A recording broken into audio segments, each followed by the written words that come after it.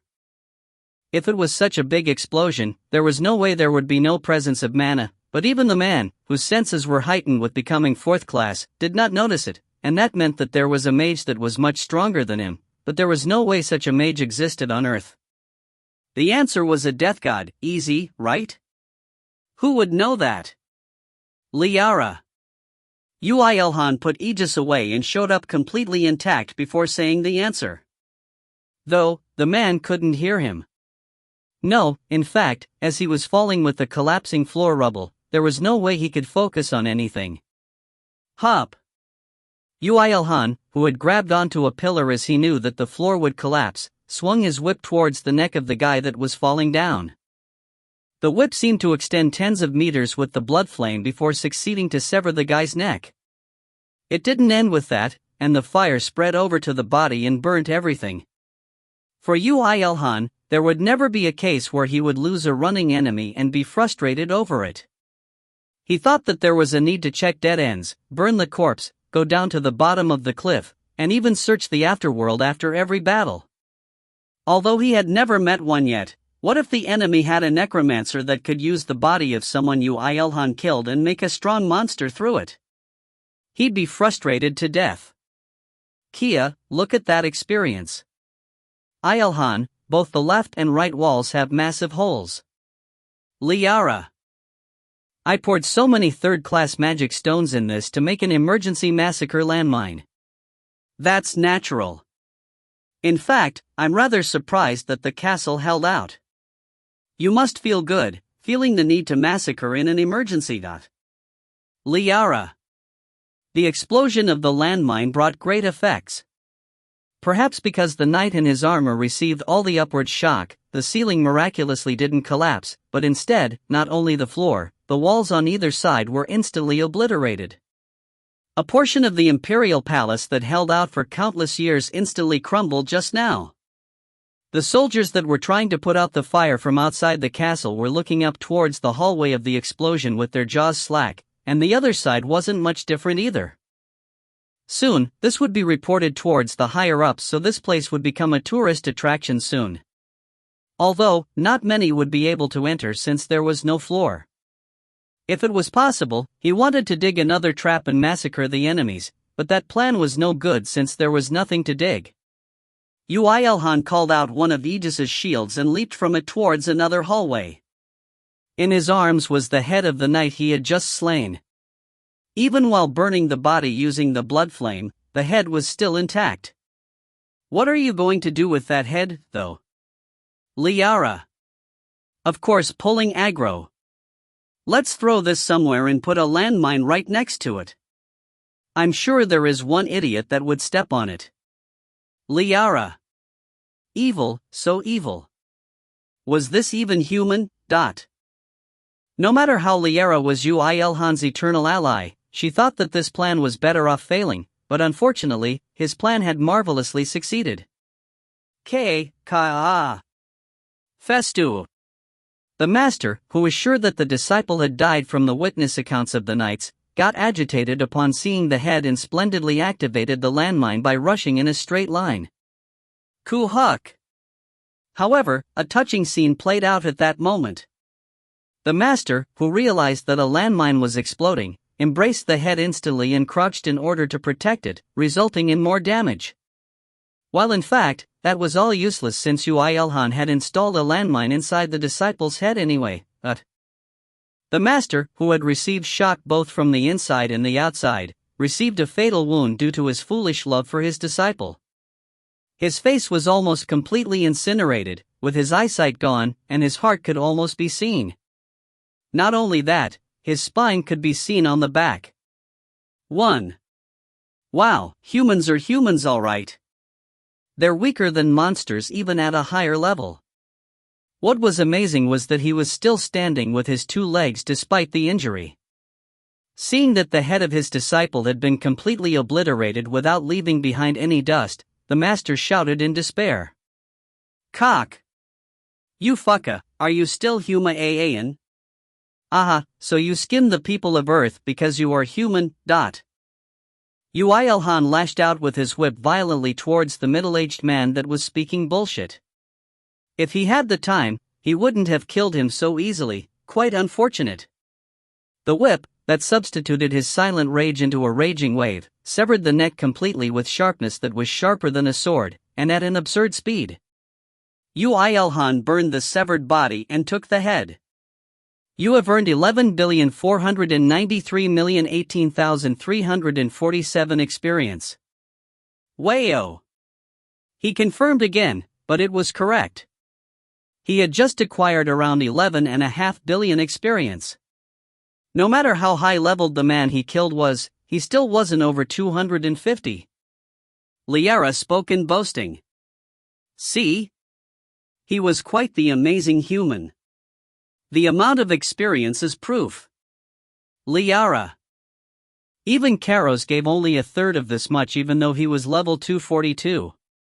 So it seems that the amount of experience given increases exponentially according to level, exclaimed Yoo IlHan. However, it was more amazing that he still couldn't level up despite that. A level 141 couldn't level up even after killing a level 250. This world is so screwed up. It's you who's strange, trying to level up twice a day even though you're over level 140, Liara. Yoo IlHan took the head of the middle-aged man and moved towards the next point. However, a short, green text appeared on Yoo IlHan's retina at that time. It has become possible to fuse evolve whip mastery and sword mastery. It is possible to fuse the skills using 1,000 third-class magic stones and 1 4th-class magic stone. Proceed? Wayo. It seems that Yoo IlHan's attack of rage had touched the Akashic record. As he had put in effort to pour the power of the sword into the spear before, that effect was carried over to the whip as well. He somehow got a fusion evolution of a weapon. Nope, I'm not doing that. Of course, Yoo IlHan instantly refused. If he used sword mastery and whip mastery as fusion evolution materials, then he wouldn't be able to use them again in another fusion evolution. Yoo IlHan's objective was the Great Cosmo-Severing Spear. I need to imbue the power of the whip into the spear, but why so? Oh. I think I got the hang of it. Yoo IlHan felt the free and uncontrolled property of the whip was being imbued into the spear on top of the sharpness of the sword. Of course, advanced skills weren't born from nothing. Spyra would faint if she learns of this. Liara. Whatever. Well, let's go. I still have a lot to destroy and kill. Yeah. Liara. Meanwhile, the person they were talking about, Spyra, was experiencing the moment of her lifetime. At first, she was just watching the gate, before holding up her spear after several hours. That was the best opportunity in her wait, but she herself didn't like that so much. Foo. Spyra. Her expression looked bitter. She really didn't like what she was about to do from now. I'm sorry. Spyra. She quietly muttered. Who was that apology for? Her words reached no one and scattered in the water. However, the spear she struck out with the next moment succeeded in having her target. Kahak. The angel that was approaching the gate was halved. The name, Lupeta. Of course, this angel had nothing to do with Yoo IlHan at all. Not in the least. Ow. There were no signs. Lupeta. Higher existences were sure amazing. Even though he was just halved, he still held out? However, that leisure wouldn't last so long. Spyra, who was uncomfortable having used an ambush in concealment, explained in kind. Like how humans can borrow the power of angels, we can also borrow a power of our contractors. However, ambushing isn't my interest. Lupeta, if you were not a traitor, I would have come out in the open and fight you squarely. Spyera. What are you? Lupeta. Of course, that was the limit for that angel. He dissipated into white and ash-colored blood, and Spyera sighed before taking back her spear. It's as if they predicted that Yoo IlHan would go over to Farada. Please say it isn't. Spyera. No matter how reckless they were, they would never bait Yoo IlHan with an entire world. However, perhaps they had some expectations for it. Didn't it show effect too? Yoo IlHan showed suspicion towards the repeated connection with abandoned worlds, and even entered the gate, not being satisfied with just closing it. So the enemy has someone who was taking into account Yoo IlHan's meticulous personality? Although, it seems I wasn't taken into account. That was natural. She did not tell anyone of her actions. Thanks to that, she could succeed in giving them a blow.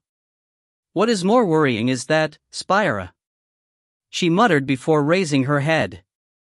What she was thinking of was not Farada where Yoo IlHan was in right now, but the battlefield of New York where Yoo IlHan's subordinates had headed off to. The traitor must have known that Yoo IlHan had not appeared on the battlefield if he came here. Although she had expected this from the beginning, there wasn't just a single traitor. Moreover, more than one of them was in that battlefield. Although I wouldn't care how many other humans die.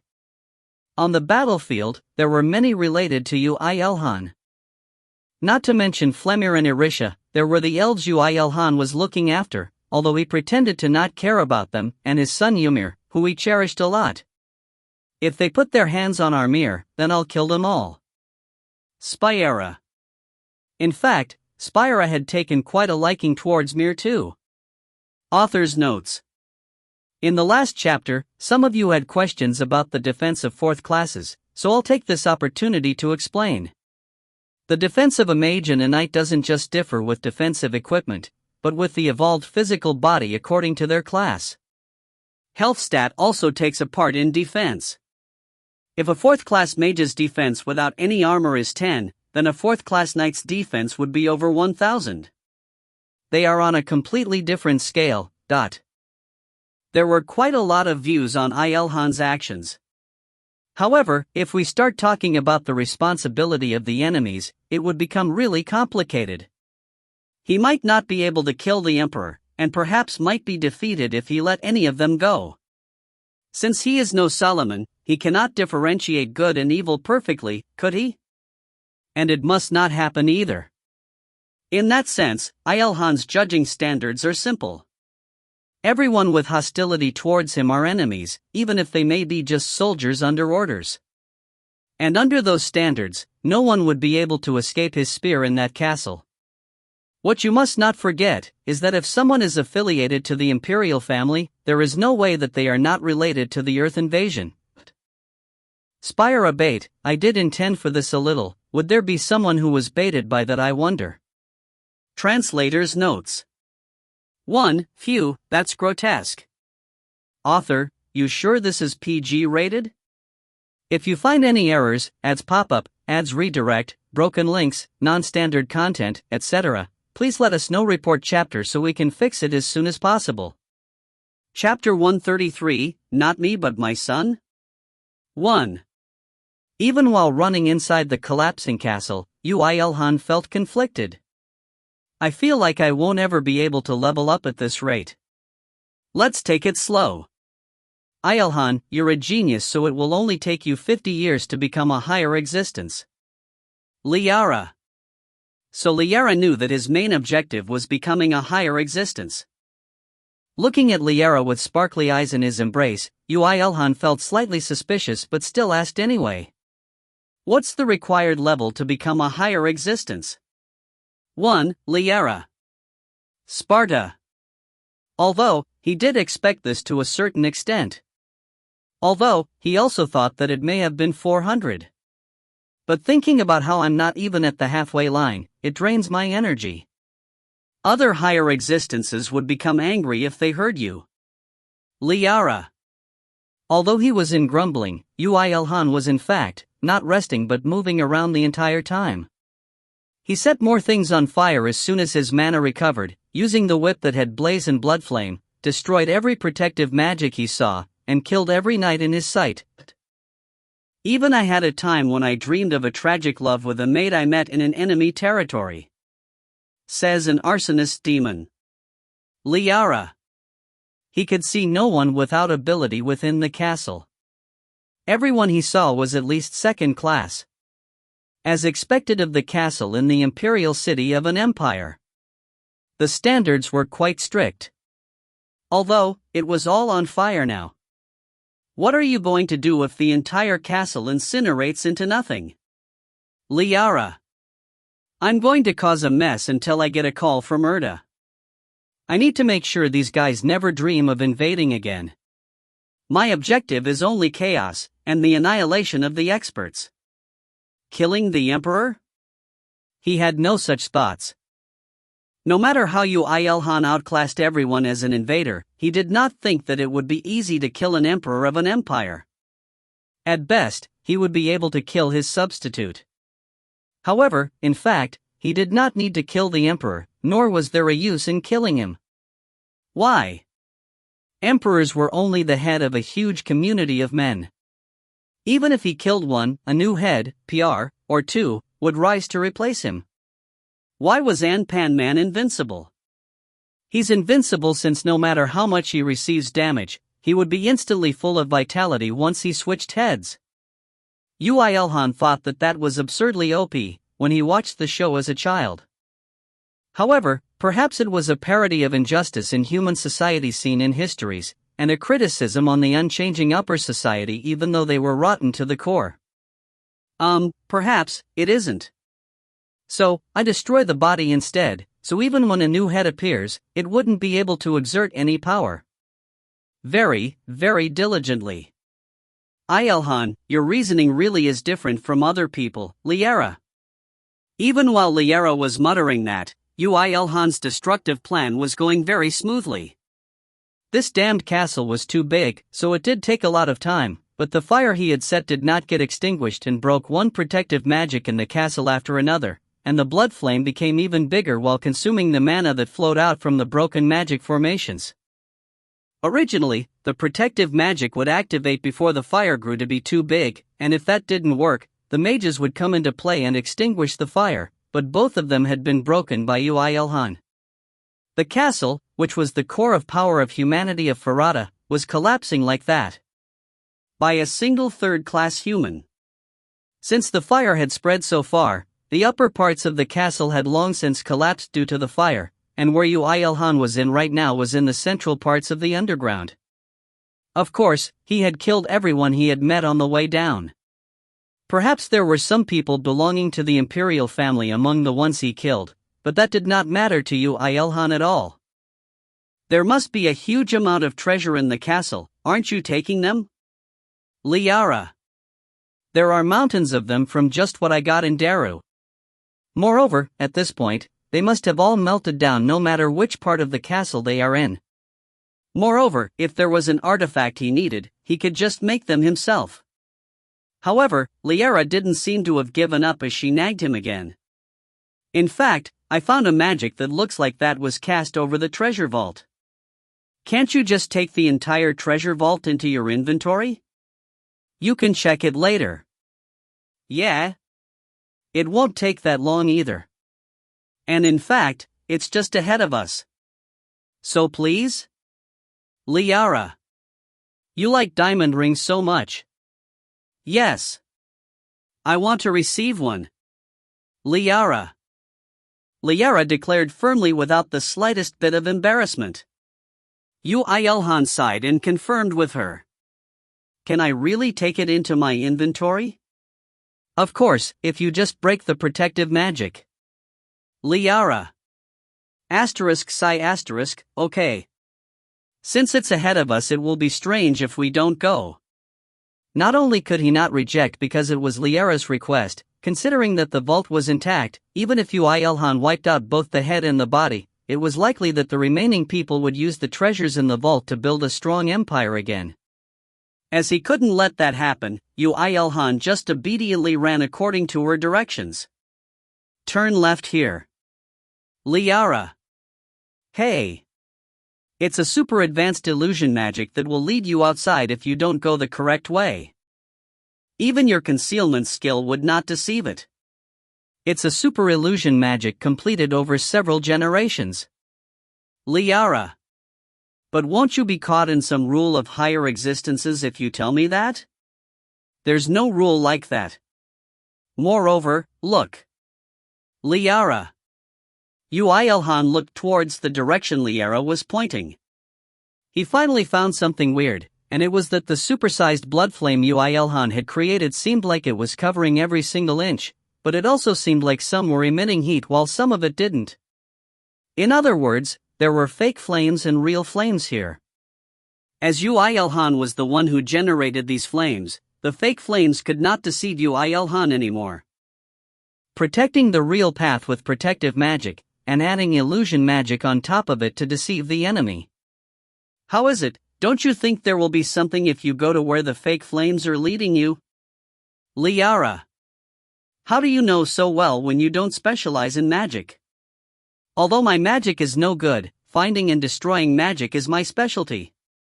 Liara. Really, she was the same as Yoo IlHan in that regard. He obediently ran. Proceeding through the path, Yoo IlHan did not meet anyone. Really, there was not even a single rat. Liara explained like this. Positioning troops here carry the risk of the protective magic being found out. Liara. Huh, I'm really starting to see something. How long had he ran? They arrived at an ordinary iron door that was neither big nor small. However, it will be a different story if that was the center of the protective magic and the illusion magic. Moreover, as he had left the effective range of the illusion magic, the fake flames didn't reach here either. It's here. It's being protected by the protective magic. What are you going to do about it? Liara. That was an area of silence, one which nothing and no one could invade. Good, let's go with the supersized landmine. And Yoo IlHan decided to invade that silence. He had moved the landmines in his inventory, using his remote collection technique, next to the treasure vault without the least bit of shock. Did you learn bombing in the military? Liara.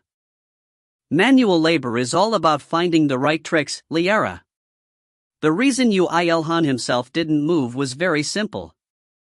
If he attacked himself, then his concealment would wear off, but when that happened, wouldn't the many layers of trap magic beyond the door activate? Yoo IlHan was someone who became more careful when doing bad things. Well, then, let's do this, now. The landmine exploded without any prior signs and destroyed the door. Simultaneously, countless trap magic activated and scattered poisonous gas, curses, physical explosions, flames, and ice in order to make a very dangerous-looking smoke, but as Yoo IlHan was quite far away and even had Aegis covering him, so he was intact. Yoo, what are you going to do if the contents of the vault is also? Liara. Hey, why did you suddenly? Just as Yoo IlHan was about to ask why she suddenly stopped her line, he acquired the answer himself, although he had felt nothing before the vault opened, now that the doors were smashed apart. He could see human figures retreating deep back in fear. God damn it. No matter how you look at it, they are the Imperial family. So they were hiding inside and didn't run outside? I don't care about that. Where's my treasure? Liara. While Liara muttered in disappointment, the humans that could be seen beyond the smoke acted very quickly. The relatively young ones quickly moved backwards, and fourth-class knights, and 3 of them, took forward. As if it wasn't allowed to touch the Imperial family without going through them. Now he was sure. There was no way a fake Imperial family would be protected by 4th classes. Why did they foolishly hide inside the palace when they could have run outside? The demon already reached here. You shall not pass. The sword of the Empire shall slay you. Looking at that unexpected scene, Yoo IlHan pondered for a little. However, he soon came to a conclusion. TCH, I can't help it. He flicked his fingers. At that moment, all landmines and grenades suddenly appeared inside the emergency shelter. Among them was a grenade that Yoo IlHan had made in Daru, using a 4th-class magic stone. AKA Yoo IlHan's general gift set, one-way ticket to hell. Kayak. What is this? Take it away right now. Sir Albani. Why, Your Majesty, Although Yoo IlHan had a lot of fun with landmines since he had come here, it was in fact very difficult to use grenades or landmines against 4th classes. Above all, unless his concealment came into play like how he fished the 4th classes last time, he wouldn't be able to even try this, and he also needed to stir their spirits so that they wouldn't be able to react quickly. Moreover, he could only use them in closed spaces where there was nowhere to run. Finally, unless a critical hit occurred, there was almost no meaning in using them. In that sense, the current situation was one of the best scenarios. Above all, the space was very narrow, and as the ones they had to guard were right in front of them, they could not escape. On top of that, he was using a grenade with splendid power against a 4th-class human with a comparatively weak body. So you meant to kill everyone by can't help it? Liara shouted in shock, but Yoo IlHan replied calmly. 4th classes belong to the heart and the body. If so, I need to kill all of them, but even I don't have the confidence to win against a 3-on-1 fight with the enemies all being 4th classes. As such, he would weaken them first before attacking them. Even if he had to use a precious grenade made with a 4th-class magic stone. Your Majesty, now. Not giving them any time to do anything, the piles of grenades and landmines caused a chain explosion. And in fact, Yoo IlHan had set them so that there would be no time to do anything. Since so many explosions were heard at once, it even sounded a little like a siren. Critical hit. Cough, kahak. Ku, hook. Sir Albani. What was fortunate for Yoo IlHan was that there wasn't a lot of shock all the way where he was, since the shelter had absorbed most of it, and Aegis was enough to block it. And what was unfortunate for the enemies was that since most of the shockwaves were directed inside the shelter, they had to taste a slice of hell for a moment. The result was very clear as well. The weakest one among the 4th classes instantly died, and the 2 Imperial family members that guy had covered for also perished. The second strongest among the 4th classes received a serious injury such that he could not stand again, and the 3 Imperial family members he had covered for had, of course, died instantly. Your Majesty. Kohohuk, no. Your Majesty, please come to your senses. Since he was called Your Majesty, he must be the Emperor, right? That person was only crying like a mental patient. Perhaps because everyone that Yoo IlHan thought was his family had been killed. One more. You have earned 7,293,029,186 experience. Oh, with Yoo IlHan's whip, the second strongest among the 4th classes also died just now. Of course, as the chain explosion of the grenades and landmines had no connection with Yoo IlHan, he did not get any experience from it, neither did his concealment wear off. And since his attack just now had insta-killed the enemy, his concealment did not wear off. Yo, you devilish bastard! The Emperor, who witnessed his subordinate's head flying into the air, cried out in anguish. The knight that still covered for the Emperor as his last line of defense also abruptly opened his eyes. You bastard! You son of a bitch! Kill me! I said kill me! Yoo IlHan did as the Emperor wished. No, he thought he did so when something strange happened. The whip that Yoo IlHan lashed straight towards the Emperor's head, somehow latched onto one of the arms of the knight that protected him. That was an indescribable sensation, and what was even more inexplicable was that Yoo IlHan's concealment suddenly wore off the moment he grabbed the whip. Sir Albani. You are lower than an insect. The sword of the Empire that protected the Emperor glared at Yoo IlHan and shouted. I'll show you the martial art of the Protector. It's an advanced martial art. Oh my god. Liara. The guy pulled the whip with all his power. As Yoo IlHan was grabbing the other end, his body also flew forward as well. As all objects that could potentially become obstacles were destroyed in the explosion, he was drawn closer to him in a straight line.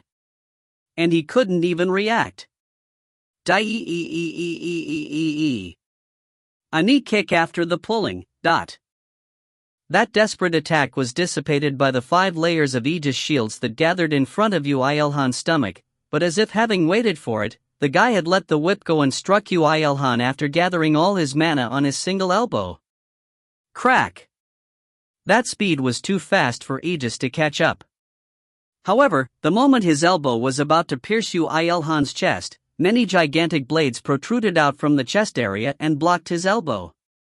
Of course, as their power could not be compared, they also didn't hold out for long, and Yoo IlHan was smashed away. It was natural that he would distance himself while being shot away. However, Liara didn't know that and shouted in despair. IlHan, are you alright? Liara. I remember the days when I went whale hunting with Dad, but you seem alright since you're still joking around. Phew. Liara. It really hurts though. The defensive capability of Yoo IlHan's armor that made him feel only a large amount of pain from a full force strike from a 4th class over level 250. Like what Liara said, he could still crack jokes. Of course, 3 or 4 blades were completely broken, and the armor was dented inwards, which went towards proving that the enemy's attack was not ordinary, but it seemed that the enemy couldn't accept that. How can you be fine after allowing my attack to hit? Well, you didn't ask because you want me to tell you, right? Yoo IlHan put away the whip inside his inventory and took out his spear to go against him. A super expert with an expected level over 250, with a single arm and almost no mana, and Yoo IlHan, who, despite having received a full force hit, was still protected by Aegis and was covered with unbelievable artifacts, but could no longer use the power of his concealment and the Death God skill. This would be a close fight. The moment Yoo IlHan was about to kick off the ground, Liara shouted. IlHan, don't let your guard down. Liara. It's alright, I can just run if I'm about to lose. With a declaration that unfit for a protagonist, Yoo IlHan charged at the final night of the Empire. Author's notes. IlHan does not need to go through military service. Of course, military topics will not appear in this story. Reason being, author is fed up with it. I'm the bomb itself. Uncle Jam is scary. Impression on the story, and thoughts about the main character's actions may all be different. Different does not imply being wrong. I'm also no Solomon and cannot judge right and wrong of the reader's comments. As such, I would be satisfied if you just read this novel and enjoy it in your own way. Let us not fight. Translator's notes. Translator, Chamber. Proofreader, Kokasaidsu. If you find any errors, ads pop up, ads redirect, broken links, non-standard content, etc., please let us know. Report chapter so we can fix it as soon as possible. Chapter 134, Not Me But My Son? 2. Hop. The knight took forward as if protecting the emperor. However, Yoo IlHan didn't even glance at the legless emperor, and struck out his spear while looking it towards the knight. Yoo IlHan's spear trained over a millennium, and the knight's fist, which had gone through hundreds of years of battle, clashed. Boom! Yoo IlHan's two-handed spear strike, and the opponent's fist clashed head-on and caused a boom under the ground. However, the one to step back first in that monstrous clash was Yoo IlHan. Kook. Krohar. 1. Yoo IlHan couldn't believe it. The opponent's attack did not contain a lot of mana, and he was single-armed too. But even after that he couldn't endure it? His psyche took a good churn. Let's be serious. No matter how weakened he is, he's still a 4th class, and he's the highest leveled one too if I exclude the higher existences I met before. There's over 100 levels of difference, and he has learned an advanced martial art as well. Moreover, he's the first one to have seen through my concealment. Yoo IlHan's eyes changed. His stance became more meticulous, and his spear twisted at a weird angle and aimed for the opponent's heart. Synchronizing his breathing and mana, he focused everything on the spear tip. Although he did say that it was fine because of the armor, and he could run at any time, to Liara, that was only to make her relax. If he could not kill him here, this guy may recover using some strange methods and invade Earth again, so there was no way he could leave behind a potentially dangerous element. You're only a mere third class, but how? However, the surprise was the same for the enemy. It seemed that he had realized that Yoo IlHan was not a simple bomber, but a trained spearman. Yoo IlHan smiled and charged forward again. Try blocking again. I'll block it 1,000,000 times. Bullshit. Another clash. Although he tried to add a fake to his hand or shoulder movements, it seemed that it wasn't that effective against an opponent who has learned an advanced martial art. Yoo IlHan was the one to retreat in the second clash as well. However, with this, he was finished measuring the opponent. The opponent really was not hiding any of his power. Come at me. My defense will not crumble with just this. Hey. Yoo IlHan laughed and regripped his spear. Did you really think I wouldn't know that you are calling for reinforcements by causing this mess? Illusion magic and protective magic was a finished story, and since Yoo IlHan had destroyed them both with the explosion, anyone could approach this place. This knight was considering the scenario where he couldn't block Yoo IlHan, and was dragging this fight out. Kook. The knight bit his lips. It seemed that Yoo IlHan was right. The moment Yoo IlHan charged forward was exactly at that moment. The moment his psyche took a slight shock and power left his body for a brief moment. So sneaky. Liara. Call me an expert of psychological warfare. Ha! On top of Yoo IlHan's spear, purple flames and blaze intertwined and created a violent flame. Perhaps the opponent realized that Yoo IlHan was now doing a full-out attack. It seemed that the knight with lacking mana gathered whatever energy he had in his body and prepared to counterattack. Sir Albani, that is. You vile creature, this is human will. He focused his mana as if to make his remaining arm explode, and was subliming it into something other than mana. It was a beautiful energy that made one forget about the battle and look at it. Take this, my Kaya hack.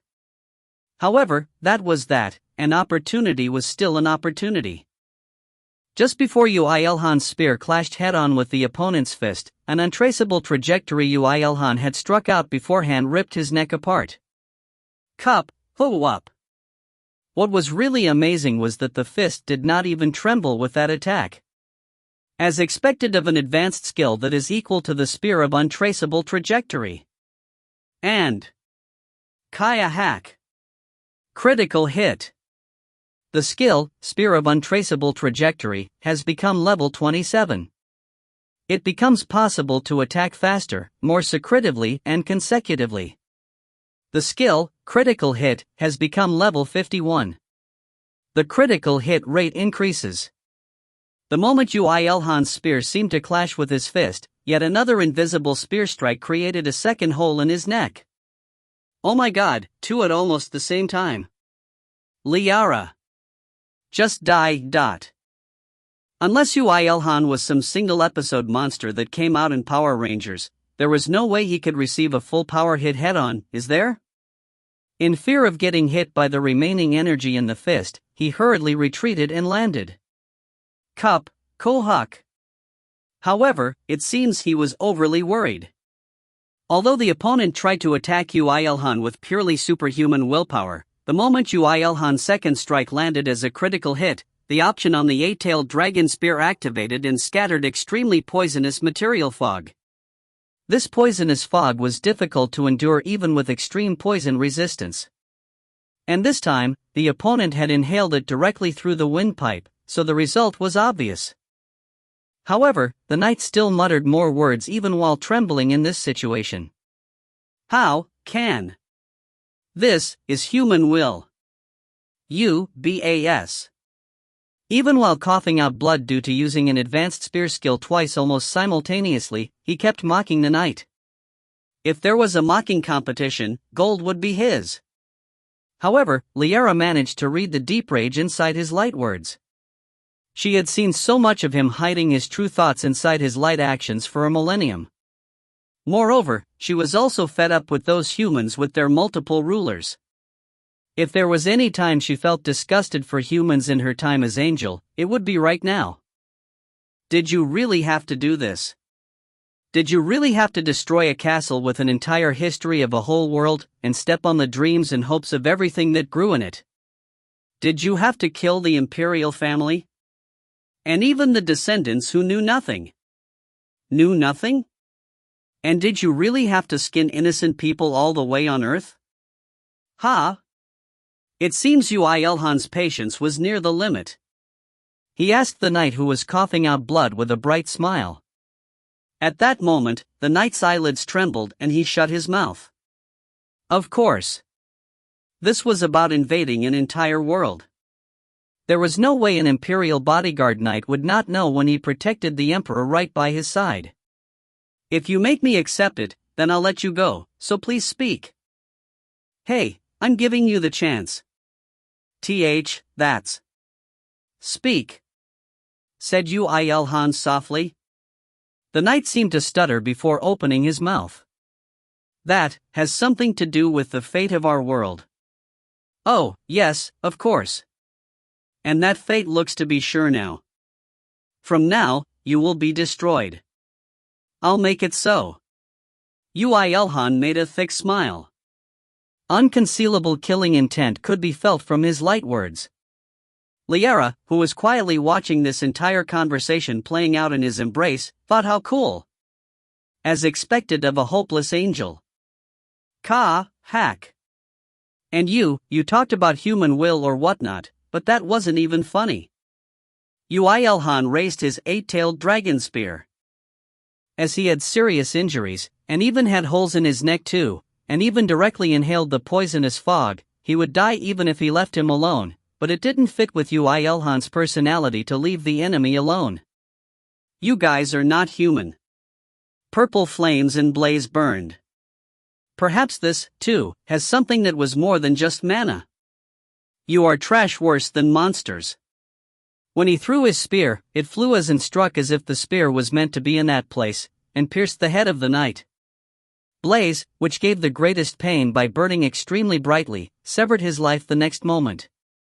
You have earned 23,820,227,405 experience. You have earned the record of LV257 Albani de Curid. Wow, I'm still not leveling up.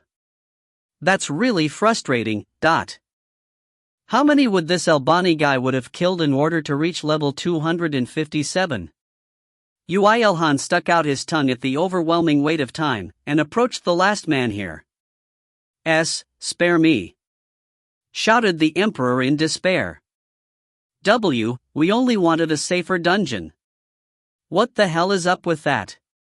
So that was it. Liara. Yoo IlHan didn't understand at all, but Liara seemed to have instantly understood it. This world was just before the third Great Cataclysm, right? Earth is just before its second. Liara. And so? You should know that there is a limit to the materials of traps of destruction in heaven's possession, right? Among them, the quantity of materials to make traps of destructions to safely entrap more and stronger monsters amount to even less. There is not enough to go around to every world. However, every world would want to get their hands on it, right? Liara. Of course. That's why, at certain intervals, Heaven's army opens the battle of competition between worlds that are about to meet their next great cataclysm. The winner takes the traps of destruction. Liara. Just by attaching the word competition, it wasn't like it could beautify the cruel word battle. Anyhow, having heard that, he wanted to ask about the rules of the battle, or about the balance of power between worlds, or about the list of matches, but he had no time to listen to any of that. If there was anything important, it was that. So, these guys would sneak into Earth with the help of traitors, and become spies in the battle of competition to make Earth lose? Bingo! Liara. I knew it. It really wasn't just a simple invasion. Only now did everything become clear. Nothing changed the fact that these guys were bitches, but it was good to find out what these bitches are trying to do. So, why didn't you tell me that before? It's forbidden to say it beforehand. And these guys know already because they have a prior experience in their second Great Cataclysm. And since you've heard it from them, it's fine for me to tell you as well. Moreover, even I didn't think that there would be a world that would cause such an absurd thing like this just because of the battle of competition, Liara. Okay, that's enough. With that, he felt refreshed. Since it was time to finish this. Since he had stirred too much a mess, he felt people approaching this palsy. Heek. When Yoo IlHan approached the Emperor with a spear in his hand, the guy shouted in fear. If you kill me, the Emperor of Cadra Empire, there will be a disaster. You must not kill me. Oh, really now? Why, yes. The demonic beast that is contracted to the Empire will rampage around in rage. If that happens, it will be the end of everything. Great! Even while exclaiming, he swung his spear without hesitation and severed the Emperor's neck. Yoo IlHan snorted while looking down at the Emperor, who had an expression of fear until the very moment he died. You're talking as if giant robot will come out of the Pentagon, but what if it really happens? Liara. Then that's the karma of this empire. The innocent civilians will be massacred just because the Emperor was killed? No matter how rotten and hypocritical this empire was, there was no way they would treat its people as if they were insects, was th. At that moment, Yoo IlHan could hear a roar from far away as if to smash apart his naive thoughts. He knew just from the cry. Whatever this cry belonged to, it had an absurd amount of power. Yoo IlHan looked at the dead corpse of the Emperor with dizzy eyes before muttering in vain. Oh shit. These bitches were really bitches until the very end. No, calling them bitches was an understatement. What are you going to do, IlHan?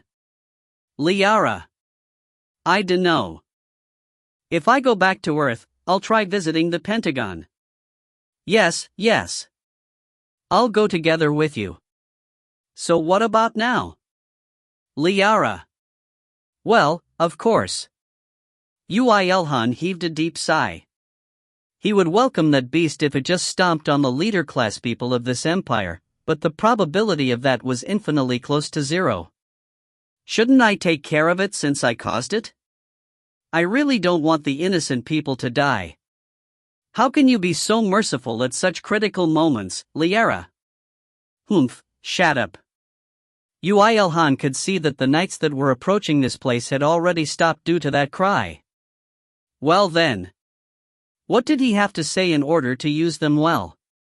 Yoo IlHan pondered on such useless questions as he prepared for battle.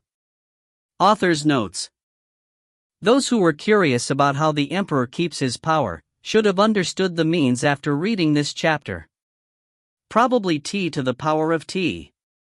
The method Heaven's army uses to manage the worlds is provision of traps of destruction from beginning to end.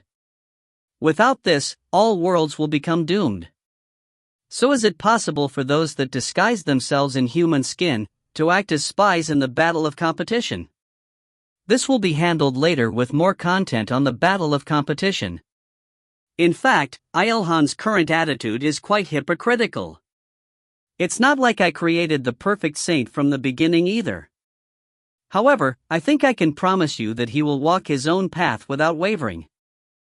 Perhaps one of the enjoyable elements of this series is how the character known as Yoo IlHan develops throughout the story, or so I think.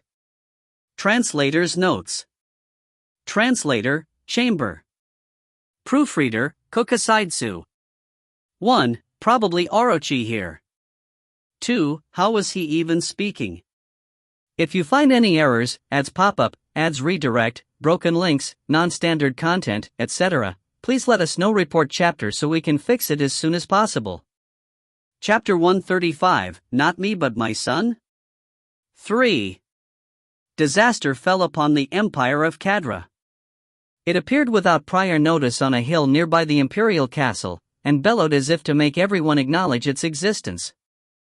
An enormous body, strands of thick, black magic power that covered it, and the black fire spreading from its body was as if it was the reincarnation of horror. Oh my God. It's divine punishment. It's God's punishment because we committed a taboo. The empire is done for. Ah, we shouldn't have grabbed onto their hand. All that knew the identity of the monster collapsed on the spot in despair. It was clear that the emperor had died. Since the demonic beast would not have shown itself if there were any survivors amongst the imperial family must have been exterminated as well. The imperial castle collapsed and burned, and most of the high-ranked knights and mages had also died. The forces inside the castle only amounted to a total of 3,000, with just a few low-level third classes, and half-baked second classes. Now that things had come to this, the nobles in the countryside would not aid the imperial capital. They would hide in their territories, praying that the demon beast's wrath would not extend unto their land. Even if they did step up, they wouldn't have any fourth-class beings within their ranks. As such, they could hardly expect to be able to calm the beast down, much less hunt it. The empire was done for. With this, it had certainly met its end. So, you are going to wait for your deaths? It was then that Yoo IlHan showed himself in front of the thousands of knights. He put the bloodied 8-tailed dragon spear on his shoulders with his left hand, and on his right hand was the head of the emperor. He looked truly like a villain. Why, you? All of this happened because of you. Someone that looked like a captain of a knight order pointed at Yoo IlHan. Yoo IlHan threw the emperor's head towards him, and he hastily grabbed it. Speak properly. Everything happened because of your emperor, no? His Majesty only dash. Shut up. Shutting the captain up, Yoo IlHan spoke again after having a look at the looks of despair on the thousands of knights. So, you're just going to wait for your deaths? Then what do you want us to do? As if having waited for those words, Yoo IlHan pointed towards the crying monster on the hill with his spear. His mouth had curved into a smile from some time. You gotta kill that. Not to mention killing it, we cannot even wound it properly with our power. You killed everyone that can kill that monster. Yes. Yoo IlHan didn't deny it at all. He had already killed 5 fourth classes since he had come here. If there were any left in the castle, then he would be really amazed. In fact, 5 was at an already amazing level. Well, then. If you have a head, then try using it. I killed everyone that can kill that thing. If so, will I be able to kill that, or not? What? You kill that thing? Probably, if I set up some things beforehand? The knights lost their words. They all had expressions that had "what's this guy up to" written on their faces. Well, it was no wonder, since the guy who came to this world for revenge was saying that he was about to kill a monster with the same objective. Of course, Yoo IlHan didn't require the understanding from these people at all. You have 2 choices. 1, you die under my hands right now. 2, you die by getting eaten by that absurdly huge monster. What's the difference between the 2? The knights smiled in despair. Yoo IlHan also smiled. Well, who knows? Perhaps the demonic beast will eat less humans because you're inside its stomach? No one replied to that. Instead, one of the knights that kept his silence until now asked while glaring at Yoo IlHan. Then why are you saying that you will kill that thing, that? You're asking that? It looks like all the innocent civilians will die just because of you bitches. How can I leave it alone? Any more of this would be useless. Their thought circuits were different, so what good would it do even if he said any more? Yoo IlHan just clicked his tongue and raised his hands. It was time to send worthless death upon worthless PEO. I'm going. At that moment, one of the knights stood up. Although it feels unpleasant since it looks like you're using me. If something changes because of me, then I'm going. I'm going as well. I cannot leave the fate of the Empire to someone like you. I'm also going. Cook, if it's for the Empire, even if I have to shake hands with a demon, He thought well sure at the beginning when one or two stood up, but it seems like they were standing up one after the other? Looking at their resolved expressions, they looked like main protagonists before their final battle. Yoo IlHan thought while looking at that scene. Ha, you sure boast even though you succumb to my threat. No matter how you look at it, it seemed like they were trying to gift wrap their deaths since they couldn't avoid it. Since he could use them now, he didn't point that out. Soon, all the knights had stood up, and the captain also decided to follow Yoo IlHan, even while feeling that he had fallen for Yoo IlHan's trap. He couldn't go against the peer pressure. IlHan. Liara. At that moment, Liara escaped from Yoo IlHan's embrace and spoke. I'll be back after I execute a traitor. Liara. You found them? Yeah, I'm sure of it. Although it was quite hard to find since he was hiding. I found someone that had a record of coming into contact with the Emperor and the dead battalion commanders. What gave me the confirmation? Is that he's approaching the gate right now? Liara. Oh, then it was 100% sure now. Liara instantly expanded into the same size as Yoo IlHan and floated upwards. Be careful of the beast. Although it doesn't differ much in level to the knight you killed last, its strength should be on completely different levels. Liara. You too, Liara. Yes, I'll be back. Liara. Liara lightly kissed Yoo IlHan's cheeks before instantly disappearing with flap of her wings. Yoo IlHan, who was left behind, absent-mindedly stroked his cheeks, before realizing that the knights were staring at him, and he spoke with a slight blush. Then from now, I'll explain to you a plan so that you can die a slightly better than a dog's death, so listen carefully. It took 5 minutes for the demon beast's cry to die down. After that, it ran while raising the flame output from its body. Everything burnt into black ash on its path, and it didn't stop at that and scattered acrid smoke onto the surroundings. Goo! Not only that, its cry didn't just end with shockwaves and proceeded to shatter surrounding rocks and trees. Whatever it did, it became a natural disaster.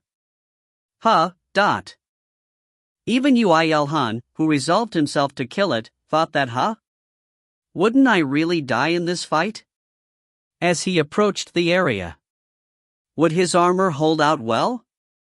Yoo IlHan gulped after looking at the slightly dented armor due to the fight with the knight last time. In any case, he could only try. I already told you the plan.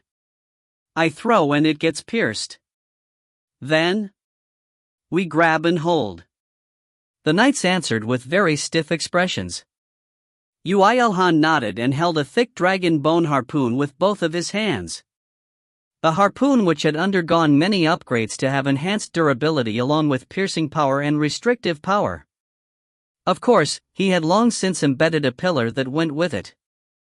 Right now, Yoo IlHan and the knights were transforming an area where the demon beast would come in 1 minute if it ran straight ahead, into a battlefield, while preparing to fight. Tens of large-scale harpoon and pillar sets were embedded in the ground, and aside from that, Yoo IlHan had installed the ballistas that remained after giving Erda some to deliver to Kong Mire. Although they were weak knights, many of them should be able to load a ballista if they worked together. Even other than them, he had taken out a lot of things from his inventory. If he lost, then his losses would be incredible. If I succeed in killing that demon beast with your help, then I will no longer interfere with you. With the demon beast nearing, Yoo IlHan suddenly declared. Then, the knights all raised their heads. Is that true? Yes. I'm saying I won't care if you rebuild the castle or do whatever you want. It's not like you have the power to invade Earth again anyway. Ooh. The knights finally gained their spirits. Defeat the beast, and rebuild the empire with the survivors. How dramatic was that?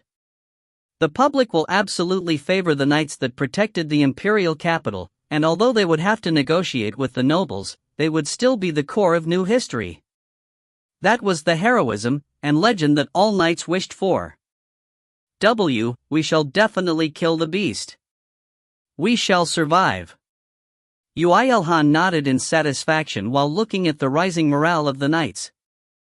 Good, I think it's about time I get a max-level scam skill. Obviously, these bitches had all something to do with the Earth invasion, and as such, they were all bitches to the core. Yoo IlHan was planning to clean things up even if someone remained after the demon beast died. He lied to raise morale and bring out some activity from the knights, but he never knew it would be so effective. It's coming! At that moment, one of the knights shouted. There was no more room for leisure. The other knights also scurried to their positions. Yoo IlHan put a great amount of strength into his arm holding the harpoon and activated his concealment after making the knights retreat. Then, he put all of his power into the harpoon.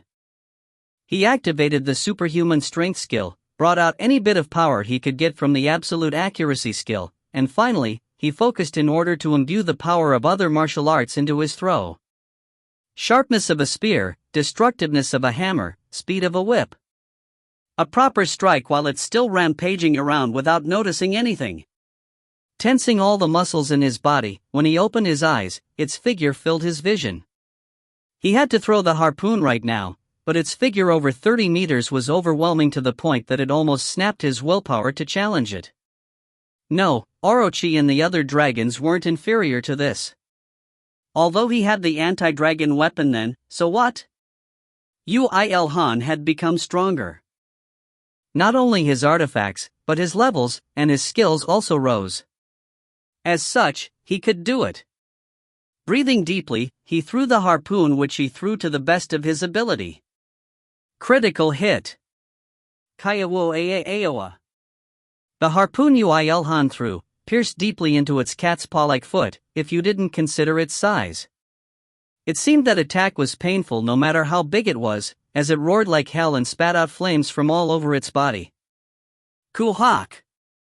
With that single roar, 3 knights were ripped into pieces, the ground was dug apart, and the fire from its body spread to the harpoon, then onto the dragon leather rope, and to the pillar. The pillar seemed very unstable as it was about to be pulled out at any moment, and the knights who had to stop that from happening despaired. Cover it with your bodies. Hold out so it doesn't get pulled out. Ordered Yoo IlHan to the knights that were absent-mindedly watching and before jumping upwards. Its gigantic and yellow glowing eyes were glaring at Yoo IlHan. Ballista. Fire. At the same time it spat out black flames towards Yoo IlHan, the knights also hurriedly moved around. They pulled the trigger to the ballistas that were loaded to maximum power, 20 shots of them too. Critical hit. Critical hit. The extra-large-sized arrows made of dragon bones all pierced the gigantic body of the demon beast. However, the moment it was about to react and turn its head towards them, the harpoon Yoo IlHan threw from the second zone pierced onto its back. Critical hit. Kaya ha. Good. Yoo IlHan was sure that he had imbued the sharpness of a sword and the speed of a whip into his harpoon throw just now. Otherwise, there was no way it would pierce so deeply like that. He leaped towards the third area and while shouting, "The weapons made of materials from dragons shall punish you."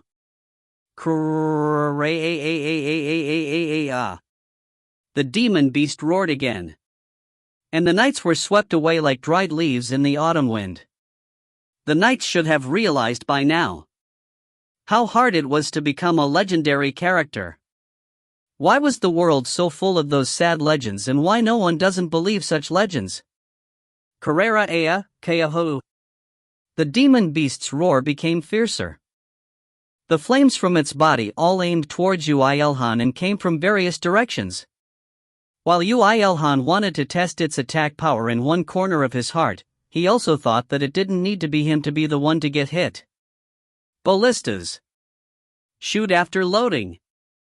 Pile bunkers too. Move. As such, he grabbed the harpoon on the third area and threw it at the beast's hind foot, and sneakily put the knights up front to make them defend against the flame, before hurriedly going to the fourth area and grabbing the harpoon. He probably had to do this around 30 more times in order to stop the beast's movement. Perhaps more, since the pillar in the second area looked very unstable. Kaya Hokuho Awayak. The demon beast roared. A portion of a rocky cliff far away shattered, and knights exploded again. The crisis was too absurd that it was almost funny. Yoo IlHan didn't go down even against the monster's explosive mana as he muttered while throwing a new set of harpoon. Call me Ish. Ah, well. Hey! Over there! Move faster. The battle had just started. Although over 100 knights had perished, there were still more than 3,000. Author's notes. Did the knights really stand up for the people? I'm not sure either. The last battle of Farada is a raid. A novel's law is to have stronger enemies if the main character is stronger. Translator's notes. If you find any errors, ads pop up, ads redirect, broken links, non-standard content, etc., please let us know. Report chapter so we can fix it as soon as possible. Chapter 136, Not Me But My Son? 4. When Yoo IlHan succeeded in striking about 30 harpoons into the beast's body, there were only 1,700 knights left on the scene. The rest were either eaten by the beast, or killed by Yoo IlHan in their attempt to run away. Kokyo ya. Good, now it won't budge a single bit. At first, the beast tried to crash into the imperial capital after finishing off Yoo IlHan and the knights quickly, but now, its movements were almost entirely restricted due to the harpoons that riddled its body. Well, there were no more harpoons to throw, since they were all broken. Now, it was the time to believe in the knights that guarded the pillars connected to the harpoons and proceed to the next stage. Grab onto it with all your might. We shall protect the empire. You. The beast cannot move. Knights, show it your willpower. You. In the face of the absurdly large disaster, it seemed their minds had broken down. The surviving knights all put on a hero act. They combined their power to go against the beast, and desperately attacked in order to deal any form of damage. Newly confirming that human spirit moved towards how it suited itself, Yoo IlHan kicked off the ground. Kaya-hu. All of the beast's aggro was on Yoo IlHan, as it was he who had struck all those harpoons in the first place. It should really hate Yoo IlHan to death right now. As such, Yoo IlHan couldn't rest even for a little. Its endless cries, and the unending pillars of fire from its body, and the thick tail which Yoo IlHan failed to hold down with the harpoon, were all aiming for him. Ugh! Kya ha! Since the tail was very visible, it was easy to avoid. The problem was the flame and the cry. The flames from its body burnt the air and devoured the space. Extreme poison and vicious curses would remain wherever the flame passed by. Most of the knights died thanks to this, and even Yoo IlHan would have collapsed long ago if he did not have extreme poison resistance and higher curse resistance. Ku! God damn it! The most dangerous above all was its roar. Everything that lay on the path of its mouth was obliterated, and he couldn't avoid that. Dragon magic that had almost no delay from incantation to activation was already OP enough, but this guy, in terms of destructive ability, was chain shooting such attacks like nothing. TCH. You. Quack. It was impossible to avoid just by observing its movements. He had to sense the vibration of mana and anticipate the trajectory before the actual attack, and even had to leap twice in order to avoid it. As he had to deploy superhuman strength in order to use leap, he had deployed superhuman strength this whole time, and to keep and recover his muscles in the extreme state, he also had to keep up his transcendent regeneration. It was good that he had prepared a lot of breath. Q. For some time, Yoo IlHan had given up on relying on sight in battle. Even while he was blinking, his body rushed through the air, and many things blurred his vision whenever he opened his eyes, including the ground, the sky, rocks and trees, flames and a gigantic tail. In this repetition of delicate psychological warfare and dodging, Yoo IlHan's mana senses and his leap skill grew diligently.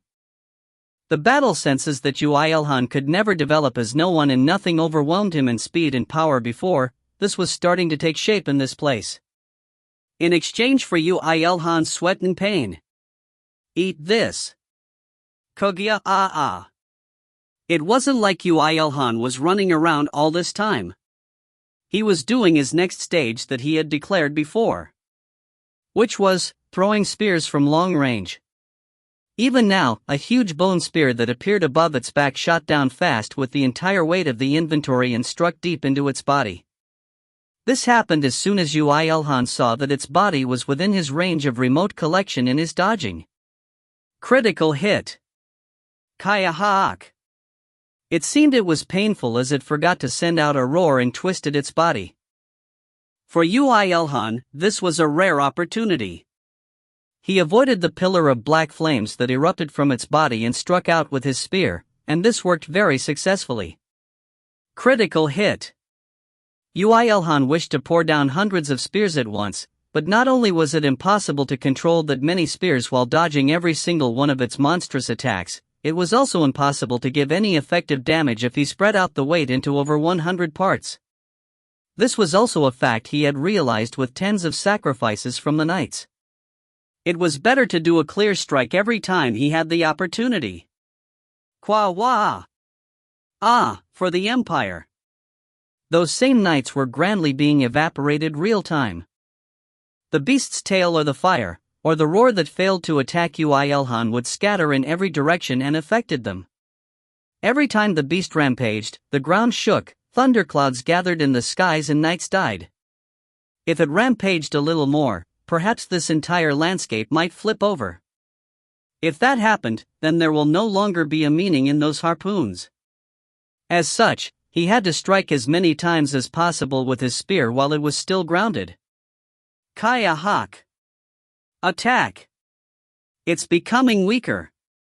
Yoo IlHan shouted loudly as he flew again. He leaped again and again while dodging the whip of black flames, and shooted several kilometers into the air in an instant, before taking out a dragon bone spear before throwing it down with his full power, but show it the will of our Kadra Empire, and our power. Let's prove our undying glory and power to that shithead. At that moment, the crazed knights took the single-time use pile bunker that Yoo IlHan had given them and charged forward. Ku. Wawaya. Yuria Iwa. Of course, there were more knights that evaporated into nothingness while charging, but even more knights rushed forward and took the pile bunker before striking them into the beast's foot and butt. Since Yoo IlHan had given them the pile bunker fully loaded, the effect was of course great. Kayawa akak. The demon beast twisted around and cried in pain. The rope connecting the harpoons and pillars all stretched taut, but they still held out quite well, but what the hell is up with them? They're fighting better than I thought. And there's quite a lot of effective damage too. Avoiding the scattering roar of the beast, Yoo IlHan landed while muttering. So it was possible for humans to become crazy to such an extent in the face of death? Some of them even looked to be fighting beyond their capabilities. At that moment, an even more spectacular thing happened. Most of the second classes that stayed at level 99 were growing into third classes. It seemed that the battle with this beast was an absurd record in and of itself. Of course, Yoo IlHan was also feeling that very painfully. Ooh. Power. Power is overflowing. I shall build a new history for the Empire. I will kill that and become a hero, but their overflowing passions were too hot. Although, the demon beast's flames were even hotter. The beast went crazy. Do not approach that black blood that's flowing from its body. It's an extremely toxic poison. Well, the decrease of the knights didn't stop, and now there were around 1,000 left. Among them, many were trying to hold out so that the pillars won't get pulled out, but after seeing that their allies were gaining power in front of their eyes flipped and they started rampaging. This. I will show you the power of a man, and the will of the empire. The number of knights that courageously charged forward to the beast clad in black flames with the weapons that Yoo IlHan had given out before the fight, like single-time use pile bunkers, and throwing hammers using the giant's rubber band, had increased. At this moment, those maggots were moving under one heart in the face of that monstrous beast with over level 260. Even though he didn't intend for such things to happen. You die. Although the attack power of the knights were insignificant, when their power combined with the weapons that Yoo IlHan had created, they couldn't be ignored. Moreover, there were over 10 knights who were striking giant dragon bone ammo into its body at the same time. Kaya-hoo! The beast finally turned its eyes away from Yoo IlHan and spat out flames in rage. The extremely toxic flames that seemed like it was from hell split into tens of strands of whips and struck on the ground, and the poison and the curse covered the knights. Tens of knights were forced to retire early in the face of that simple attack. Good, you guys are doing very well. However, it became relatively easy for Yoo IlHan to move around since the knights were more proactive in annoying the demon beast. Yoo IlHan moved around diligently to not miss this opportunity as he struck several bone spears over its body. Using remote collection, direct throwing, and if he was lucky enough to gain an opportunity, he even charged closely and struck it directly. Kugya-gaga-gagok. However, just at the moment when the demon beast was about to become a hedgehog due to the hundreds of bone spears, it seemed to be annoyed now with the indiscriminate attacks from all directions, as it tried to leap upwards by kicking off the ground while emitting vicious flames in all directions. The harpoons and the pillars connected with the ropes seemed to make inconspicuous sounds in resistance before shooting into the air with the knights that held onto them. Wah-ah! Agoo! That scene was truly spectacular. The target that all humans here put all their power into restricting had freed itself using its overpowered strength. Gwaon! The flame that appeared the moment it exerted power wiped out many knights again, and the knights that flew up into the air in its rampage also became unable to battle after falling down. Kwao! Hakya! Meanwhile, the demon beast roared in lunacy and started to run in a straight line. Since it had spat out a lot of mana and blood, with spears and harpoons all over its body, it wouldn't be in a normal state. It had long since lost its reason, and was heading to the imperial capital instinctively since there was the most number of lives there. I can't let you do that. Yoo IlHan followed closely and struck another spear into its body, but it no longer cared about Yoo IlHan either. No, with its reason completely gone, it couldn't even catch his presence. In other words, it now became possible for him to go into concealment against it. Then, Yoo IlHan had a look at the dense number of dragon bone spears, bone harpoons, bone arrows, and bone ammos. In terms of quantity, it would be well over 1,000. It wouldn't be an exaggeration to say that 1 or 2 dragons had latched onto it. Then, with this, the preparations were enough. He took out a new weapon from his inventory. The weapon that he had poured blood and sweat into inside the barrier along with the whip. Its name was grand as well. Destruction Calling Giant's Resonance Thunderhammer. Rank, Legend. Attack Power, 6,800. Durability 8, 500/8, 500. User Restrictions, Dragon Slayer. Options. 1. 60% increase in critical hit rate, critical attack power. 2. Is possible to expand in size by a maximum of 10 times. Power rises accordingly. 3. Resonates with items made of the same materials as the hammer according to the user's will. A weapon of the creator of myths. The weapon will evolve according to the records it gains with the owner. The hammer didn't have such magnificent options like the whip. However, not only was the attack power higher by about 600, the properties of all three options were focused into one area, which was the speciality against a single big enemy. What Yoo IlHan liked the most was the gamma option, resonance. He didn't know how such an absurd option popped out. But such a result came about when he let the magic stone do whatever it wanted in the mana crafting process. The net of the sleeper caught several fish. Resonates with the items made from the same materials as the hammer. What meaning is there in that? Perhaps that was the first thought that comes to mind. However, Yoo IlHan raised his hammer and expanded its size by 10 times. Then, he called out an Aegis shield and leaped plus re-leaped as much as he could, to catch up to the demon beast that was charging forward. There was nothing to hesitate about now. He pulled the power of superhuman strength into the maximum, pulled Blaze over the end of the hammer, and exerted as much weight of his inventory as he could control, and struck down towards its head with all his power. Critical hit. The skill, Blaze, has become level 19. The power of the flames becomes stronger. The moment Yoo IlHan's attack burst in power, the demon beast rolled on the ground with a horrible scream. Did Yoo IlHan's attack hurt so much? Well, yes, because, despite Yoo IlHan's low stats, he had a legend-ranked weapon that dealt a critical hit. However, the real reason was not that. That was very clearly seen from the beast in pain due to the red flames covering its whole body. Yahak! Kayahaha-aya.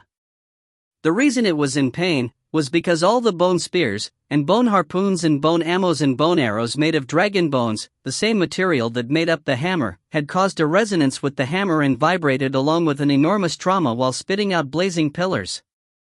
Author's notes. What's the technical word for this again? Group hypnosis.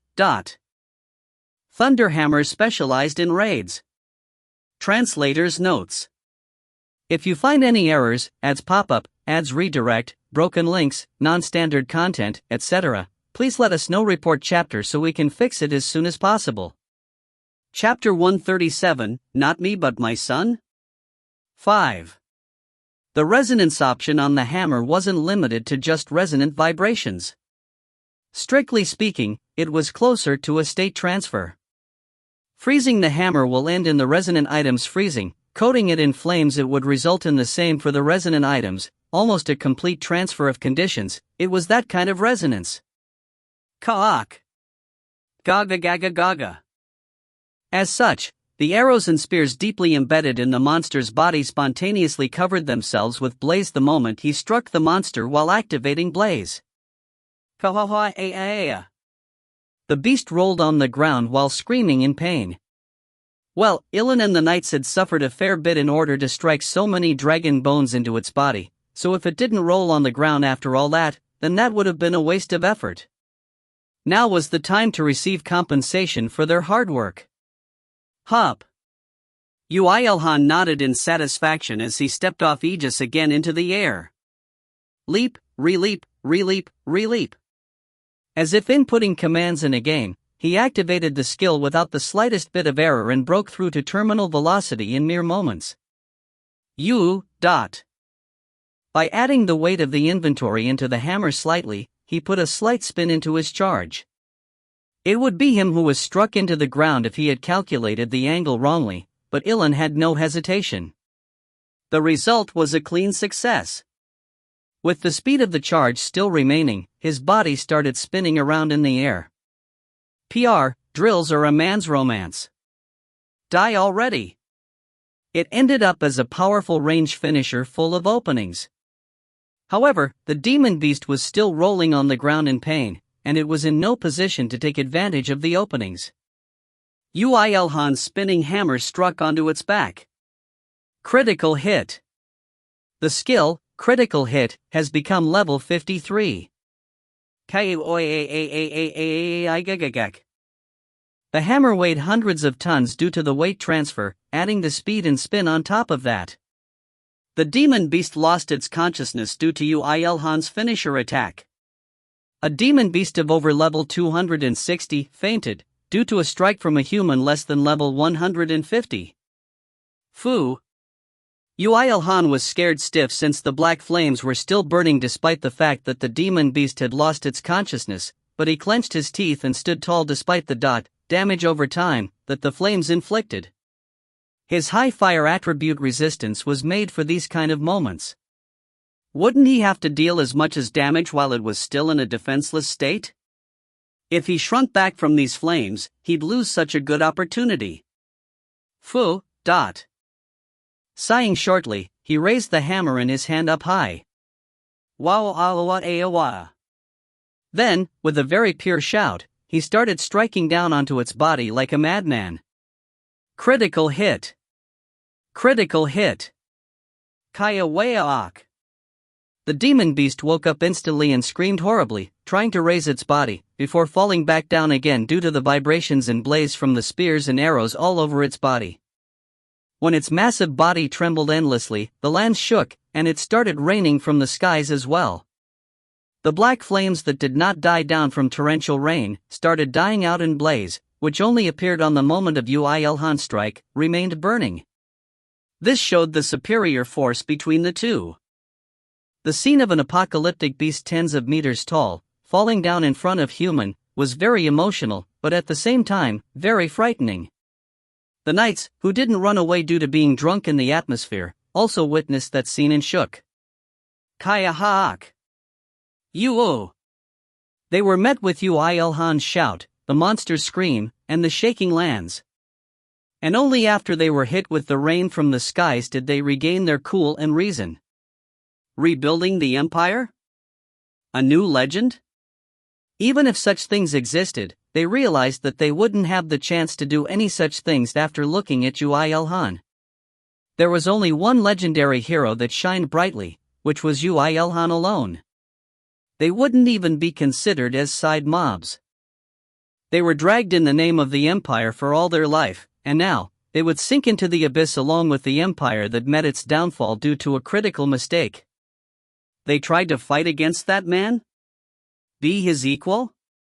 There was a limit to misunderstanding. They were in a completely different league than Yoo IlHan, who was pioneering an impossible path alone. That fact was too agonizing and some knights ended up crying. They had been foolish. However, they will not be given an opportunity to set themselves straight. That was the price for their foolishness. Flu. Kihik. Koaa. How long did it pass since Yoo IlHan started striking down the hammer while not falling back due to the black flames? The monster screamed as it neared its death. Even the monster, which had an explosive amount of life force like its gigantic body, was slowly nearing its limits. The demon beast, who realized that fact, thought that it will never die like this, and also thought that it had to deal a strike against that damned human. It desperately gathered mana. The mana that it had accumulated over thousands of years. Although the majority of it had been consumed during battle, there was still enough to blow a small city into bits, and it had gathered that amount of mana into a single point. As the demon beast had overwhelmingly superior ability than Yoo IlHan in regards to handling mana, even Yoo IlHan couldn't notice that. Until it gathered right beneath its skin. Kook. Quack. It was too late by the time he noticed. No matter how fast Yoo IlHan's reflexes were, he couldn't leap amidst of striking down with the hammer. His balance would tilt, and he would end up worse than blocking that attack. Eek. As such, Yoo IlHan protected his body with aegis, and struck down with his hammer with all his might. No matter how strong the wave of mana that assaulted him, he would be able to destroy everything with that strike. This was the first, and last, frontal exchange between the demon beast and Yoo IlHan. Boom! Its mana exploded. The hammer with all the remaining mana of Yoo IlHan also spat out blaze and struck it back. While the two flames emitted brilliant light, blaze from the dragon bones all over its body slipped into its body and weakened its strength. That was a strangely good timing. Just as the concentrated mana was about to disperse due to the emergency signals from its body, the fire of blaze overwhelmed the mana and poured down. Cook, qua aawag. At that moment, something he had experienced before had happened. The black flames that were snapped in flow by Yoo IlHan was absorbed into the red flames from Yoo IlHan's hammer and flowed back into its body. You have achieved another one of the requirements to acquire the active skill, Counter. It is possible to acquire Counter if you fulfill 2 more requirements. As he was focusing all of his mana, muscle power, and nerves into attack, he did not read the message properly. However, he did know that he had taken another step forward. Against a monster that had lived several times longer than him, despite with the cheat known as Dragon Bone Resonance, he had won against it in a mana versus mana battle. His joy right now was inexplicable in words. Kihik, kihii. The demon beast that was just freed after living all its life contract bound to the Empire, realized that its life was nearing the end, and cried in a deep anguish. However, Yoo IlHan did not stop. Yoo IlHan, who was exhausted after that exchange, just let go of the hammer and transferred all of the weight of his inventory into the hammer. The dragon bones stuck all over its body, pressured the demon beast's body with overwhelming weight. Kahak! The demon beast screamed with all of its remaining power. That became its last words. You have earned 327,185,406,392 experience. You have become level 144. For strength, 3 agility, 3 health, 5 magic increases.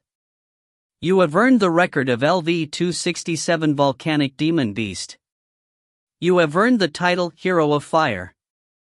Fire attribute resistance and fire attribute attack increases by 40%. The skill, Blaze, has become level 24.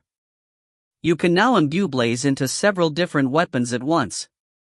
The battle ended. Yoo IlHan, who leveled up 3 times at once due to the overwhelming difference in experience points, in fact, a whole digit difference from Albani, felt his ragged body regenerating and stood there silently. In fact, he didn't have any strength left to even twitch his pinky finger, have poured every last bit of his power into that hammer strike. He only laughed emptily. The power of the demon beast he felt at the last moment was really frightening. He would have dodged if there was the slightest chance of evading, but he couldn't. All he could do was to place his faith into the final hammer strike, and ended up dishing out a stronger attack than ever before. It was rather funny, wasn't it? Phew. When his body regained a little strength, Yoo IlHan put the still steaming hammer into his inventory and raised his head to look at the sky. Rain poured down endlessly from the murky skies, as if to bless the hero of fire that was born from subduing insurmountable fire with flames of a different league altogether. Yoo IlHan threw away the stuffy helmet and let the raindrops fall onto his skin. His sweaty face was now drenched in rain, but he felt better than before. Good. Muttering as if resolving to himself, Yoo IlHan turned his head around to look at the surroundings. There were knights looking up to him absent-mindedly, with their faces covered in a liquid that was difficult to distinguish from tears or the rain. It wouldn't be surprising even if any of them ran away, but it was surprising for Yoo IlHan that none of them did. Please. Someone opened his mouth to speak. Even if you kill us, please let the citizens of the capital go. The knight threw himself onto his knees after finishing his words. Even though that knight was not the leader of the group, all of the rest knelt down one after the other. Yoo IlHan momentarily lost focus. Are these guys acting? Because they want to live? Are they pretending to be some enlightened monks? It seemed it wasn't. He couldn't believe it, but it seemed that they were being honest. Ha! Yoo IlHan sighed, before continuing. I should have said from the beginning. The citizens of the capital bore no sin. Ah! Thank you. Thank you. These guys were funny from beginning to end. The guys that skinned the people of Earth just on orders, rampaged around against a massive beast when their life was in danger, and now what, they gained insight into the Tao or something? They want to throw away everything and be at peace? Disgusting. He felt too disgusted. He couldn't forgive them. Who protects the capital if you guys die? The soldiers with no second class amongst them, Sorry? The knights all raised their heads. Yoo IlHan had a look at each one of the knights that numbered less than 1,000, before speaking again. You cannot be free. Since you pressed the wrong button in the beginning, shouldn't you be walking the same path until the very end? I will give you the most cruel punishment. You will be envious of the ones that died. The knights became dumbfounded at Yoo IlHan's merciless words, and stayed still without being able to reply, when Yoo IlHan declared as if it was the truth. Your world shall meet the third Great Cataclysm not long from now. Since the majority of the powers from the Great Empire have perished, you will not be able to win against anyone in the battle of competition, and it will become really hard to endure in the future. But his words were all correct. If they didn't have any greed for the possibilities that Earth offered, they would at least be able to resist by gathering power, but the entire empire had met its downfall due to a single pan-cosmic loner. As such, you shall struggle while looking at a scene where Farada meets its end due to the karma of your empire. You shall suffer in order to protect the innocent citizens. You shall regret and despair. Do not even think about running away. While the knights knelt there stiff, while not realizing what he had said, Yoo IlHan collected the demon beast's corpse and disappeared. It took a little more time for the knights to realize that they had survived. Of course, Yoo IlHan was running towards the imperial castle, while in concealment. I want to go back quickly. He was too exhausted whether physically or mentally. He wanted to sleep in a soft bed while forgetting everything. Should he hug Mir as he sleeps? Why not Liara? That would be the best. He returned to the imperial castle much quicker than he had left it. The rain that poured onto the burnt remains of the castle had put out the fire. The grand castle, which lay destroyed and drenched in rain, was quite the disappointment. Yoo IlHan went to the gate he had come here with. He felt Liara there, and seeing how he couldn't feel any other presences of angels, it seemed that she had finished punishing the traitor. Of course, he did think that it wouldn't be that guy alone, but finding the rest of the traitors was not his job. However, just as he arrived at the place, Liara met him with a crying face. IlHan. Liara. What is it? Are you hurt? No, not me. It's not me. Liara, said Liara while bawling. Yoo IlHan's heart fell, thinking that something had really happened. But the gate looks fine though? It's activated so they could go back at any time, so just what? Mir went to an abandoned world in order to rescue Kong Mirai. And that gate closed. What should we do? Liara. Sorry? Mir? Rescuing Kong Mirai? Went over. With Erda, Irisha, Flemir, and all the elves.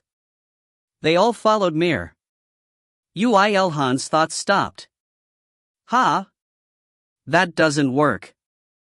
Wow, what? This was the moment Yoo IlHan was shocked beyond reason, apart from his dropout on Earth. Author's notes. It was a bait from quite a long time ago, I wonder you still remember. Active skill, counter, it's a very hard skill to learn. T/N, I have no memory of this. Yoo IlHan's mental state was mentioned quite often, right? Yep. He's not your ordinary 20-year-old guy. Neither is he an enlightened Taoist. Just what was the reason he let the knights go? Of course, don't think over it too much. This story, in the end, aims for freshness. The meaning behind the title revealed. Translator's notes. New PC broke. So I'll have to slow down on translations. Crying face, I'll still translate around 5 chapters per week though. I did 8 chapters in 3 days while the PC wasn't broken, and it broke on the 4th day. Well, by the time this chapter is uploaded, my new PC may be fixed. If you find any errors, ads pop up, ads redirect, broken links, non-standard content, etc., please let us know. Report chapter so we can fix it as soon as possible. Chapter 138, Not Me But My Son? 6. Yoo IlHan and Liara hurriedly left the gate and returned to Earth. Spyra was waiting in front of the underwater dungeon gate. You should have heard from Erda, correct? Spyra. I'm like this because I heard it. Let's hurry. Liara. Although it's frustrating. There's nothing we can do about it even if we hurry. Spyra. It seems Spyra was coping with the situation more rationally than Liara due to the difference in experience. Although, her fists were clenched tight, showing that what was going on in her heart didn't differ much from Liara. The gate has completely closed. There's no method for the Heaven's army to contact that place as it is an abandoned world. Now that think about it, there was a different intention behind the Destruction Demon Army's and Army of Brilliant Light's actions. Spyra. The reason they joined hands? That was in order to kidnap Armir. Is it because he's cute? I knew it was because he was too cute. Liara. Liara shouted in a fit of rage. Yoo IlHan smacked her on the head to calm her down. I heard that Mir entered in order to save Miss Mireille. If so, their objective should not have been him but her. To be exact, it's Nayuna, who's in the same clan as her. The woman who received the blessing of the goddess of beauty. Spyra. Oh, that woman, I see. Liara.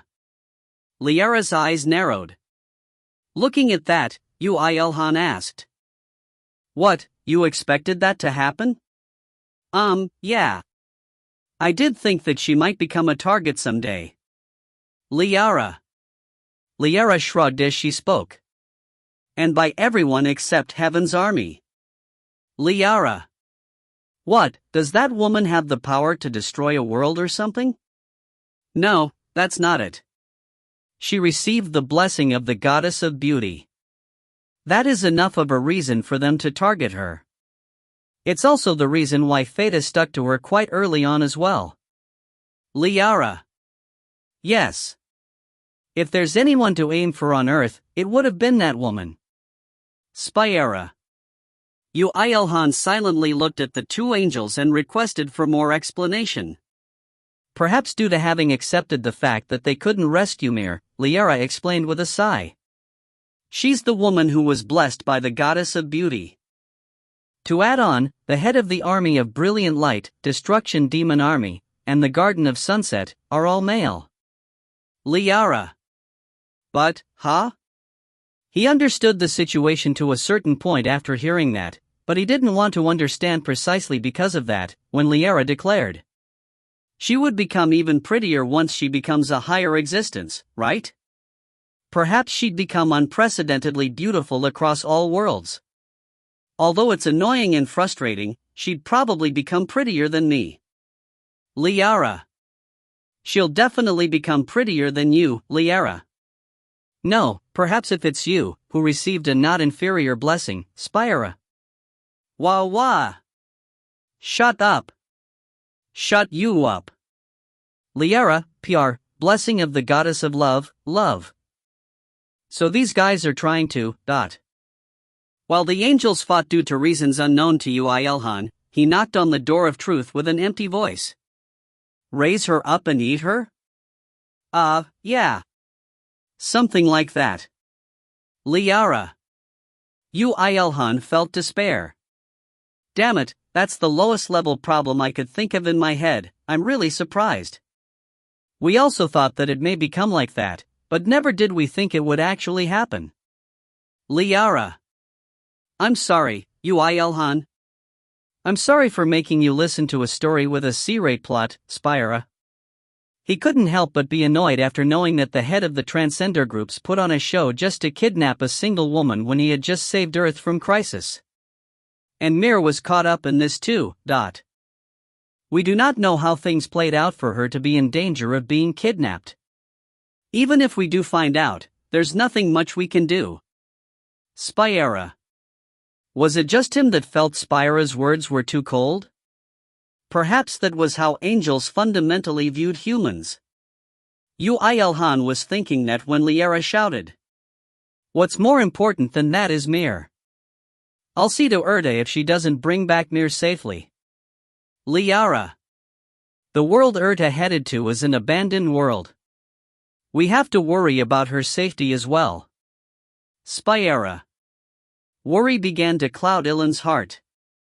Didn't he know about abandoned worlds well? Leaving aside Kuroa, where the Wolfkin lived, what if that world had a force that equaled to half, no, a quarter of Darrow? Moreover, they wouldn't be able to escape easily if this was the joint scheme of Destruction Demon Army and Army of Brilliant Light. I think I should head to the scene first. I need to get information from the people there. Yoo IlHan, I understand your worries. However, there's something we must do before that. Spyra. What Spyra pointed to was the gate that Liara and Yoo IlHan just exited from. The black vortex that still connected Ferrata with Earth was emitting ominous light under the water. Yeah, we need to destroy that. Since he had destroyed the very foundations of the Empire, he would never have to meet Ferratians again once he destroyed the gate. Perhaps he'd meet them again in the battle of competition, but since their schemes had failed, he only needed to crush them again. The gate dissipated soon with the combined attack from Yoo IlHan, Liara, and Spyra. The three of them, who had now completely dissolved the crisis, rushed out from the Atlantic and headed to New York. It's there. It looks like quite the mess at a glance. While quickly skipping past the unknown streets of New York, Liara shouted while pointing with her hand. When Yoo IlHan followed her hand, he could really see tens of skyscrapers collapsed like a domino. I can see humans as well. Well, it's not like they can rest easy just because the gate had closed. Ha! Spyra. Spyra tilted her head. Yoo IlHan also realized the reason a little after her. The gate shrunk into a single large ashen-colored spherical ball. There was a group of monsters that were facing against the humans. It was none other than the Wolfkin under Irisha. Since Irisha entered the gate after Mir, it was no wonder that the Wolfkin were protecting that place. There we go. Yoo IlHan landed on that place that was a battlefield not long before, without hesitation. When he showed himself after dispelling his concealment, the people that protected that place shrunk to the side. He's here. It really is him. Sheesh, he shows up as suddenly as ever. Just what was he doing until now? Quiet, he might know something. Perhaps he might do something about this situation. Without caring what the people were whispering about, he headed towards the Wolfkin.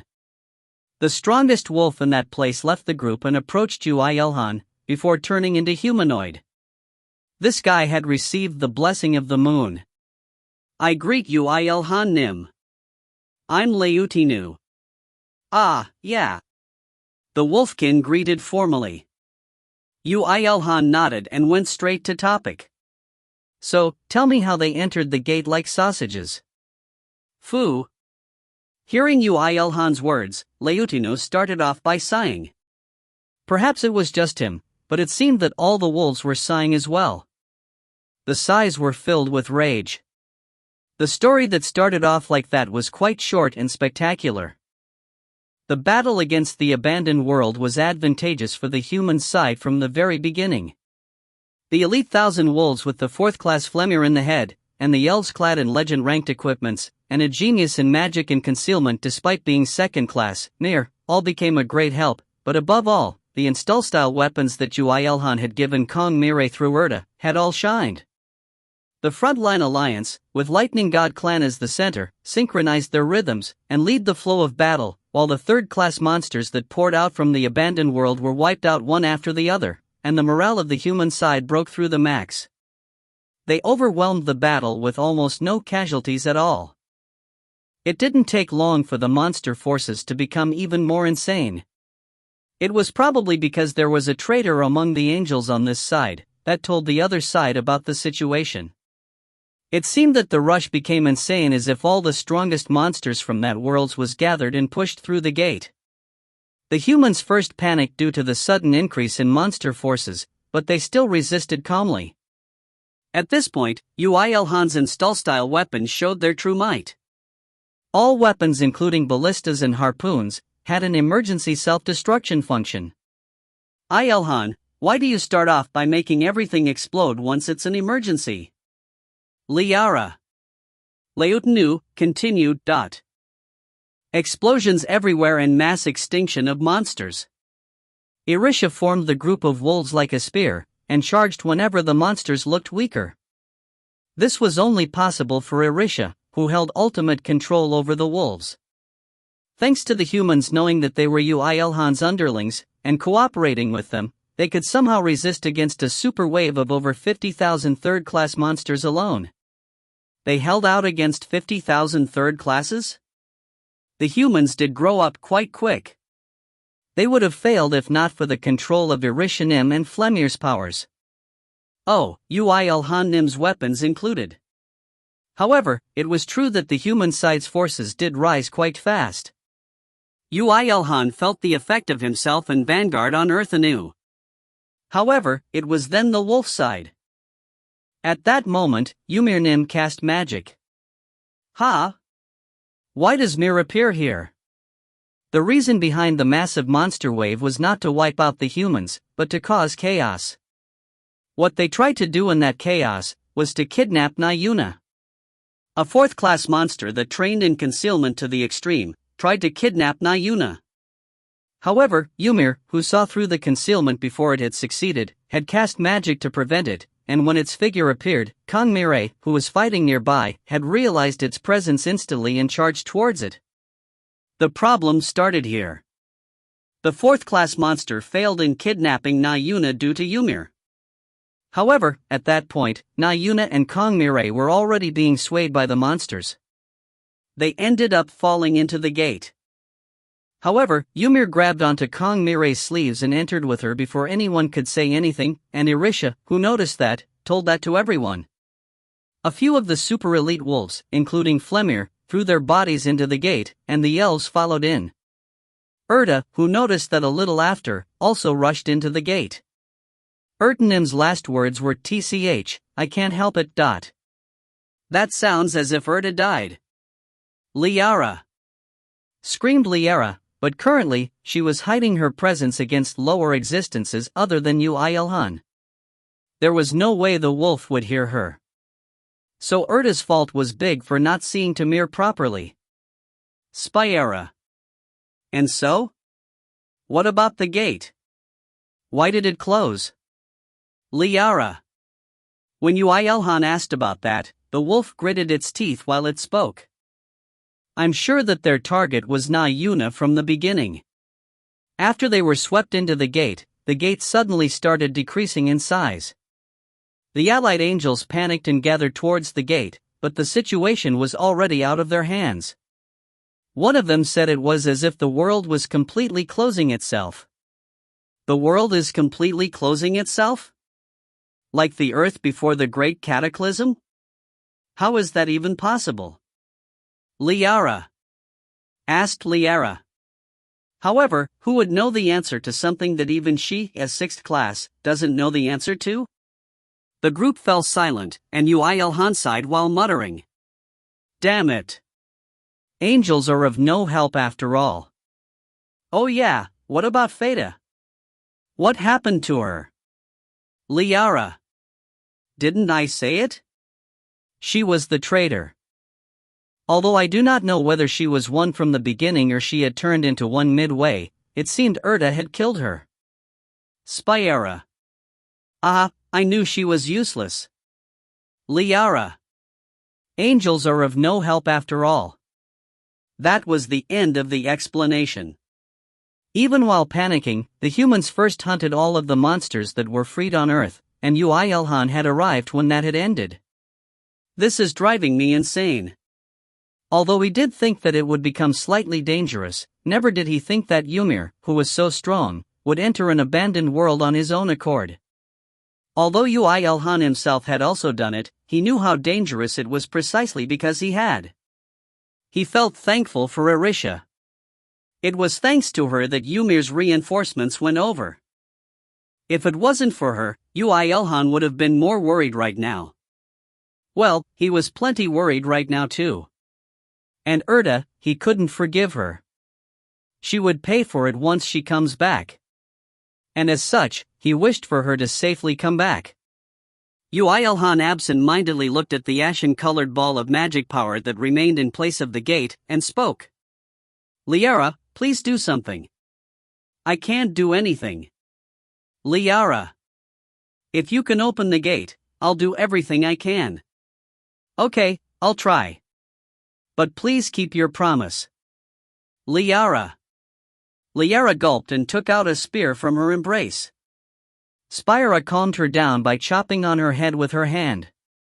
There's nothing you can do. You will only drain strength. Spyra. But IlHan said. Liara. It is impossible. If there is any possibilities, it is exiting from inside that world. Spyra. Exiting from inside that world? In a world where both the Destruction Demon Army and the Army of Brilliant Light are influencing? Mir, by himself? Yoo IlHan smiled bitterly. A sense of powerlessness assaulted his body. He had just cleaned up Farada, but now it came to this. He shouldn't have sent them after all. If he made them wait for him in the house, then this wouldn't have happened. It was Yoo IlHan's fault for sending them to such a dangerous place. He had misjudged the risks. And when he came to that conclusion, his mentality that held out well even in Farada had cracked. Although Yoo IlHan could become stronger endlessly against crisis and danger unto himself, thinking about how he lost his important ones due to his misjudgment, the force had instantly broke through the limits of his spirit. His mouth automatically muttered powerless words. Whoa, this doesn't make sense. Spyra and Liara barely held him from collapsing on the spot. This would be fine at his house, but right now, the clan masters of various clans were looking at him. There would be nothing good by showing his weak side. IlHan, let's make the wolves wait here, and have some sleep at home. I'm also very worried about Mir, but I'm worried about you even more. You really pushed yourself today, didn't you? So let's rest first. Let's think about it after that, okay? Liara. That is right, Yoo IlHan. I'll watch over this place, so go rest with Liara. Spyra. Yoo IlHan barely held on. Looking around, everyone was looking at him. The situation looked very messy. The war had ended prematurely. And they were all waiting for the one to end it all. This place will be guarded by the wolves. Yoo IlHan spoke in a powerless voice. Even if the gate opens again, I'll guard this place myself. So, the battle had ended. Please go home. Prepare for the second Great Cataclysm. The people all sighed. Even though Yoo IlHan was no ruler above them, they all believed in Yoo IlHan's words. Like this, the short, but violent battle had ended and the people of Earth that protected Earth dispersed after paying their respects to others. Even Michael Smithson of Metal Knights obediently led his clan back home, and Yoo IlHan was quite emotional to see that he was worried about Kong Mire even on his way back. It was perhaps more correct to say that he had felt a sense of sympathy, since they were in the same situation. Yoo IlHan, rest well. Leave the rest to me, and these weak wolves. Spyra. Do you want me to leave it to you or not? Yoo IlHan laughed at Spyra's words, and whispered to Leutino to take care of this place. Leutino seriously nodded and returned to wolf form. That was the last. Yoo IlHan headed back to Korea with Liara's hand in his, and he took care of his equipment and washed himself, before falling asleep. However, the moment he completely fell asleep, green text started explosively appearing on his retina as it had waited for him to sleep. Ymir has become level 100. Ymir evolves into immature BL************ D dragon. 1. The power of Dragon Man resonance becomes stronger due to the contractor, Ymir's, growth, and it becomes possible to activate dragonic blood. The skill, Rule, has become level 23 due to growth of subordinates. The skill, Rule, has become level 25 due to growth of subordinates. The skill, Rule, has become level 28 due to growth of subordinates. That was an array of miracles that can never happen continuously, but unfortunately, Yoo IlHan was asleep and could not see those messages.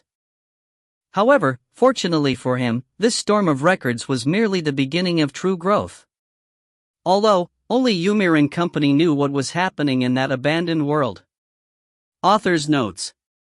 Men are the same whether it's young, old, lower existence or higher existence. The higher-ups also invest while looking at potential. This is not about stocks. Loners are sensitive to losing what they have. Shush.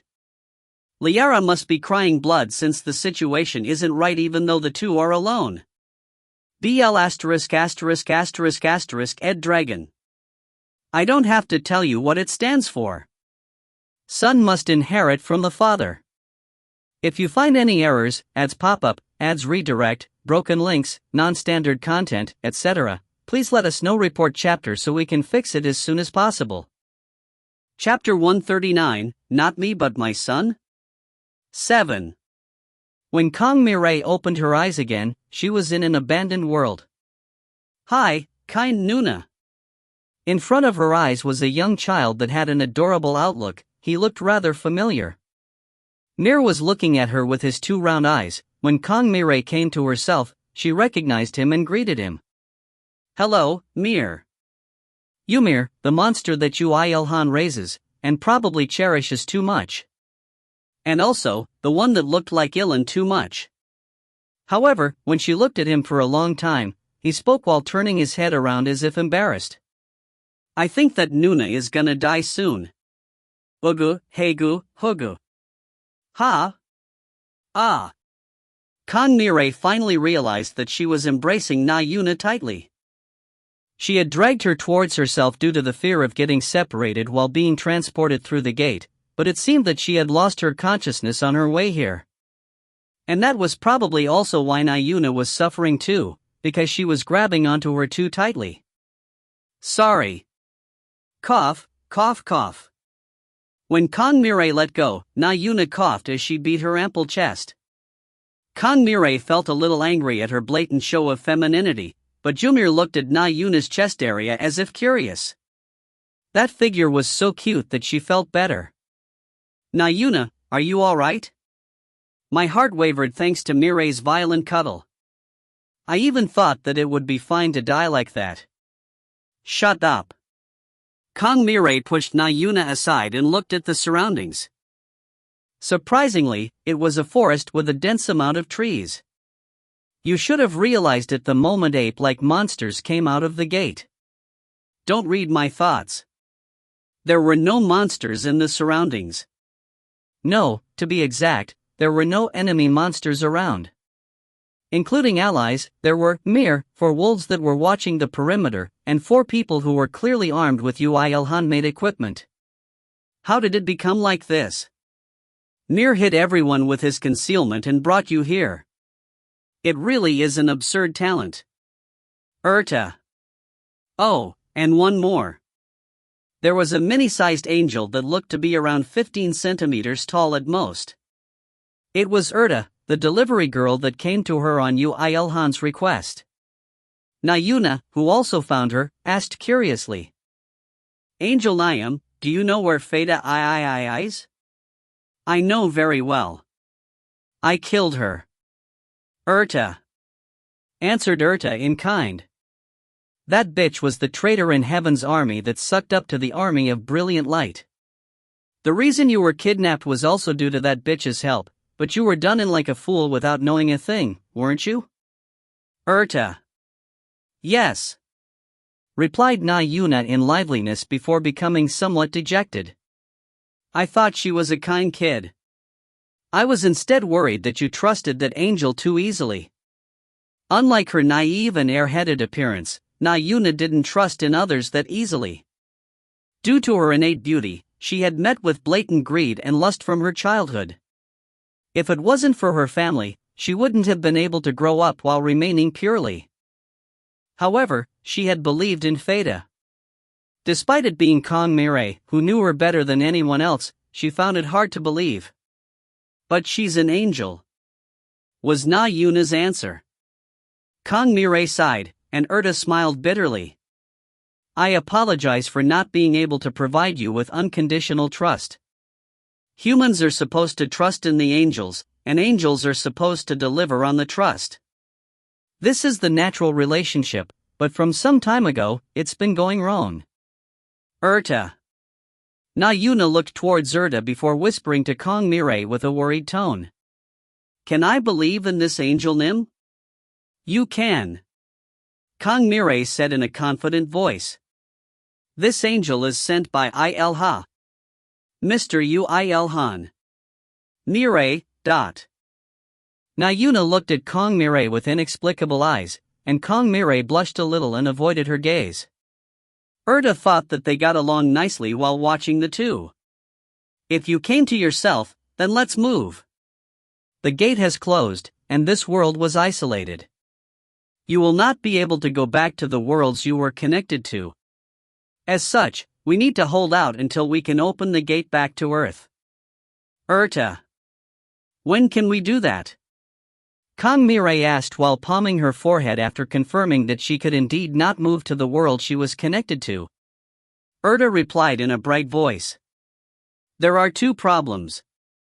First, it is that this world is completely isolated from other worlds, and secondly, it is extremely hard to open a path back to Earth even if it weren't. I'll do anything that I can do. What can we do in order to solve those problems?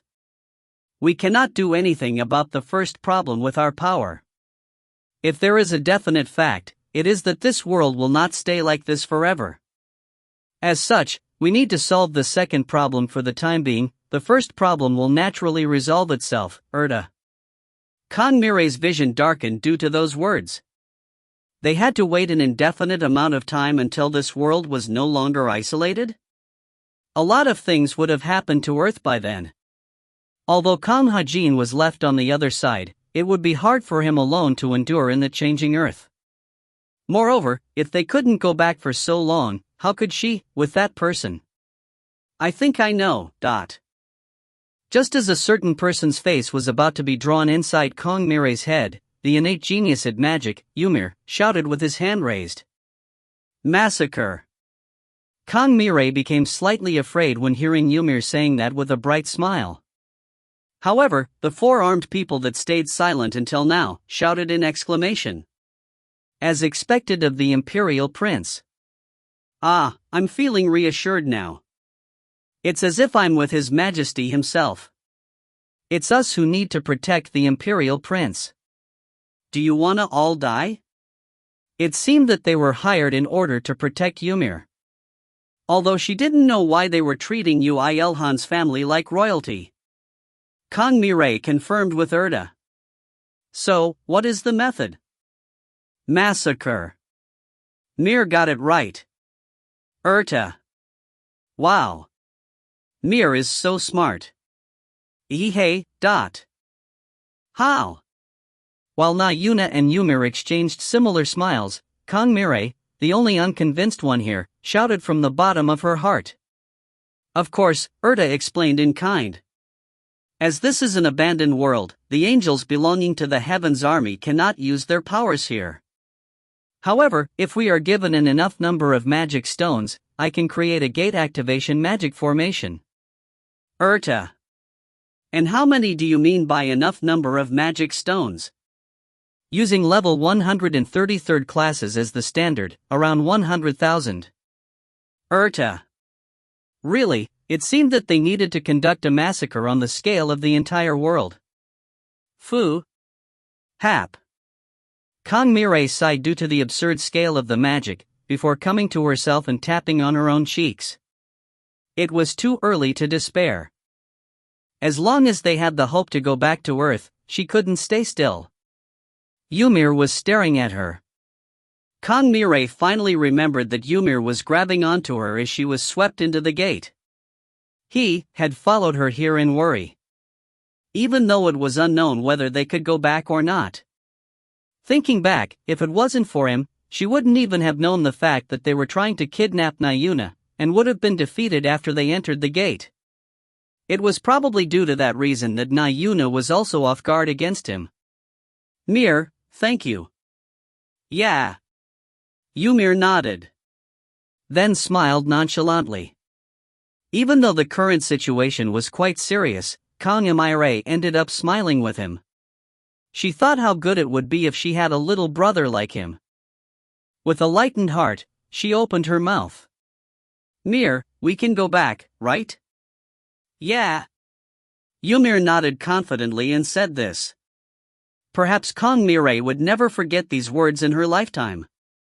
It's much easier compared to what my dad did. So we can do it.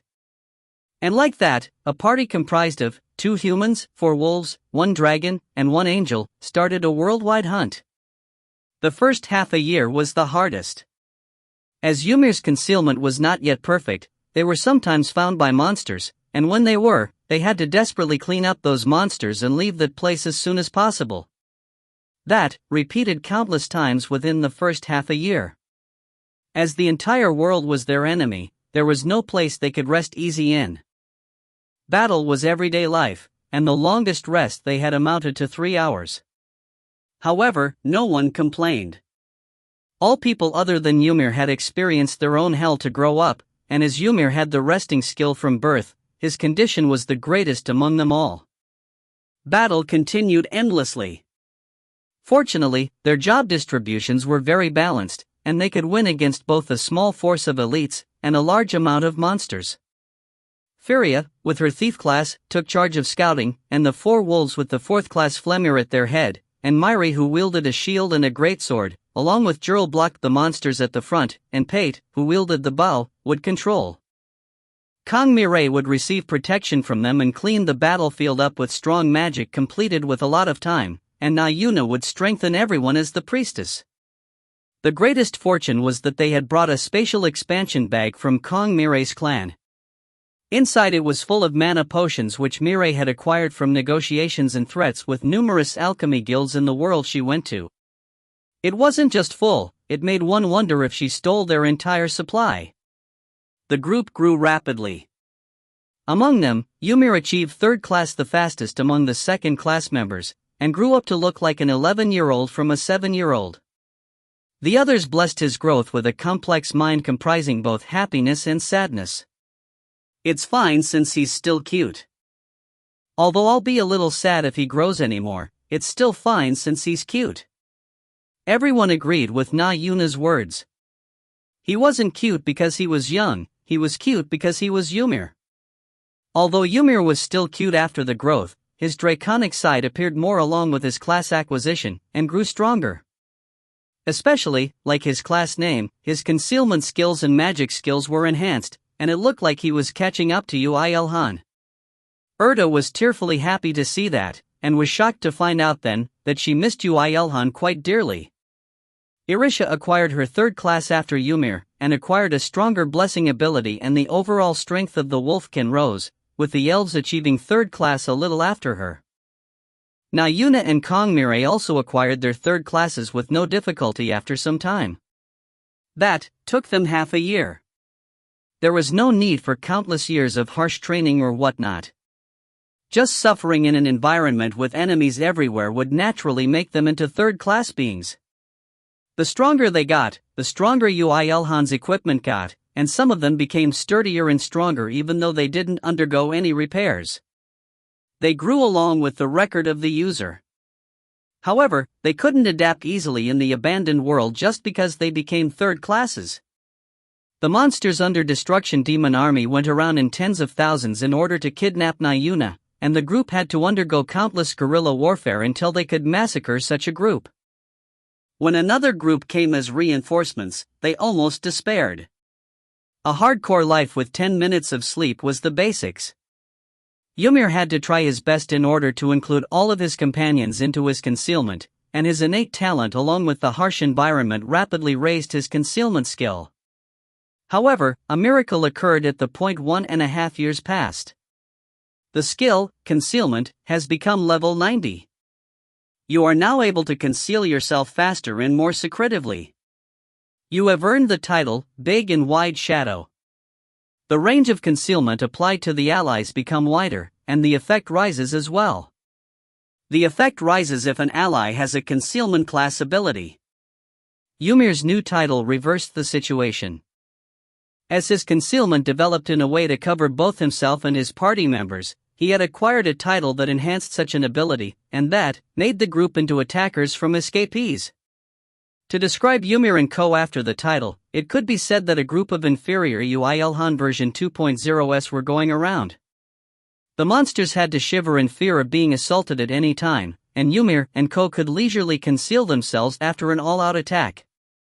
Of course, it didn't work so well against fourth-class beings, but by that time, they could kill a fourth-class being by combining their strength, so it wasn't that big of a problem. This was excluding the fourth-class Flemir. In other words, Ymir's party could now fight against two fourth-class beings on equal footing. Did this mean that all fourth-class monsters went around in threes or more? Unfortunately, not all monsters were as clever as dragons. There were less than 100 fourth-class beings in this world, and they had very large egos, and unlike the dragons, never grouped with other fourth classes. As such, they all vaporized into experience points for Ymir and Co., one after the other. After 2 years passed since their entry into this abandoned world, their group brought disaster to this world. Excluding Flemir and 2 third-class wolves that came here, everyone's level averaged out at 130, and the monsters wished for them to leave, but the group hunted monsters even more proactively. The Destruction Demon Army and the army of brilliant light beings residing in that world ended up completely giving up. The fact that higher existences couldn't use their powers applied to them as well. In the first place, they thought that it would be enough with fourth-class monsters, but the presence of Ymir had made everything go wrong. Yes, everything was doomed, completely and perfectly. Now, they only wanted to return to their camps. They also couldn't return because the world was closed. However, as the world was still tightly closed, they could only wait obediently, and in that meanwhile, Ymir and Co. caused chaos everywhere and were pulling out the roots of monsters from this abandoned world. When 9 months passed, the world finally exited its isolation and acquired a possibility to be connected to another world. The Destruction Demon Army and the Army of Brilliant Light exited first, and Ymir's group also succeeded in opening a magic formation to go back to Earth by consuming magic stones. What do we do? What if Korea already met its doom? Can we really adapt well? What are you worried about when Mr. Yoo IlHan is there? Moreover, not to mention Korea, there should be no one who leveled up as fast as us, new? That's true, but Kang Mi couldn't stay still now that they were actually returning, but Yuna calmed her down with her ever-relaxed attitude.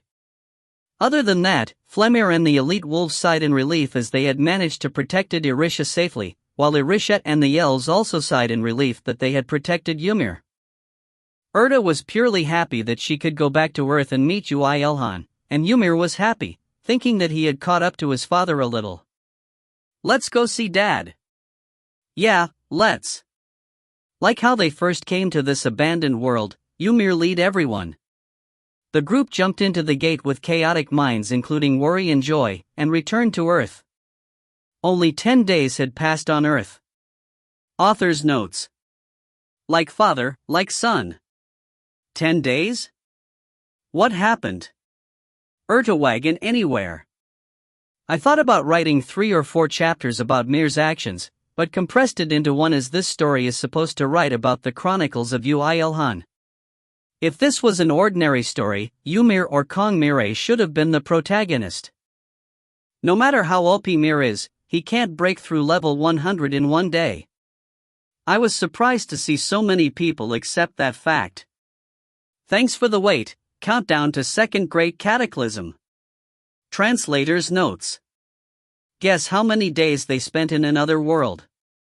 Translator, Chamber. Proofreader, Kokasaidsu. If you find any errors, ads pop-up, ads redirect, broken links, non-standard content, etc., please let us know. Report chapter so we can fix it as soon as possible. Chapter 140, Not Me But My Son? 8. The skill, rule, has become level 30 due to the growth of your subordinates. The moment Yoo IlHan opened his eyes after sleeping nicely thanks to Liara's embrace and lullaby combo, he saw the notification. What? Yoo IlHan blinked twice or three times before realizing what situation he was in. Ymir and his subordinates were growing rather rapidly at this moment. Hurriedly checking his own status, Yoo IlHan found out it wasn't only the rule skill, but Dragonman resonance and dragonic blood that had also risen in level. Mir was alive. And he was growing. Pretty quickly as well. I thought the world was closed off. So it's still in contact with the Akashic record? If not, there was no way Yoo IlHan's own record would be updates just because of their growth. Thinking up to there, Yoo IlHan hurriedly checked his rule skill. To be exact, he was checking the status of his subordinates through it, and that method came back as a nice success. Subordinates connected through rule skill: Ymir, Myri, Pate, Jurl, Furia, Irisha. Good, they're all alive. A small sigh of relief. If they were all alive, he could probably say that the others were safe as well. Although he didn't know when they could meet again, he was relieved that they were still alive. Since the forces on that side should have been weakened due to the battle on Earth, they should be able to endure well. Definitely. Although he didn't know that less than 10% came out of the gate, but for now, not knowing was better for him. I'm hungry now. Now that his worry for Ymir and Co died down, a sense of hunger came with it.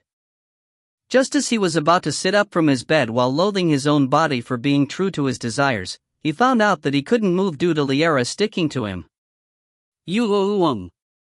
Hi, Uluhu. This failure of an angel. Yoo IlHan freed himself from Liara's arms and legs, which were coiled around his chest and leg respectively, before rolling this embarrassing angel that had stuck to him in her sleep. It seemed that she had clung to him for ages, as her scent seemed to linger on his body. He had to put in quite a lot of effort in order to calm down his red face. No matter how close they were, sometimes, he didn't know how Liara thought of him from her actions. Sighing lightly, he stood up and stretched himself. Well then. Let's eat and cheer up. Was what he thought as he opened his inventory when the skill, rule, has become level 31 due to the growth of your subordinates. The skill rose just now, but it leveled up again? Just how many monsters were they facing? He blinked again in shock. However, the skill growth didn't end with just that. After he ate lunch, after he finished his smithing at night, even as he laid down to sleep. Just as he was about to forget, the skill level of rule rose and never once failed to make Yoo IlHan dumbfounded. Isn't it possible if you think that they are killing 100 third-class monsters in 1 second? You have 6 subordinates, so 16 each per second. It's impossible if it's not IlHan. Liara. It's also impossible for me without the remote collection, but... Of course, not to mention remote collection, the ones that went to another world didn't even have an inventory. Just what was happening to them? Of course, there was no way of knowing. He could only ask once they met up. His everyday life without Ymir and the other subordinates made him think back to his dropout period. As there were no other angels than Liara, it reminded him even more of that period. Was it due to that? He also felt that time was flowing faster as well. They are all in a mess talking about the second Great Cataclysm. Liara. Vanguard's popularity is rising as well. The day of the battle against the abandoned world, Yoo IlHan had mentioned the second Great Cataclysm, and the effect was huge. The people of Earth were scared stiff after knowing that this already chaotic Earth would become even more chaotic, as they wished to raise their power and sense of security by several notches. As such, they all wished to trade with Vanguard, whose weapons showed amazing might in both personal weapons and install-style weapons.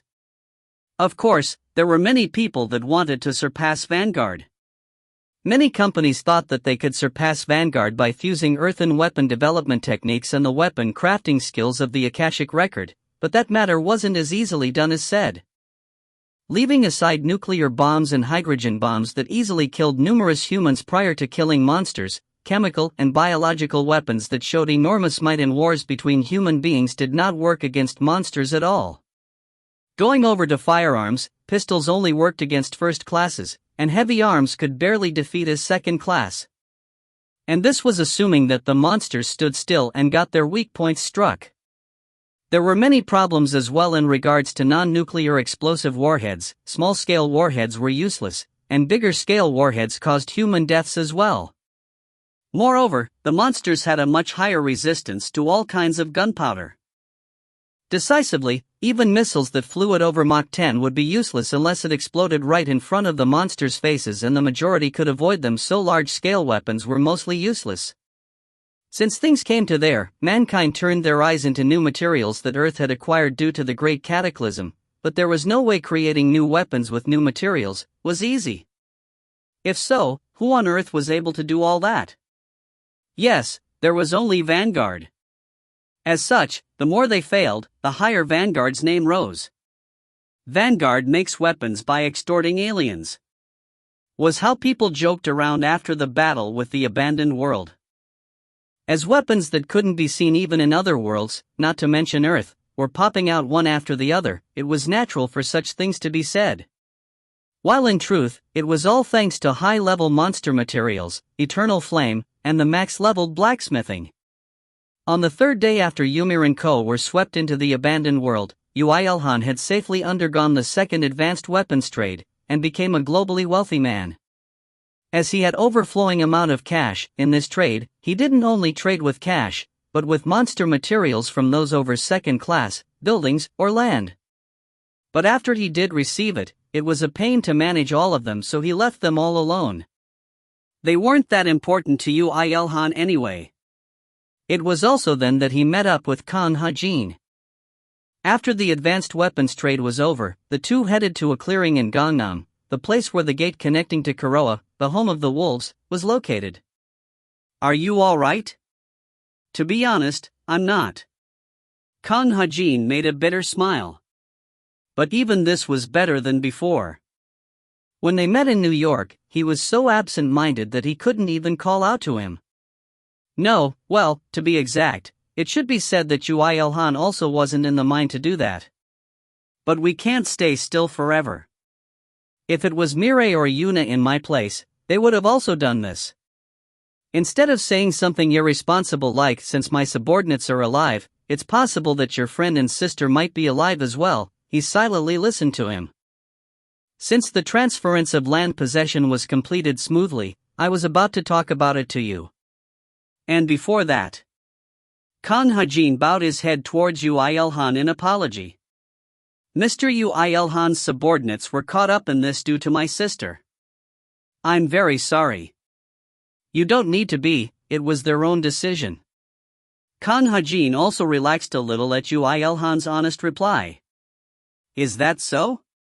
He asked before stepping back a little and asked. I heard the monsters you are ruling were also caught up in this. Although I'm sorry to ask this, can we still believe in those wolves? Well, of course they'd leave my control if Arisha dies. If so, I'll take responsibility for everything, so you don't need to worry about that. Thank you, and I'm very sorry. This was probably what he wanted to hear in the first place. Yoo IlHan pitied Khan Ha-jin as he had to act like this since his sister was swept into an abandoned world. It wasn't like he didn't understand him at all, he didn't say anything.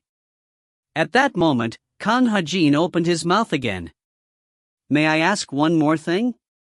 What is it? Do you have any plans on what you're going to do on this land here? If there's anything we can help you with. Oh, no. I do have something to do, but I will not be needing your help, said Yoo IlHan as he smiled. I'm planning to build a house. A house? You say? Since I'm building one, I'm planning to make a big mansion. Alone? Yes, alone. Khan Hajin's face colored in confusion and doubt. Meanwhile, Yoo IlHan's smile became thicker. He spoke with strong conviction and expectation. Before they come back, I'm planning to build a grand mansion. Although it was good to build a mansion, there was something else he had to make before that. Which was, of course, the item that he even created a blueprint for while running towards South America: wings. The wings with thousands or tens of thousands of thin feathers would become a perfect support type equipment that helps out in regard to battle, defense, and even mobility. In fact, he was planning to craft it using dragon bones when he drew the blueprint, but after acquiring the level 267 volcanic demon beast corpse, his plan changed. To be specific, he changed his mind after finding a 4th-class magic stone near its heart while dismantling it. Wow, this is really amazing, Liara. Even Liara exclaimed after looking at that. The magic stone emitted a mysterious light, and was so big that it was unbelievable that it came out from a lower existence. Leaving aside the fact that vicious poison and curse dwelled in it, and was hard to even hold on to it, the magic stone was the manifestation of perfection itself. Good, I shall create the wings with this guy's magic stone and bones. How about creating a weapon since the magic stone is this good? Liara. Then let's start. Hey! Don't ignore me. Liara. Although he did decide after only looking at its heart, its bones were the best as well. Its blackish-red bones from skull to toe bones made him wonder what it must have eaten for it to become so hard. If there was one drawback, it was that not to mention processing, even cutting it was very difficult. Although the demon beast's bones were metallic like the dragon's, perhaps due to its ability while it was living, it had a perverse characteristic of absorbing fire up to a certain level, and even became even harder through it. As even eternal flame couldn't melt it down no matter how many magic stones he fed it, he called out the purple flames from his 8-tailed dragon spear, added blaze, and covered that with the eternal flame and fused them into one. Only then could he barely melt it down. As Yoo IlHan himself had no mana potions, this process was very tiring. It was impossible to completely melt down the demon beast's bones, and even if it did melt, it solidified almost instantly, so Yoo IlHan had to craft the artifact with the mindset and actions of that of a beast aiming for prey. Yoo IlHan's carving knife, hammer, chisel and anvil all perfectly harmonized with each other to craft the demon beast's bones little by little. That scene was so cool that it was a little bit of a pity for Liara alone to watch it. As Liara liked watching Yoo IlHan holding the hammer the most from before, this period of time was like a blessing to her. Of course, she couldn't just play around. She had to support him in the process. IlHan, that place is solidifying. Liara. Yoo. There, a little below. It's sticking. Liara. Yoo. The battle that was even more difficult than killing the demon beast itself continued for almost 3 days before it ended.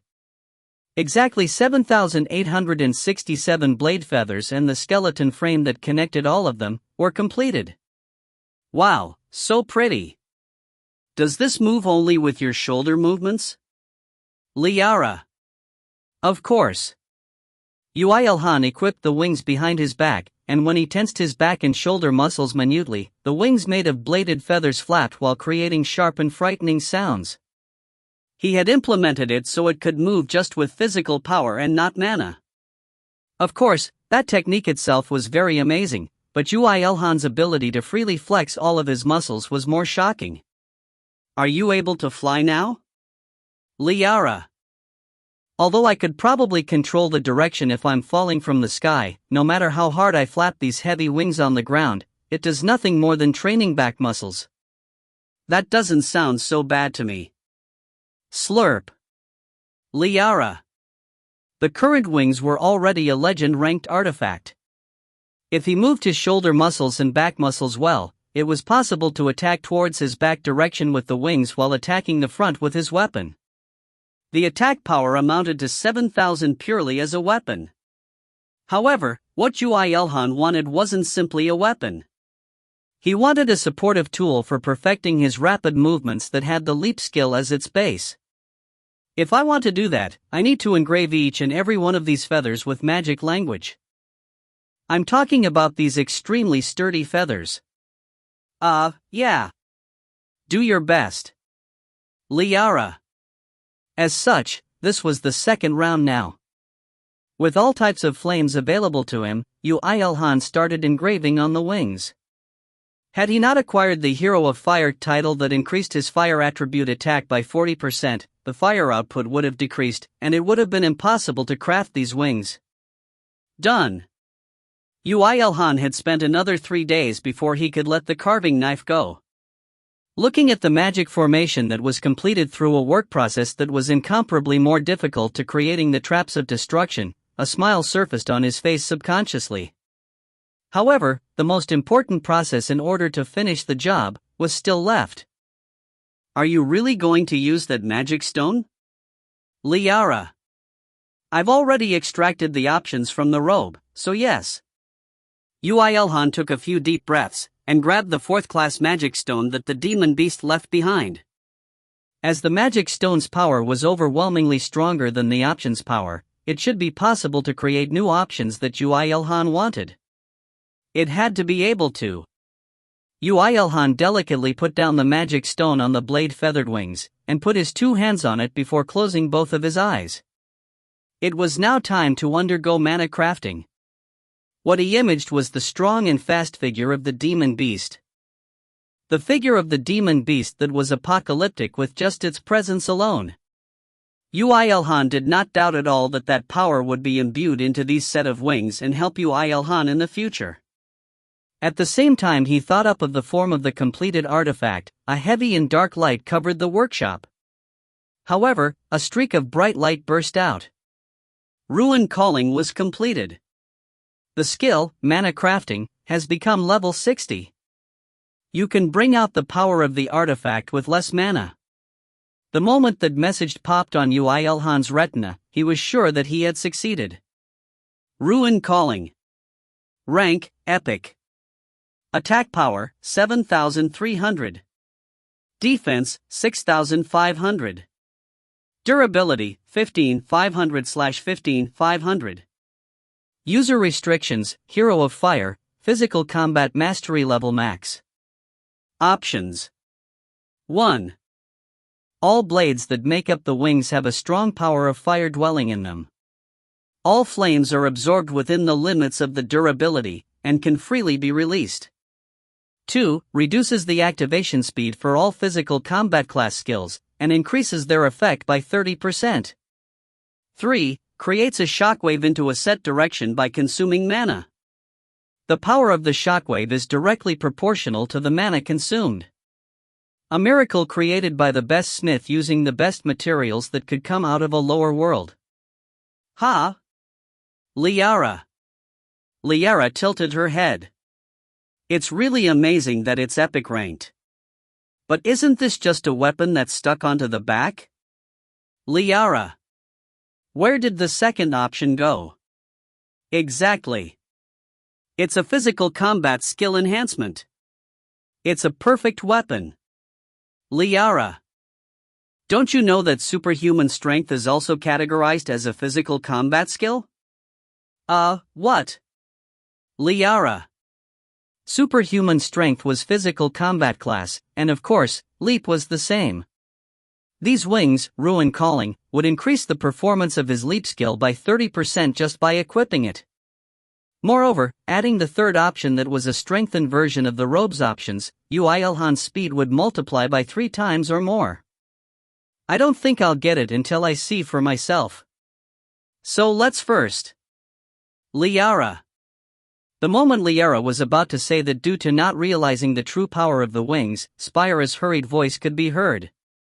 Come to New York quickly with Yoo IlHan. The gate seems like it's about to open. Spyera. Liara abruptly raised his head and grabbed onto Yoo IlHan's arm. Regardless of his reaction, she dragged him and expanded her wings. IlHan, let's use those wings right now. Let's go. Liara. What is it? Right now. Liara. The wings. I should take them.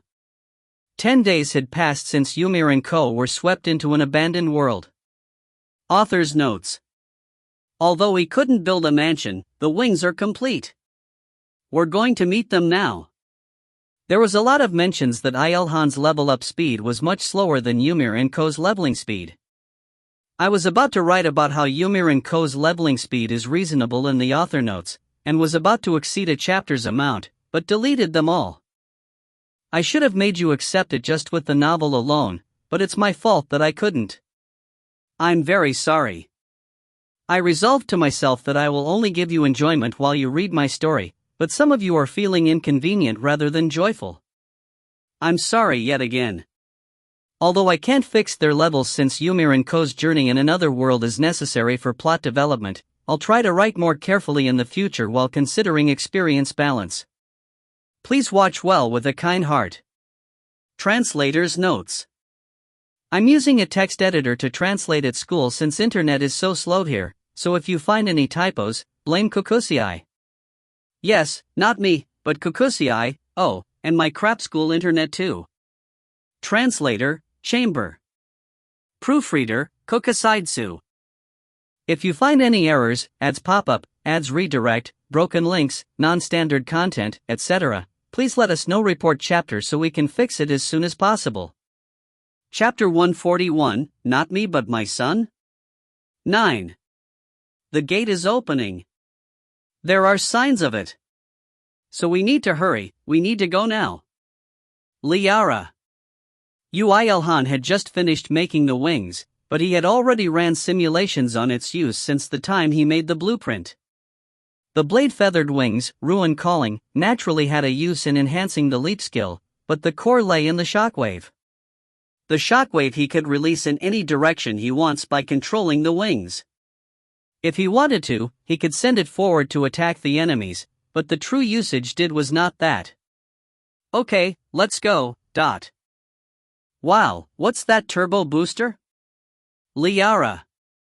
When Yoo IlHan leapt up into the skies using leap and re-leap, he inputted mana into the wings and activated the shockwave, backwards.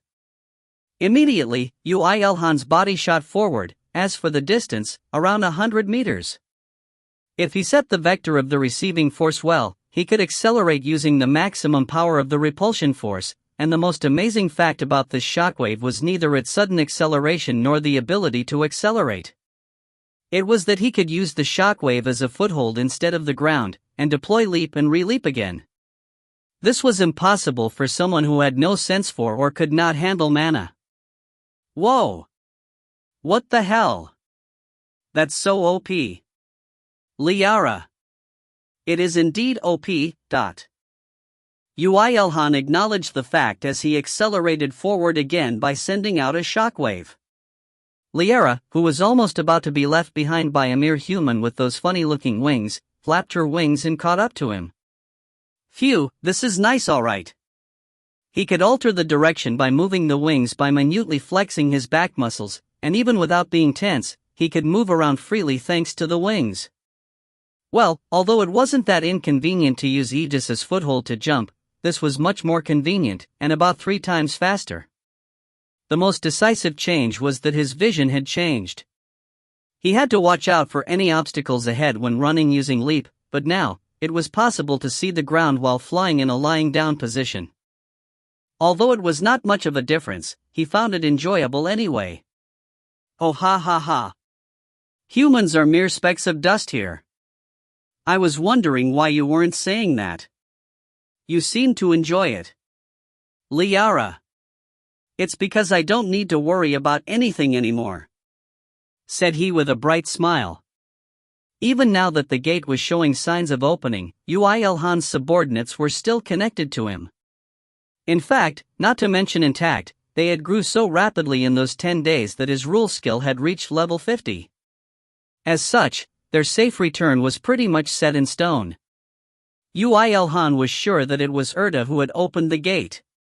How could he not be happy when he was thinking that they were all coming back safely? Yeah, it's really fortunate. It really is. Liara. Liara smiled while approaching Yoo IlHan. Now that Yoo IlHan could use ruin calling to fly rapidly in the sky, it would be fine for her to turn mini-sized and dig into his embrace or grab onto his hair, but it made her happier to fly alongside him. IlHan, you really grew up. Liara.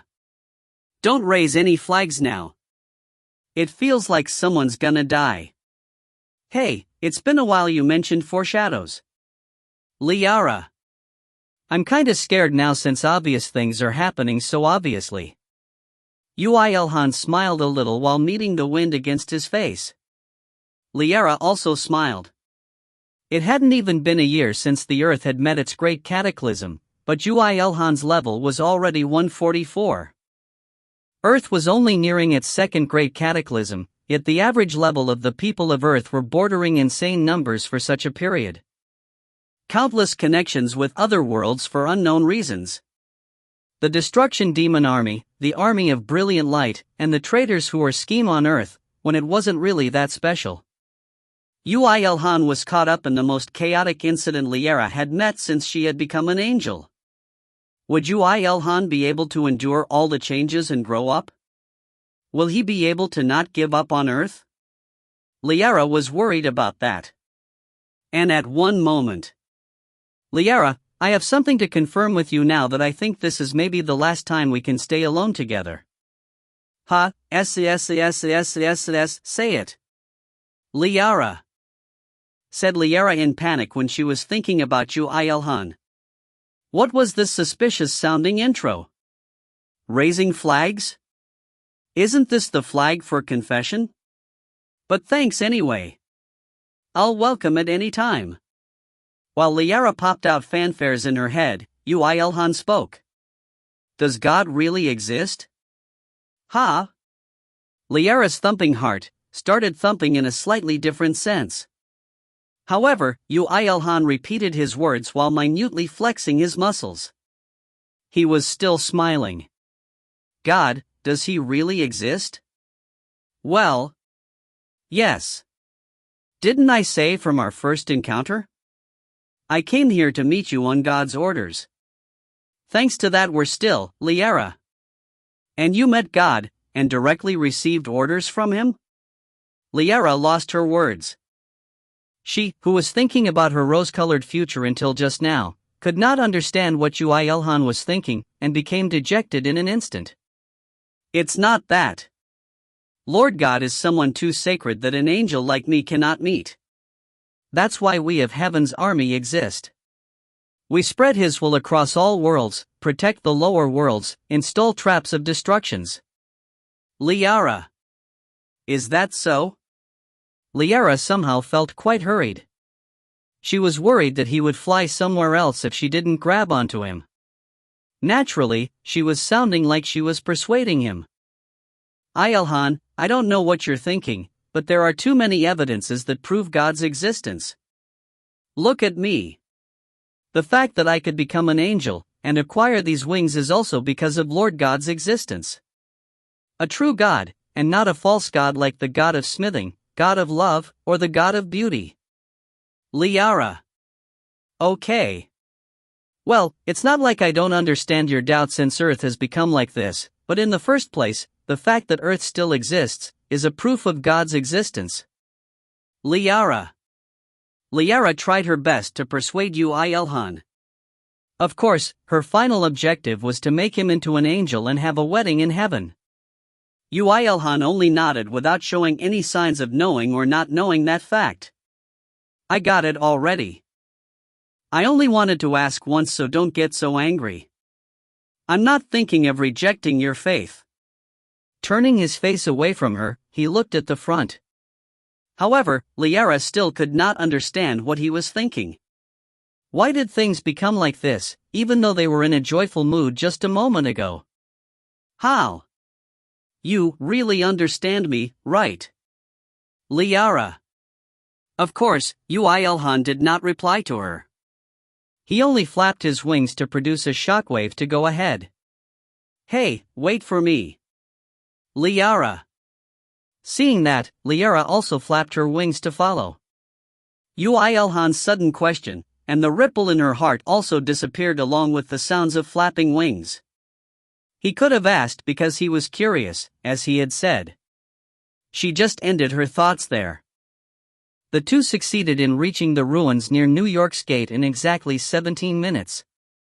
Even Spyra, who was waiting with her spear in her hand while lining up the wolves, was surprised. Just how did this happen? Spyra. IlHan made OP equipment as always. It's that blueprint from last time. Liara. Oh, is that so? Spyra. Although it hadn't been a long time since Spyra became Yoo IlHan's contractor, she had already acknowledged the fact that it would be endless once she started retorting him. As such, she didn't say anything even when Yoo IlHan moved his bladed wings. It will open soon. I can feel a large-scale formation beyond that place. Spyra. This formation. Liara. Yes, it's Erta's doing. I should ask how she did it, when she shouldn't have been able to bring out any of her powers as an angel. Spyra. Spyra said in a small smile. Liara heaved a sigh of relief. It seemed that she was worried about Erta after all. It's connected. Spyra. This aura is. Liara. Soon, a black-haired, golden-eyed, very, very handsome boy around 11 years old ran out. Although he looked around 4 to 5 years older than when they last saw him, Yoo IlHan instantly recognized him as his son, Ymir. Mir. Dad. Ymir ran into Yoo IlHan's embrace without a moment of hesitation. Yoo IlHan instantly put away his armor with his well-trained switching technique and hugged his son. It's the real Dad. Dad. Yes. Ymir ended up crying now that he really felt that he was in Yoo IlHan's embrace. Well, although it was only 10 days, they had experienced so many harsh things in order to level up so much. There would have been a lot of difficult and sad things. Yoo IlHan silently embraced him and consoled him. His posture looked quite natural, and it was because there were some times when he was hugged by Liara in his millennium dropout period. It wouldn't be an exaggeration to say that the reason Yoo IlHan grew up to be a man who can embrace others was all because of Liara. It was hard, wasn't it? Yeah, sob. It was so hard. I wanted to see you so much. Dad also wanted to see you, Mir. Really? Of course. While Ymir was being doted on by Yoo IlHan, the others all jumped out from the gate. Master. It's fortunate to see you again. Irisha, who grew up so rapidly, and Flemir with a sharper aura, and the 2 wolves that supported them. Your Majesty. His Majesty came here for us, what an honor. Ah, His Majesty's figure is as dashing as ever. Your Majesty, we have protected His Highness according to your orders. Although it somehow feels like we were protected instead, but anyway. The 4 elves, that made him doubt how they became so strong in just 10 days of time, and continuing on, Erta. Yoo IlHan. Erta. It wasn't the mini-sized Erta he saw normally, but a human-sized Erta that ran into his embrace. Like Ymir, with all of her body. Although he reflexively received her with one arm, Yoo IlHan could only be dumbfounded. Hey, your character changed a lot. Don't get me wrong. I only approached in order to regain the close relationship that should exist between the angel and the contractor. Erta. What do you call this again?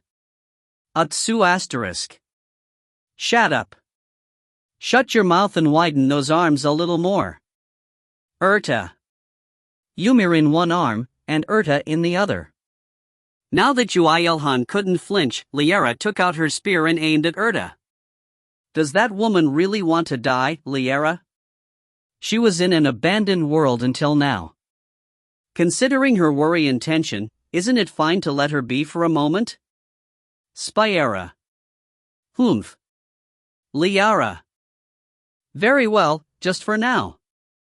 Just as Liara set her heart to let her go for just now, the gate spat out the last two people, Kongmire and Nayuna. Ah. Mr. IlHan. It really is Mr. Yoo IlHan. He is still as ever. Wait, no, did he get more handsome? Although they had gotten stronger like the others. Somehow, both Kongmire and Nayuna seem to have gotten a little more mature over the 10 days. Just how much hardship did they go through?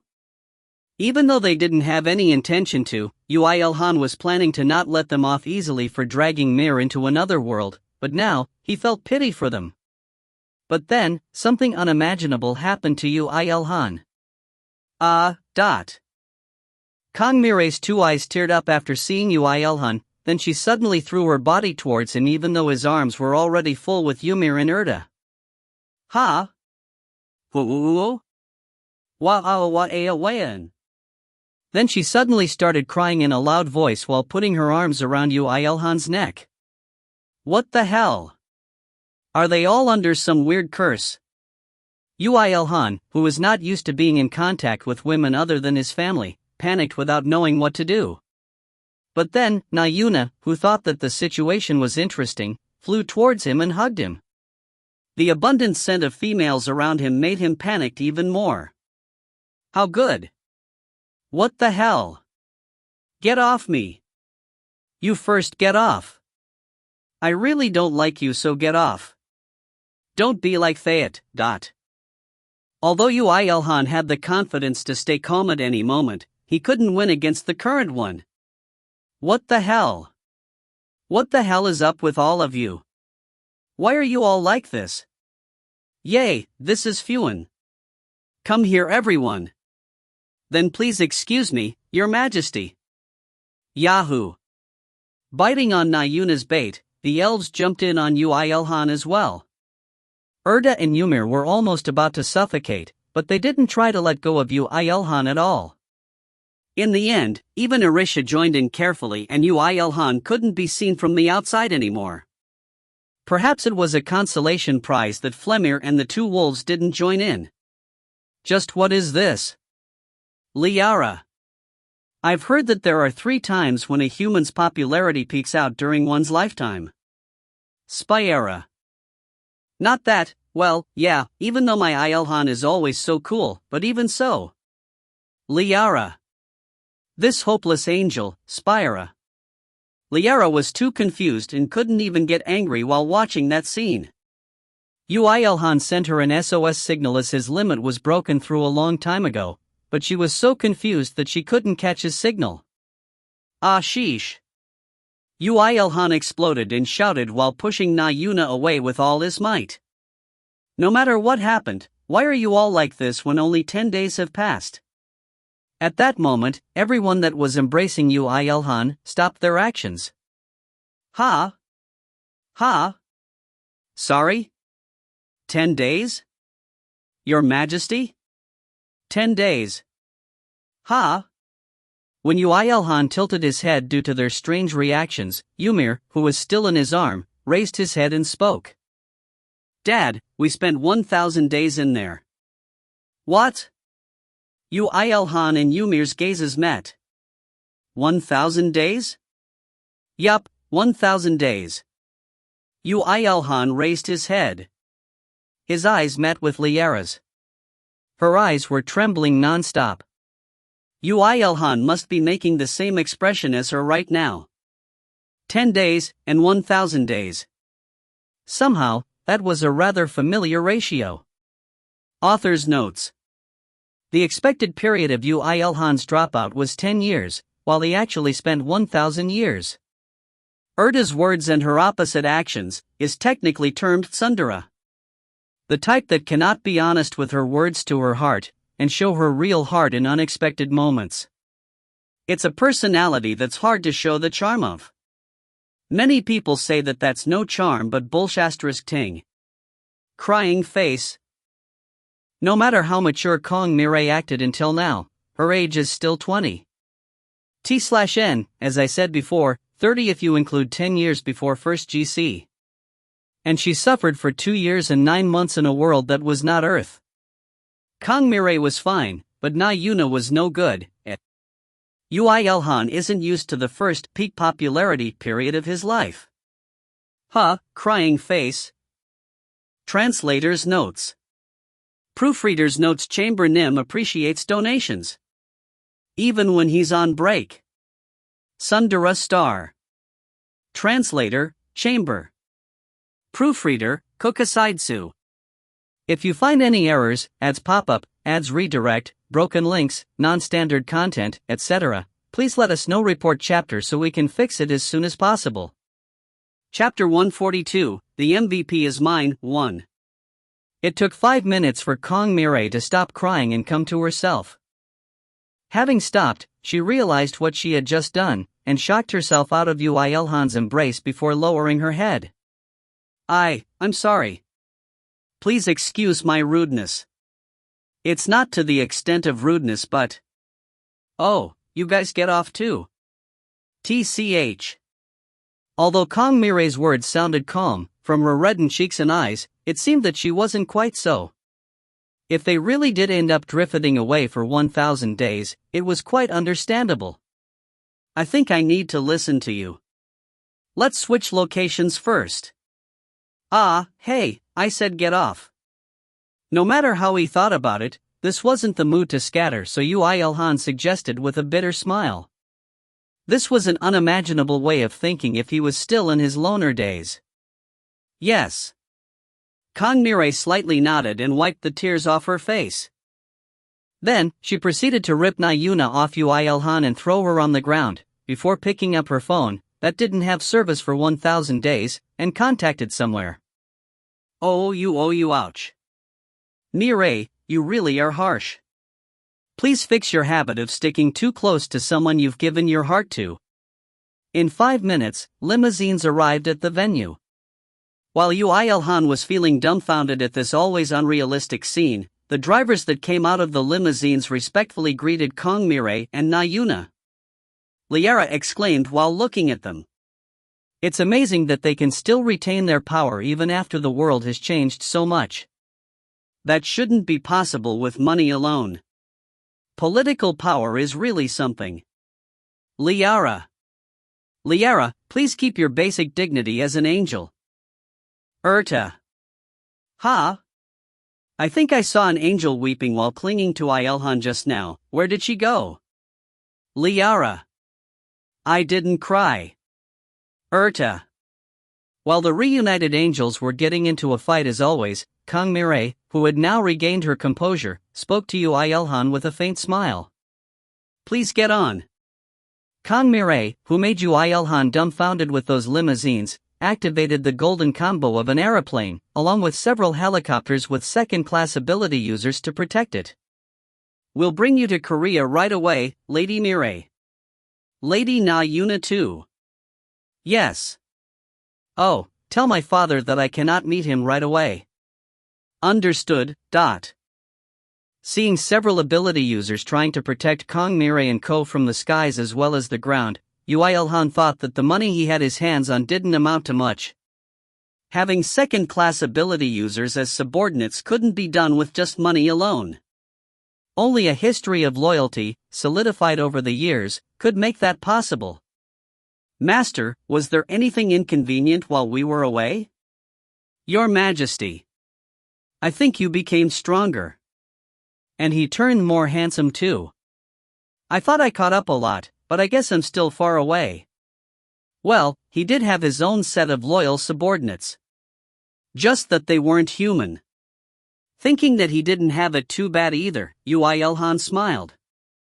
In any case, it was fortunate that everybody came back safe. He truly thought that.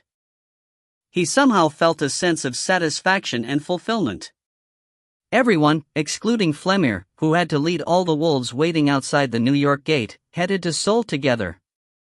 Although Yoo IlHan felt slightly depressed for not being able to show off his wings, ruin calling, the others didn't notice that. Only Liara laughed. Having arrived at Seoul, the group headed to Yoo IlHan's apartment. As everyone was Yoo IlHan's subordinates other than the angels, it was nothing strange. Well, if you exclude Kong Mirai and Na Yuna, that is. So you want to sleep here for 3 days? Yoo IlHan was surprised by Kong Mirai's sudden request. Kong Mirai spoke of her reasons with a very sorry expression. Of course, we'll get a hotel room if it's of any inconvenience to you, but if I book a hotel using my name, it is highly possible that my father or brother will come to find me. If we stay here, those two will probably not interfere. Instead, it would be Yoo IlHan's point of view that a terrible misunderstanding that may arise. Mir. Let's wash with Nuna. Yeah. Na Yuna, you too, don't run around like it's your own home, and lower your head right here. The reason for Kong Mirai's sudden request was this. For Kong Mirai and Na Yuna, who had fought for 2 years and 9 months without rest, mental and physical stress had piled up beyond their limits. They had just avoided death by overexhaustion thanks to Na Yuna's recovery magic, but however, if they went back to their clans now, they would be flooded with work again. Kong Mirai had extremely rationally judged herself that she needed a rest. Whether it was the second Great Cataclysm or the Lightning God clan, she would only be able to work after resting both her body and heart. Even so, I can only apologize as it's Dad, Mirai Nuna is kind. Yuna Nuna is kind too. Just as when Yoo IlHan was about to reject, Ymir in his arms spoke with clear eyes. Even so. Dad, is it no good? Just as when he was about to reject regardless of Ymir's eye attacks, those two clear eyes dampened up. Critical hit on Yoo IlHan's heart and conscience. Can't I play a little more with these Nunas? Who taught him this skill? Me. Mir is so cute, isn't he? Ouch. Yoo IlHan smacked Na Yuna on the forehead for the first time. However, that also implied his permission to stay. Na Yuna made a V with her fingers towards Kong Mirai even as she looked about to cry, and Kong Mirai also smiled a little. The promised 3 days went past very quickly. Yoo IlHan told the state of affairs on Earth to Ymir and the others, and they told Yoo IlHan their story. After hearing that, Yoo IlHan's impression was very simple. So Mir hard carried everyone. I fought hard. If it wasn't for his concealment ability, it would probably have been the end the moment they went to the other side. What was more impressive that Ymir's concealment skill evolved in a way that concealed his allies as well as himself. It was all thanks to him that they could massacre the monsters while enduring daily life in that harsh world. A party-specialized evolution. It was impossible for a natural-born loner like Yoo IlHan. Yoo IlHan was satisfied that his son grew up to take care of everyone unlike himself.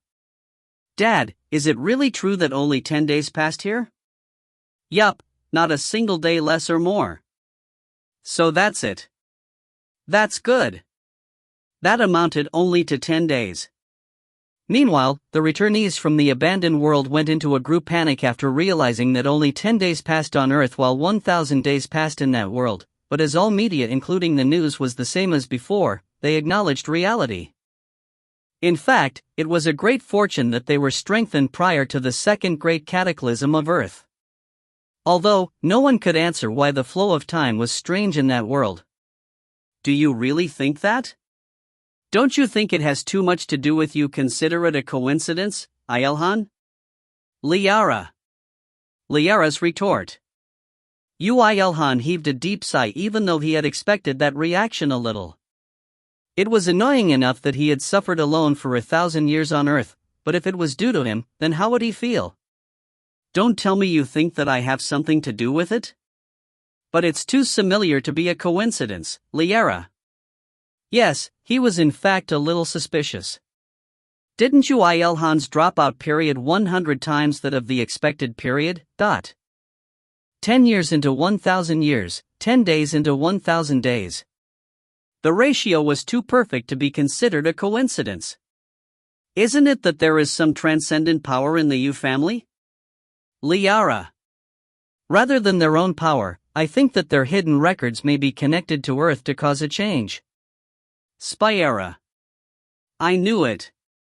There was no way Yoo IlHan is an ordinary human when he has a pancosmic level title. Erta. Even if you look at me like that, you won't get answers. And Erta, come with me to the rooftop later. In the millennium of his dropout period, Liara only explained it as an unknown error, and Yoo IlHan, who was busy living out that 1,000 years, didn't look much into it. Even if he did, nothing would change anyway. However, Ymir, who was born from Yoo IlHan's mana, ended up being trapped in an abandoned world. If there was anything different from Yoo IlHan himself, it was that he was together with allies, and the Akashic record was connected to it. He came back after spending 1,000 days, and only 10 days had passed on Earth in the meantime.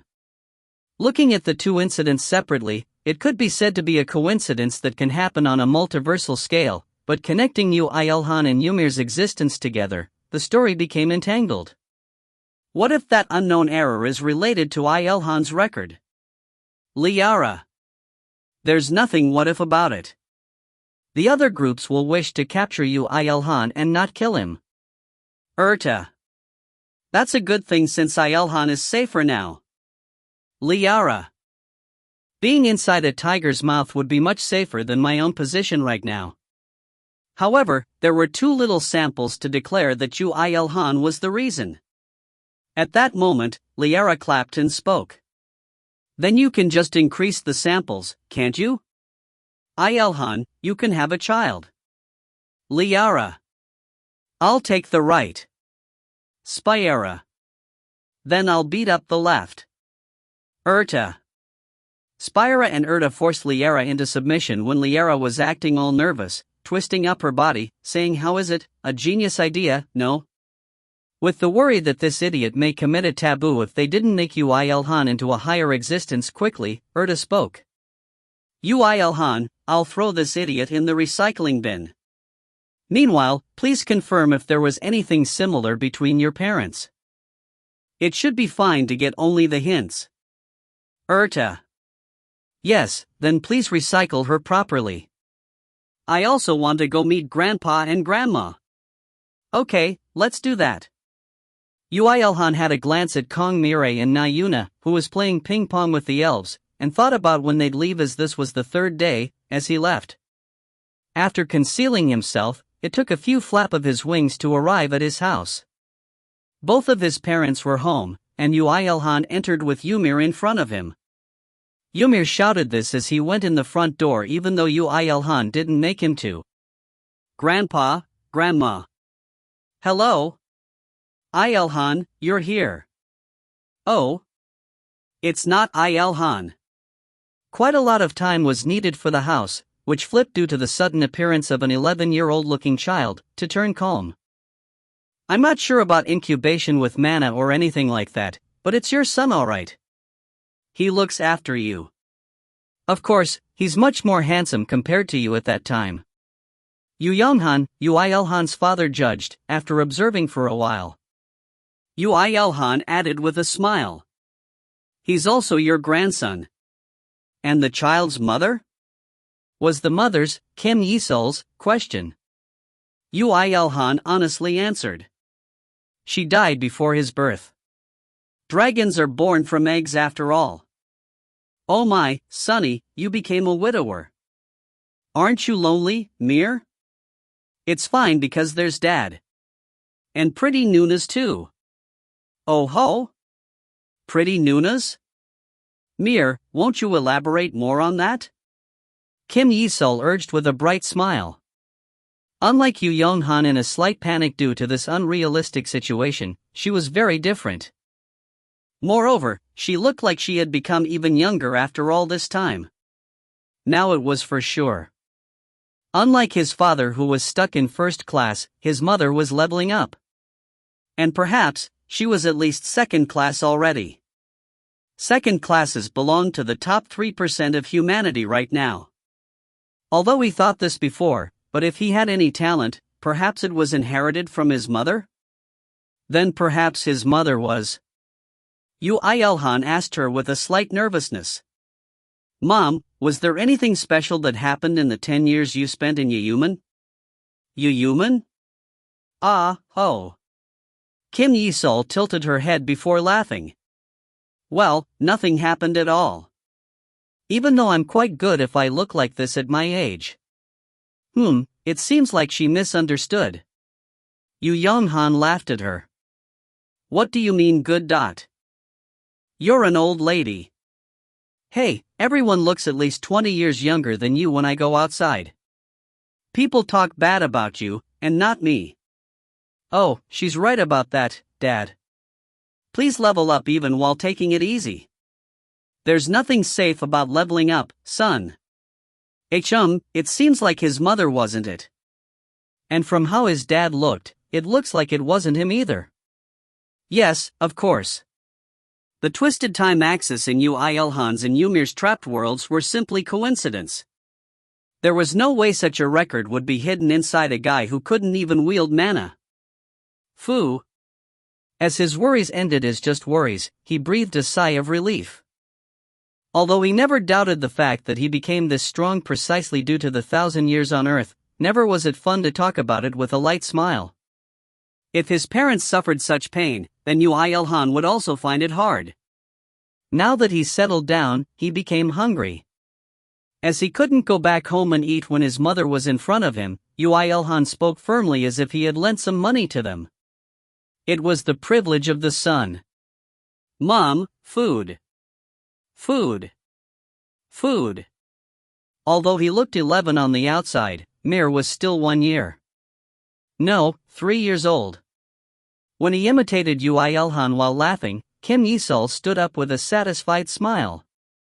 Okay, I'll make a feast so eat to your heart's content. Then she seemed to head off to the kitchen, when she turned back and asked. And so? Who's my daughter-in-law candidate among those pretty Nunas? I'm completely fine with multiple candidates. There's completely none. Shouted Yoo IlHan. Although someone's face passed by in his mind, Yoo IlHan denied that and spoke confidently. There's no woman in this world that would marry your son. That's a boast? Then try saying that to everyone.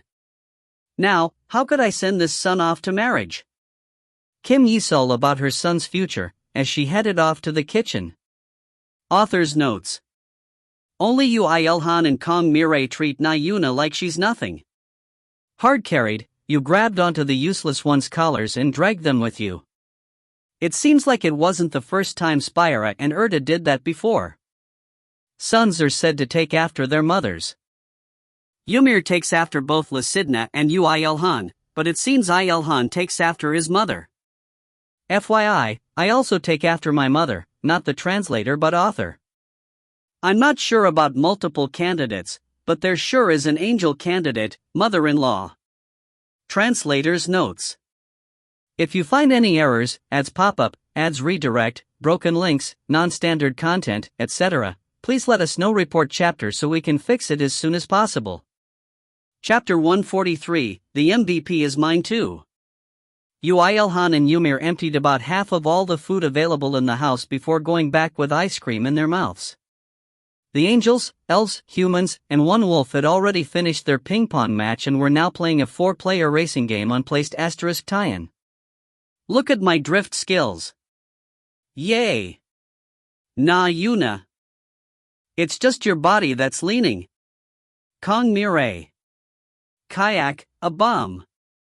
Liara. You keep covering the screen with those wings. Erta. The members enjoying the game were 2 idiots and 2 retorters. The rest of the members were staring at the large screen as they moved their upper bodies along with the game, almost as if it was them who were playing it. He could see friendship that couldn't be created over just 10 days. He found it amazing that Liara managed to join that group. Ymir seemed like he wanted to join, so he let him go, when Spyra approached him in his stead. It seems like there was nothing much. Spyra. Both of them were extremely normal. Fortunately. If any one of the two experienced 1,000 years, then they should have reacted to Yoo IlHan's words in some way. Yoo IlHan was sure that the two had lived ordinary lives, as he had confidence in reading other people's expressions. I also received reports from various angels from the two worlds that they went to. The two did indeed spend 10 years with others, and they returned with the other humans. Although I can't be sure yet, there's a higher probability of some other element being the cause and not the genetic elements. Spyra. Right? Yoo IlHan laughed as he nodded. Then, he realized the hidden intent in Spyra's words and asked her while his brows were twitching. Why did you send me when you could do it yourself? No, well, it wasn't for nothing since I could introduce Mir to them and I saw their face, but even so. You should know very well that angels are imperfect. There may be some things that they have missed out. That's why I wanted you to confirm for yourself. Spyra. In the first place, if the angels were perfect, there was no way they would be annoyed by other transcender factions, nor would there be any traitors, Spyra added. Yoo IlHan couldn't say anything in return after all that. Liara and Erda's pride as higher angels shot through the skies when we first met, but you just acknowledged that fact. There's no progress without understanding of imperfection. Those two are also making progress as they understand that. Spyra. Yeah, you don't say so. Yoo IlHan muttered while watching Liara covering the screen with her wings, and Erda scolding her mercilessly. Although he didn't know how much progress they've made, from their looks now, they were hopeless. Even though they showed their smart sides in the beginning. Although he liked their current states better, he sometimes missed their former figures. As he was thinking that, Spyra spoke suddenly. Rather than that, prepare. Spyra. Prepare what? The notice for the battle of competition went up. Just now. Spyra.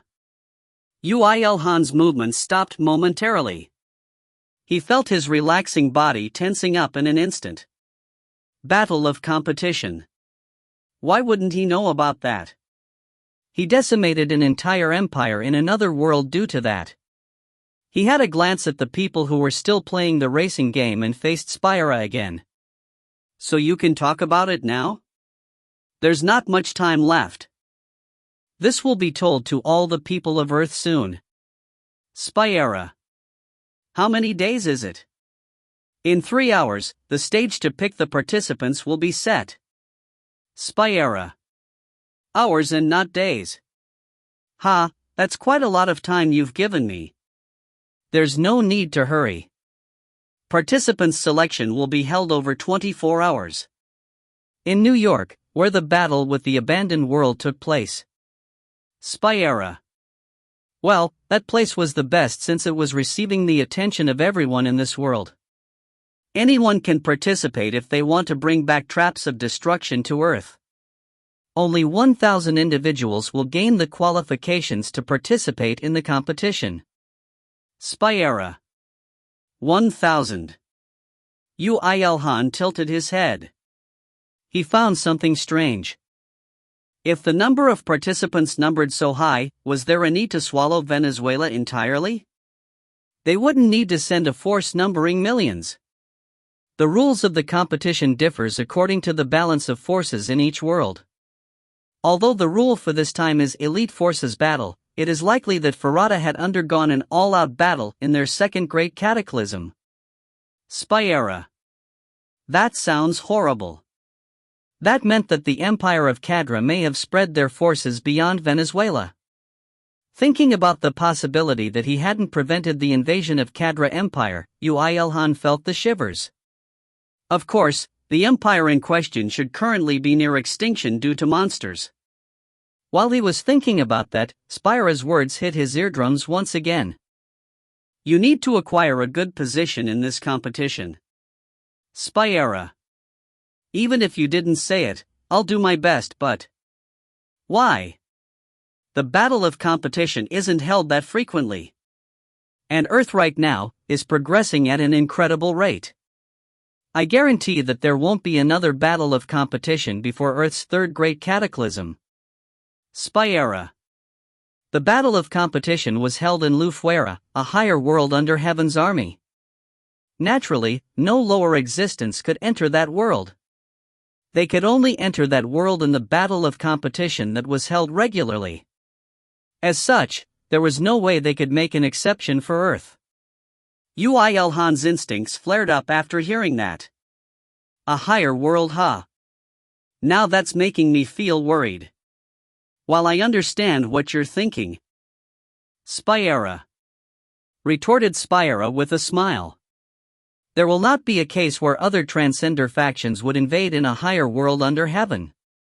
That's the same as angels invading beyond the wall of chaos and fighting against the main forces of the destruction demon army, and coming back alive. Spy Era. Hey, there's one right there. But that's... You're right. Spy Era. To Yoo IlHan, who was pointing towards a cowardly angel who blocked others' view just as her car was about to be passed by another car, Spy Era could only nod. I'll see to it that there will be more security in the venue. Spy Era. Please. Oh, and get Miss Yuna a proper angel. Although I don't care about the person herself, but as it is now, Miss Mireille will get caught up in it. Mir will be sad. I'll keep that in mind. Spy Era. Yoo IlHan approached the gaming group after that. The game had just ended and punishment was being brought upon Liera. I win, you lose, you get the bap. Big bap bap bap bap bap bap. When's the bruise, damn it? Liera, PR check footnotes, it's some Korean batsa game. 1. It seemed that everyone hated Liera as the simple punishment song was not ending and the total amount of hits was breaking through 300 hits. As he couldn't watch forever. IlHan finished the game with a smack on the forehead. Bruise. Ah, I love you, IlHan. Liera. Ah, you didn't even play, so you get the punishment too. Nah, Yuna. It's the household owner's right. Game's over, and rest is over too, but... Although they might feel a little disappointed as they didn't fill the entire 72 hours, but there was no more time to waste. Kang Mireille's expression also changed. It seemed that she noticed that Yoo IlHan was about to say something. In 3 hours, there will be a stage to select the participants to participate in the battle of competition held by Heaven's army. From what I've heard, it has a lot to do with how successfully we can endure the second Great Cataclysm. The details will be explained by Erta. Why am I always in charge of explanations? I'll explain only once, so listen carefully. The battle of competition refers to Erta. Erta's shocking revelation continued. As everyone here knew that Heaven's army's job lay in traps of destruction, they understood quickly. In the process, Yoo IlHan found something new, which was the rules of the competition. He thought that it would be alright with destroying everything, but it didn't seem so. Each participant will be given a minimum set of safety devices. The purpose of Heaven's army is to distribute the traps of destructions, not to weaken the overall power of the worlds. Erta. To do that, every participant will be given a membrane of protection on top of their skin, and that protective membrane will shatter upon receiving a certain amount of damage and eject the participant back to his or her own world. And the outcome will be decided by how many enemy participants they've ejected under the duration of battle, or if the enemy side was all ejected. However, even if they won the battle, the ejected participant will not be able to participate again, so the important things lay in preserving forces as much as possible. What if someone attacks with a force that could shatter and kill the participant at the same time? That protective membrane is the best we can do. It's a competition to protect their own worlds, so if they aren't prepared for such things, they shouldn't participate in the first place. Erta. That's quite cold of you there. The battle of competition was largely categorized into junior and senior, with Junior being a competition between worlds that are about to experience the second Great Cataclysm, and Senior being a competition between worlds that are about to experience their third or further Great Cataclysm. The form of the competition was a winner proceeds form, and only the 4 strongest in the Junior and the 4 strongest in the Senior will be able to get their share of traps of destruction made of better materials. Why is it not a fair league-type competition, but a tournament one? There are currently 48 worlds qualified to participate in the Junior tournament. We can't let the strongest 1,000 of each world fight 47 times. They'd probably rather give up on the traps of destruction. That's true. If it was an all-out battle and not an elite forces battle, then the situation would probably be more serious. Everyone accepted Urta's words. Top 4 of 48 worlds? Kang Mirai sighed after realizing the significance of the situation, and Na Yuna looked dejected. Angels only tell us things when it's just about to arrive. Well, you wouldn't be able to do anything even if you do know beforehand. Liara. But we still wanted to know early. That's not all. Although it would be good if it ended there, it did not. After the top 4 teams on both Junior and Senior were selected, the classification of Junior and Senior disappeared, and the true finals will start. This was also the reason why Farada invaded Earth before its third Great Cataclysm. How? It's because there are cases where the participants in the Junior tournament are stronger than the ones in the Senior tournament. However, if the competition ended while the Junior and Senior were still divided, then the Junior will have complaints, right? Of course, they can also choose to give up at that point. Yes, the current forces of Earth was considerably strong considering that it was nearing its second Great Cataclysm. Yoo IlHan would also be annoyed if he was told not to fight when there was an opportunity to gain more advanced traps of destruction. To sum up, you just have to fight until the end and not lose. Thanks for the obvious advice. We should hurry. We need to talk with the Frontline Alliance, and we also need to negotiate with the government of various countries in order to select a balanced party, and the most high-level party as possible. Oh, when does the selection end? 24 hours from the installation of the stage. So we need to hurry even more. Kang Mirai packed her stuff quickly and called somewhere with her phone. It was probably to head to America. I didn't want to go back to New York for quite a while, but we're going back immediately, huh? Mr. IlHan, if it's all right with you, let's go together. Wait, I have something to confirm. Yoo IlHan asked Liara. Can monsters participate in the selection? There's no restriction in the participants' selection. Liara. Good, then elves too? Of course. In fact, not to mention the participants' selection, the entire competition is not that strict. Monsters on human side. People from other world participating. Such things were never considered in the first place. It's Earth that's bad. Liara. So, that was why Farada thought about participating in the competition with human skins on. Yoo IlHan retorted to Liara, who was giggling. Such absurd things are happening on Earth right now, isn't it? Hike. Liara. Yoo IlHan emphasized each word. Veins could be seen on his forehead. Liara was shocked and hiccuped. So you need to fix those rules in the future, right? Yes, sir. Liara. Since we were the ones who received damage, let's leave this competition as is, and please do so from next time. We shall. Liara. Good girl. Yoo IlHan was ordering around an angel. Kang Mirai and Na Yuna were looking at that scene in amazement, while Spyra and Urta were sighing. Then. Please speak, Master. When Yoo IlHan turned his head after making Liara promise him, Irisha was there.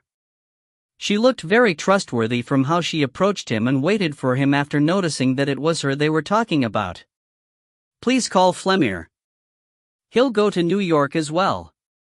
Although not satisfactory in your eyes, there are many wolves that are stronger than the people of Earth.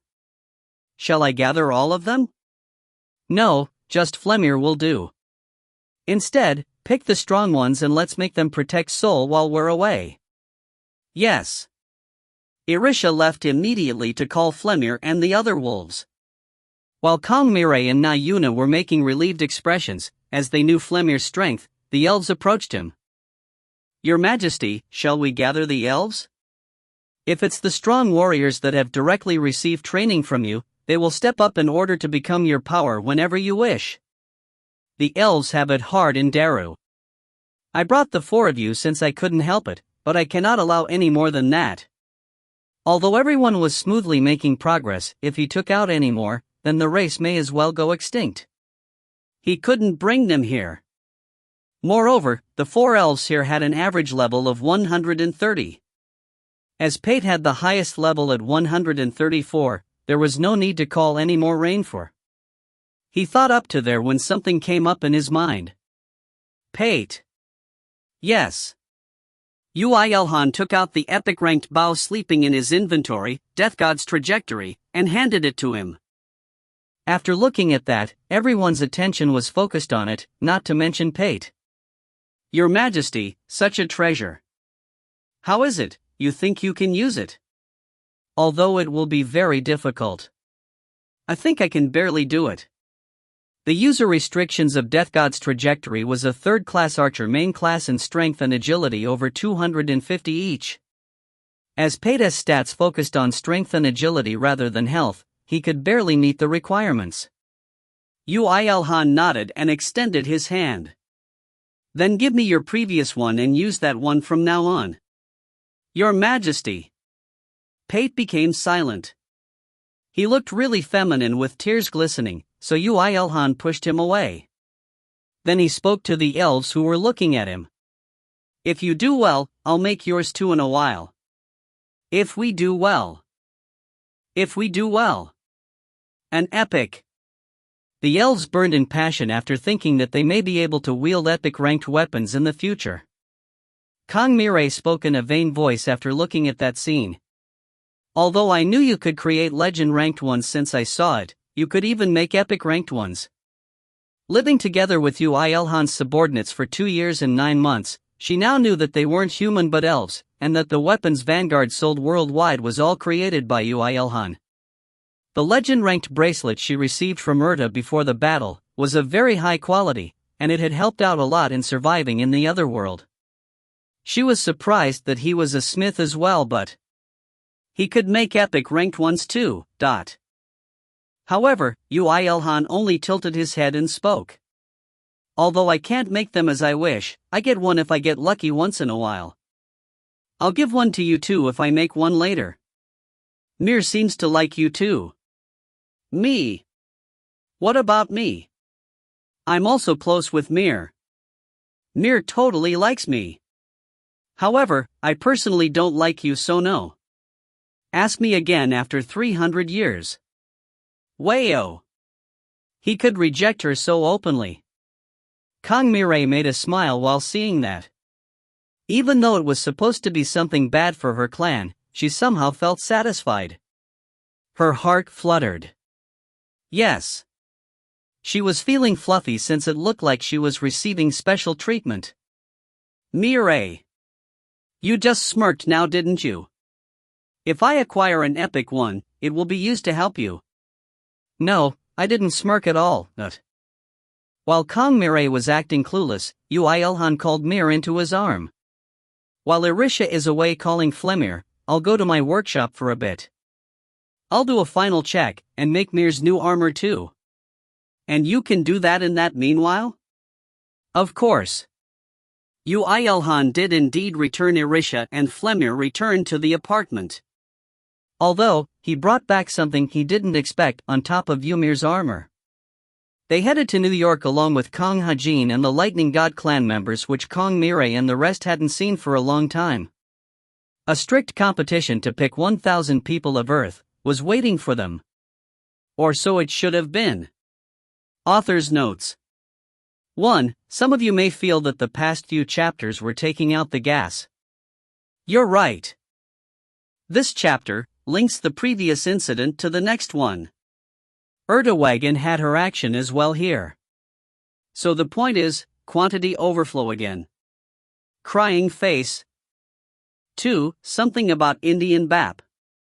3. There are largely two kinds of competitions, league and tournament. League requires each team to fight against every other team, while tournament will select the winner of each match to play again, a merciless way of determining the best. 4. Just in case you ask, average level and lowest level is different. Translator's notes. Translator, Chamber. Proofreader, Kokasidsu. If you find any errors, ads pop up, ads redirect, broken links, non-standard content, etc., please let us know. Report chapter so we can fix it as soon as possible. Chapter 144, MVP 3. There was a time when Yoo IlHan expected the people of Earth to fight each other to the death until only 1,000 people remained in their raging passion to protect Earth. It's the Susanoo party. I shouldn't fight them and drain their strength. Their members are frightening, right? They were all MVPs in the defense battle against the abandoned world. Let's get out of their way. However, immediately IlHan's party had entered the huge arena. Some of the exactly 1,000 people exited on their own accord. As this happened so suddenly, Yoo IlHan had to judge what just happened with his eyes open. Did someone forfeit? Indeed. Yes. The people who thought, oh, I should step down here, had left the venue, and it was the exact same number of people as the party Yoo IlHan brought. Like that, 1,000 people was maintained on the stage, and at this point, Yoo IlHan could also grasp how the participants were picked. There were two methods to select the participants, the one-on-one battles and the group battles. Those who wanted to participate in a 1-versus-1 battle would pick one of the individual participants within the 1,000 and challenge them. If the challenger won, then the loser would step down and the winner takes the place. It was also completely fine for people to step down voluntarily. The main point was that a maximum of 1,000 people needed to be maintained on the stage. However, group battles were much more complex in comparison. For Kang Mirai, who came back at 120% power in just 10 days, to participate with her clan members, she had to pick out the single participants from 1,000 people and match the numbers with her own number of clan members, and win 2 rounds of challenges. Unlike the single battles that one had to bring out their full power on, there were a lot of other elements in group battles, so fighting twice was inevitable to prove their competence. Their participation would be set in stone if they won 2 battles. It was just a difference of fighting several times in succession and with random opponents. Also, once they won the battle like that, the losers had to all exit the arena, so there would be a blank in the participants. When some weak people joined that blank, then the people with ability would once again challenge them and take their place. As it was impossible to come up to the stage once they went down, the arena was not as full as he had expected. Mr. Yoo IlHan sure is amazing. Seeing Yoo IlHan skipping all the annoying process and making the people accept his party's participation, Kang Hajin exclaimed. The always cool full-plate armor, and the sudden appearance of the bladed wings made him look quite strange, but he still had an overwhelming level of charisma. Even the 7 subordinates behind him would not lose out to anyone here. But in fact, wouldn't it have ended easily if he just brought the strongest 1,000 of the wolves? Although it was no boast, the day humanity went against Kuroa, humanity would have lost without Yoo IlHan. It was possible for them to battle only because Yoo IlHan had entered the gate and took care of the strong ones on the other side. And the surviving wolves all became his underlings. Kang Mirai answered his question. Of course it would have ended easily. Then why? Shouldn't he be thinking that the current forces are enough? Kang Hajin's jaws were left agape after hearing her answer. Now, all of humanity knew about the circumstances surrounding the battle of competition. they knew about the number of participating worlds, and how the winner would be decided. Even if he could somehow lead them against worlds that had undergone their second Great Cataclysm, how could he be confident in winning against the teams in the senior category? While Kang Ha-jin was thinking such reasonable things, his sister and her friend that became slightly strange after spending time in an abandoned world, had gone a step further with their opinions.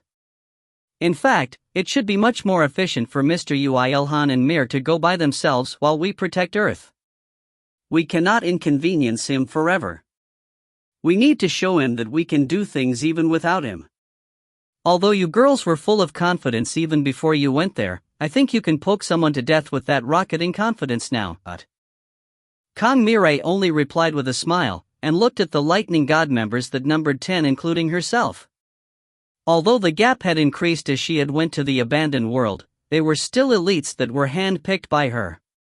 If they were polished through this battle of competition, they would be able to do well even after the second Great Cataclysm. Please prepare. This is the start. Kang Mirai generated and grabbed golden lightning on one hand as she entered the stage. She was easily utilizing the options of the legend-ranked bracelet that had been with her for nearly 3 years. We will challenge a group fight. There are 10 of us. Oh, we don't want to fight the strong ones, so please get out of our way on your own accord. It really played out the way that she had requested. The stronger teams realized how strong she was, and hid themselves. Meanwhile, the passionate ones that could not differentiate between left and right were fished by her taunt and were kicked out without even being able to use the boom bubble. Master's magic is too strong. No, Miss Yuna's blessing was too strong. Even the members that fought together were dumbfounded. Feeling their panic, Kang Mirai spoke with a faint smile. You would have to follow us ardently in the future. Yes. Understood. After that, many people joined the stage in New York. Many people excluding Yoo IlHan's group and the lightning god dropped out, and some unknown experts had emerged as well. If there was anything for sure, it was that all of the members here had strength that did not lose to any other representatives of other worlds prior to the second Great Cataclysm. I declare the end of the participants' selection. In exactly 2 hours, the transfer to Lufuera will begin, so please wait in the stage. Spira, so it ended.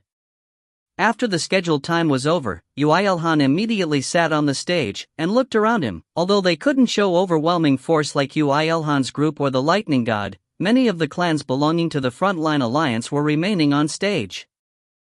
Of course, the majority of the clans that brought all their members in greed couldn't avoid defeat, but in cases like the Demon Dragon clan, which were mainly comprised of close combat personnel, they easily gained victory by bringing only their elites with advanced weapons. On the other hand, the Magia clan and the Metal Knights clan seemed to ride it out alone from quite a while back, and this time, they had picked out their elites and joined together to show a perfectly balanced party.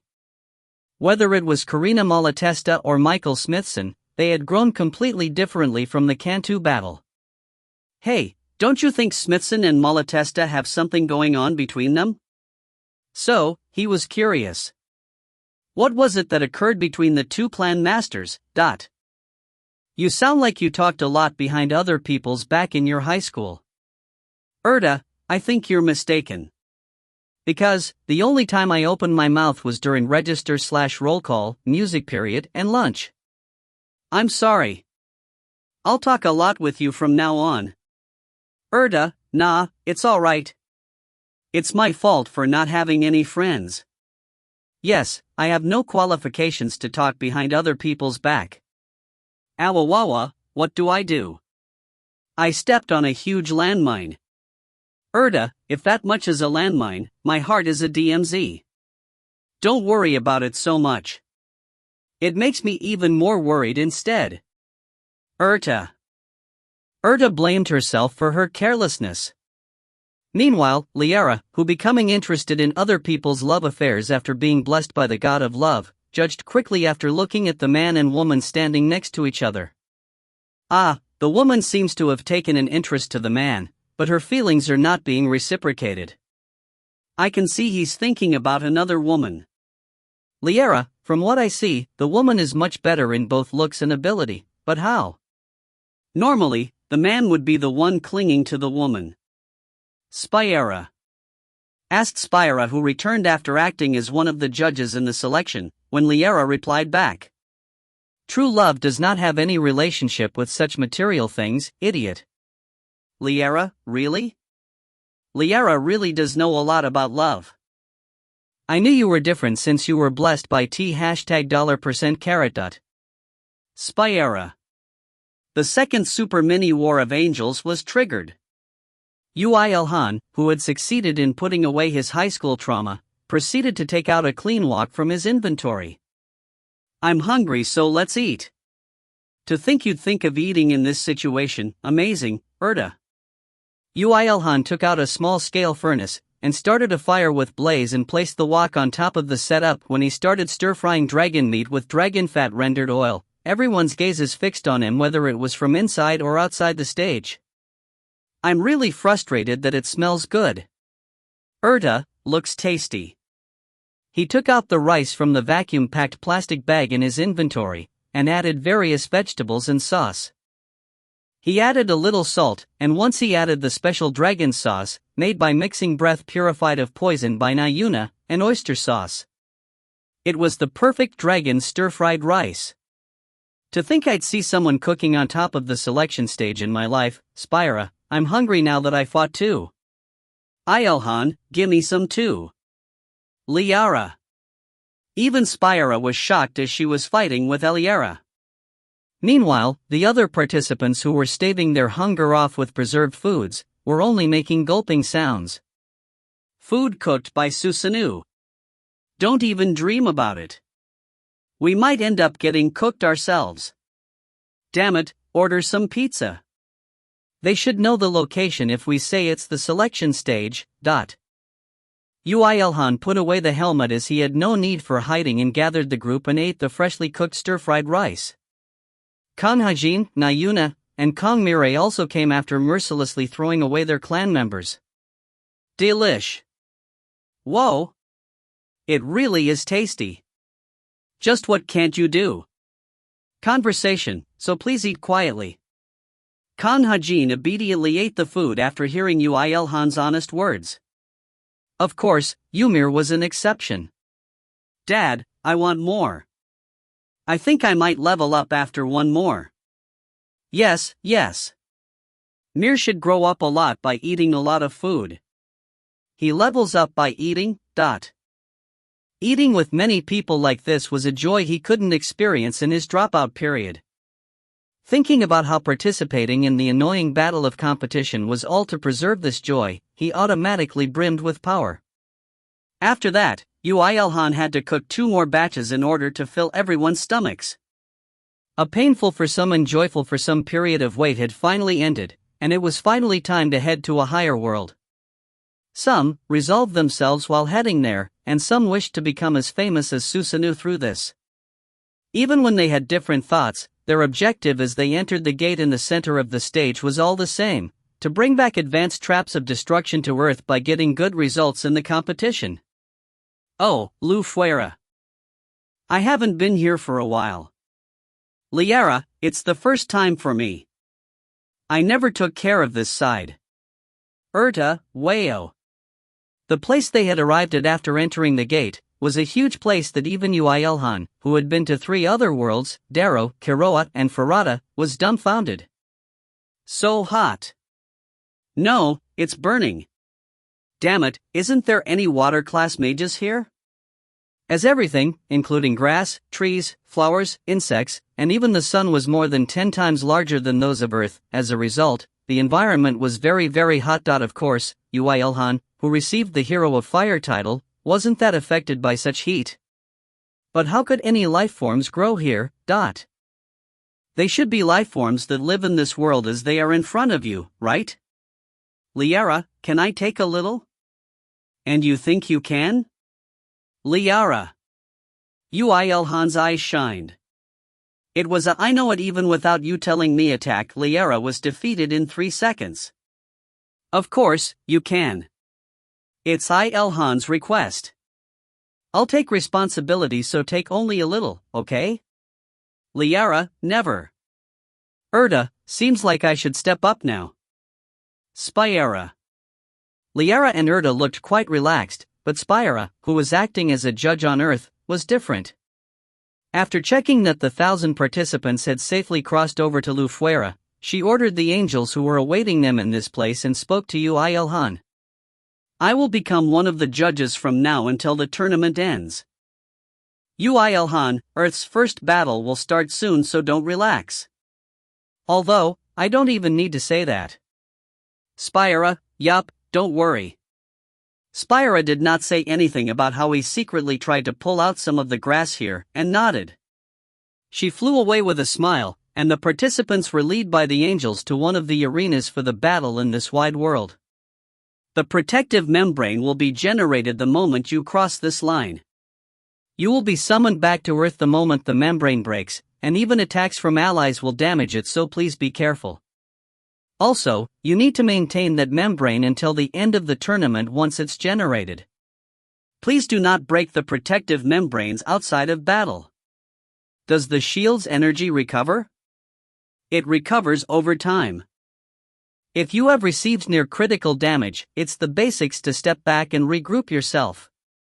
The angel stepped back after the basic introduction, leaving behind words to enter within 10 minutes as the battle would start then. Once we cross this line, traps of destruction. The world I went to experienced a wave of third-class monsters due to the lack of advanced traps of destruction. I shall definitely protect Earth. When the people stood on the borderline that faintly flowed without any devices, they all sighed in nervousness.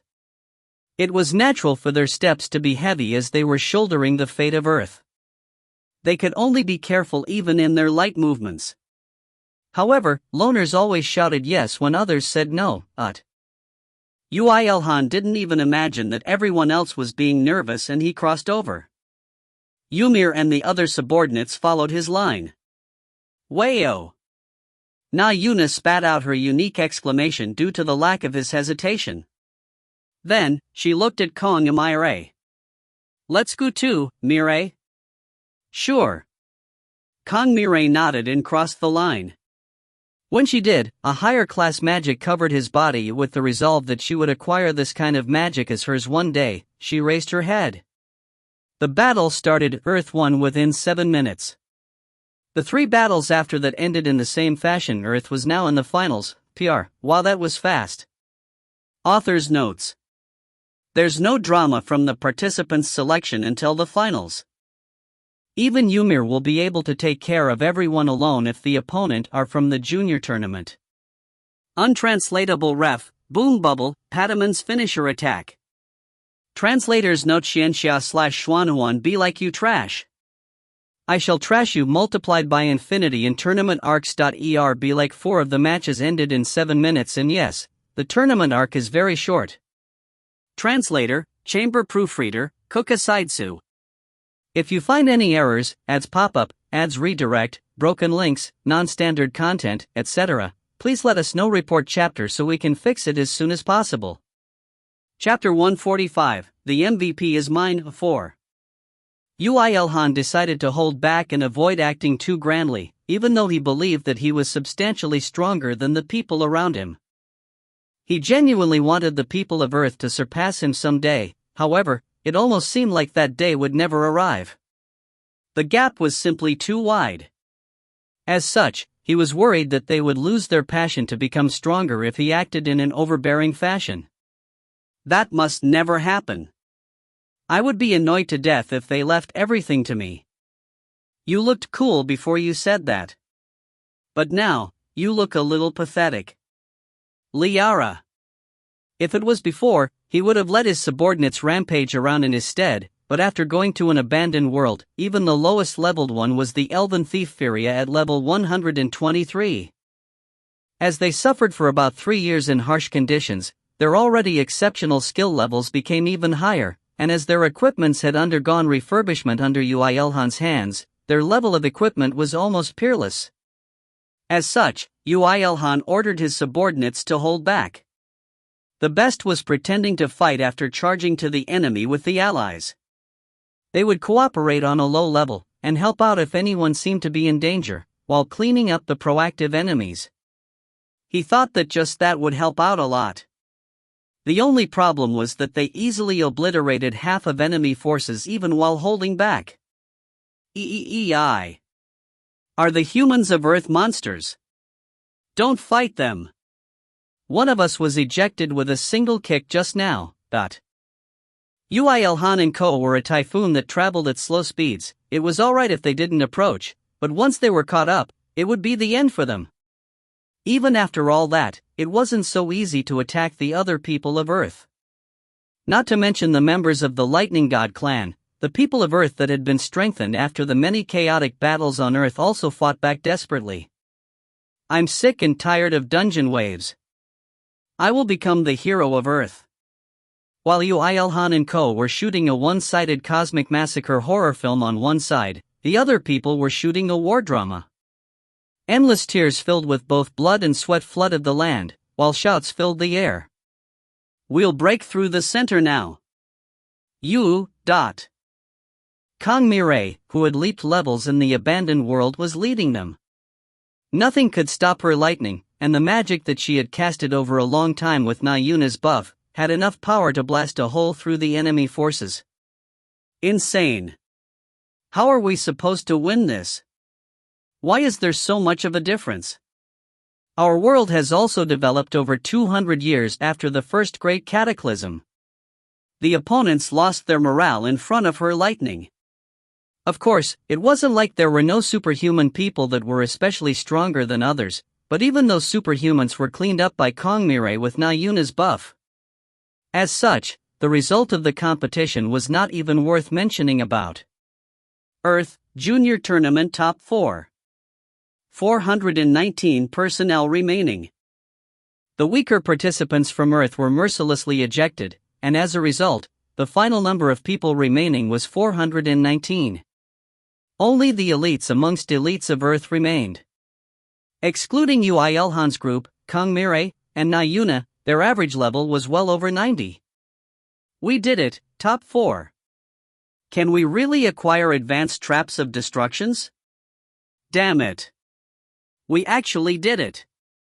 The heroes that succeeded in bringing Earth to solid grounds hugged each other and cried while patting each other's shoulders. How hard of a time did they have due to the hardcore waves on Earth?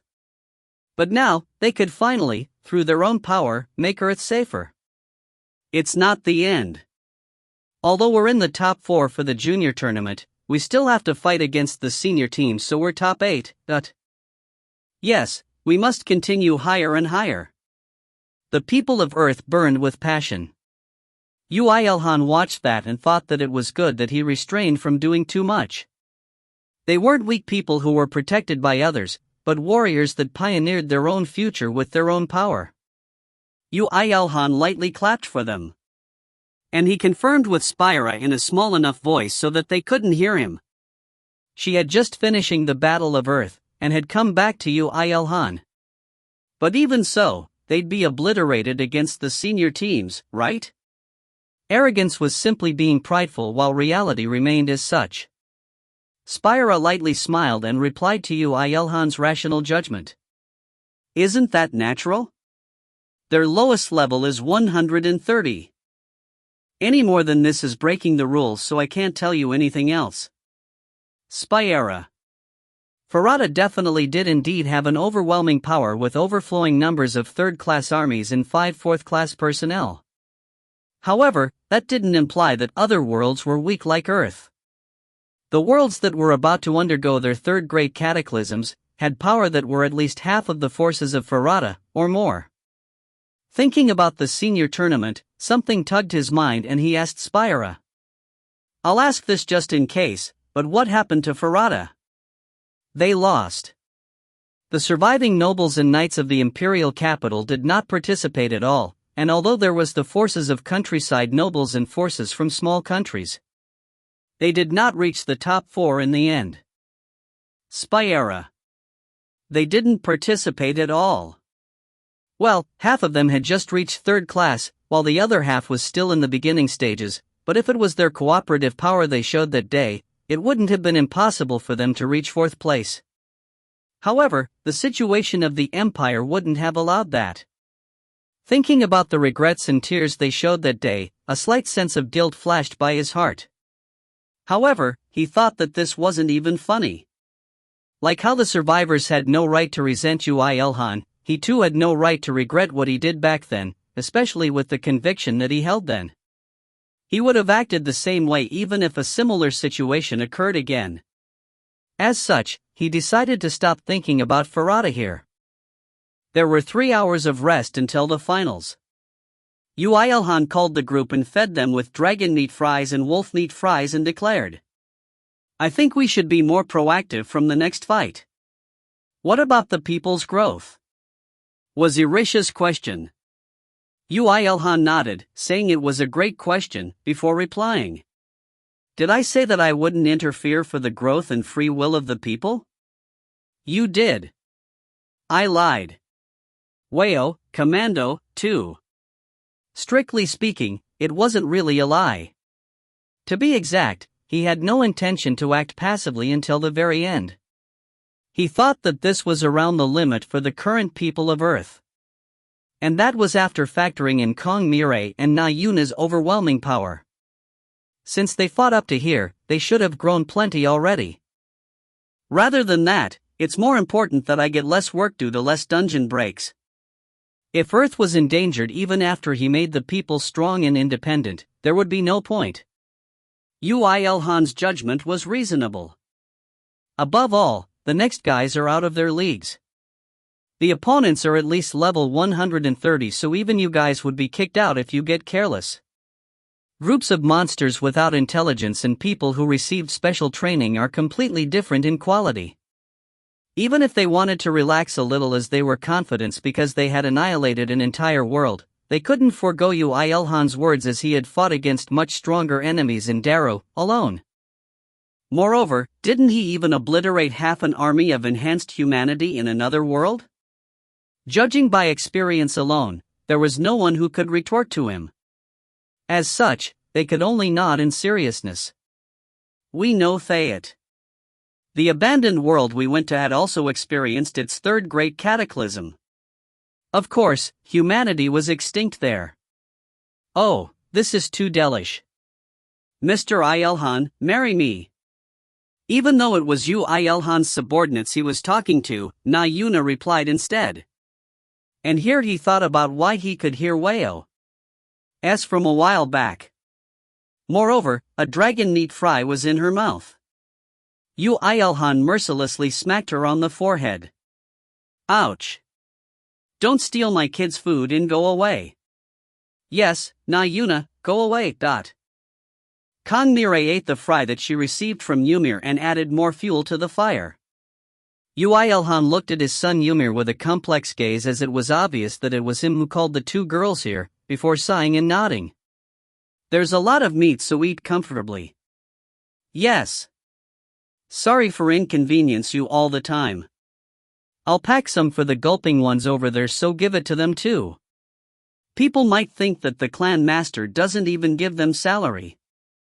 It was a strange scene of the father's communication skills increasing thanks to the son.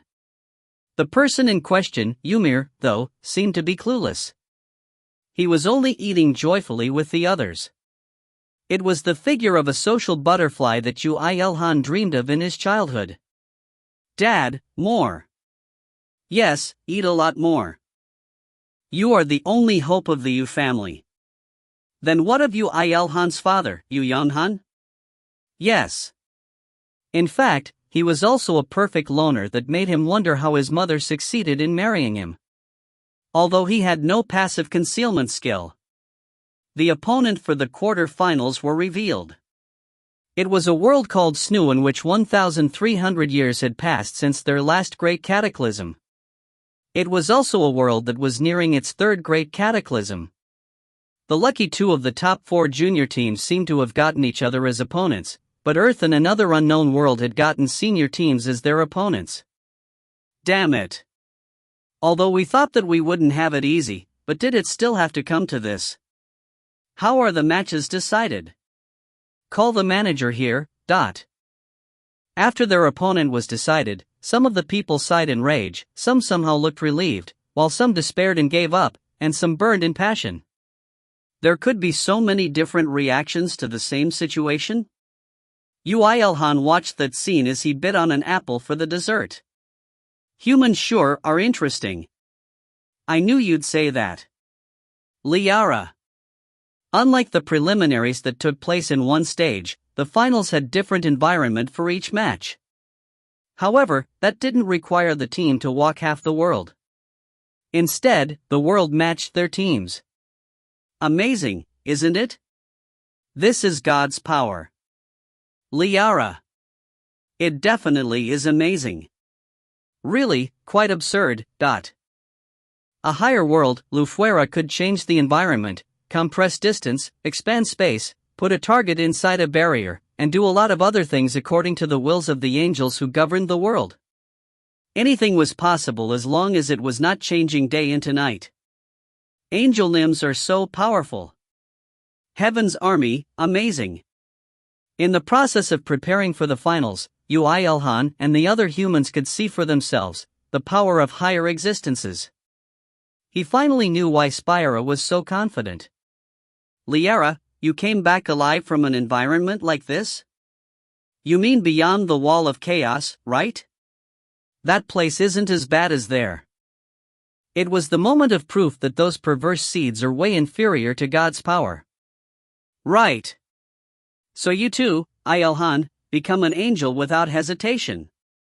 Liara. We welcome new angels at any time. Since we are clashing with other groups more than before, we are lacking in manpower. Erta. Now, even Erta was proactively advertising angels. Yoo IlHan annoyedly pushed them away and confirmed the changed environment. What first came to his eyes was that the lands were changing endlessly. When he looked down, they were on a giant platform, and it was flying through the air. Oh, yes. This could be considered in the air. As worlds go through its second and third great cataclysms, the environment becomes more varied and more extreme. This competition is also a type of training grounds to train humans adapt to the new environments faster by making them experience such things beforehand. Erta. The 419 people of Earth were getting onto different platforms each. Those platforms were nearing and distancing from each other in a range that wouldn't make them clash, as it moved according to the airflow. With opportune timing, even 7-year-olds could hop onto another platform, so there would be no cases of not being able to battle due to not being able to cross to other platforms. If there was a problem, it was that there were people of other worlds in the same type of platform. So it's not a many versus many battle but a numerous few versus few battles.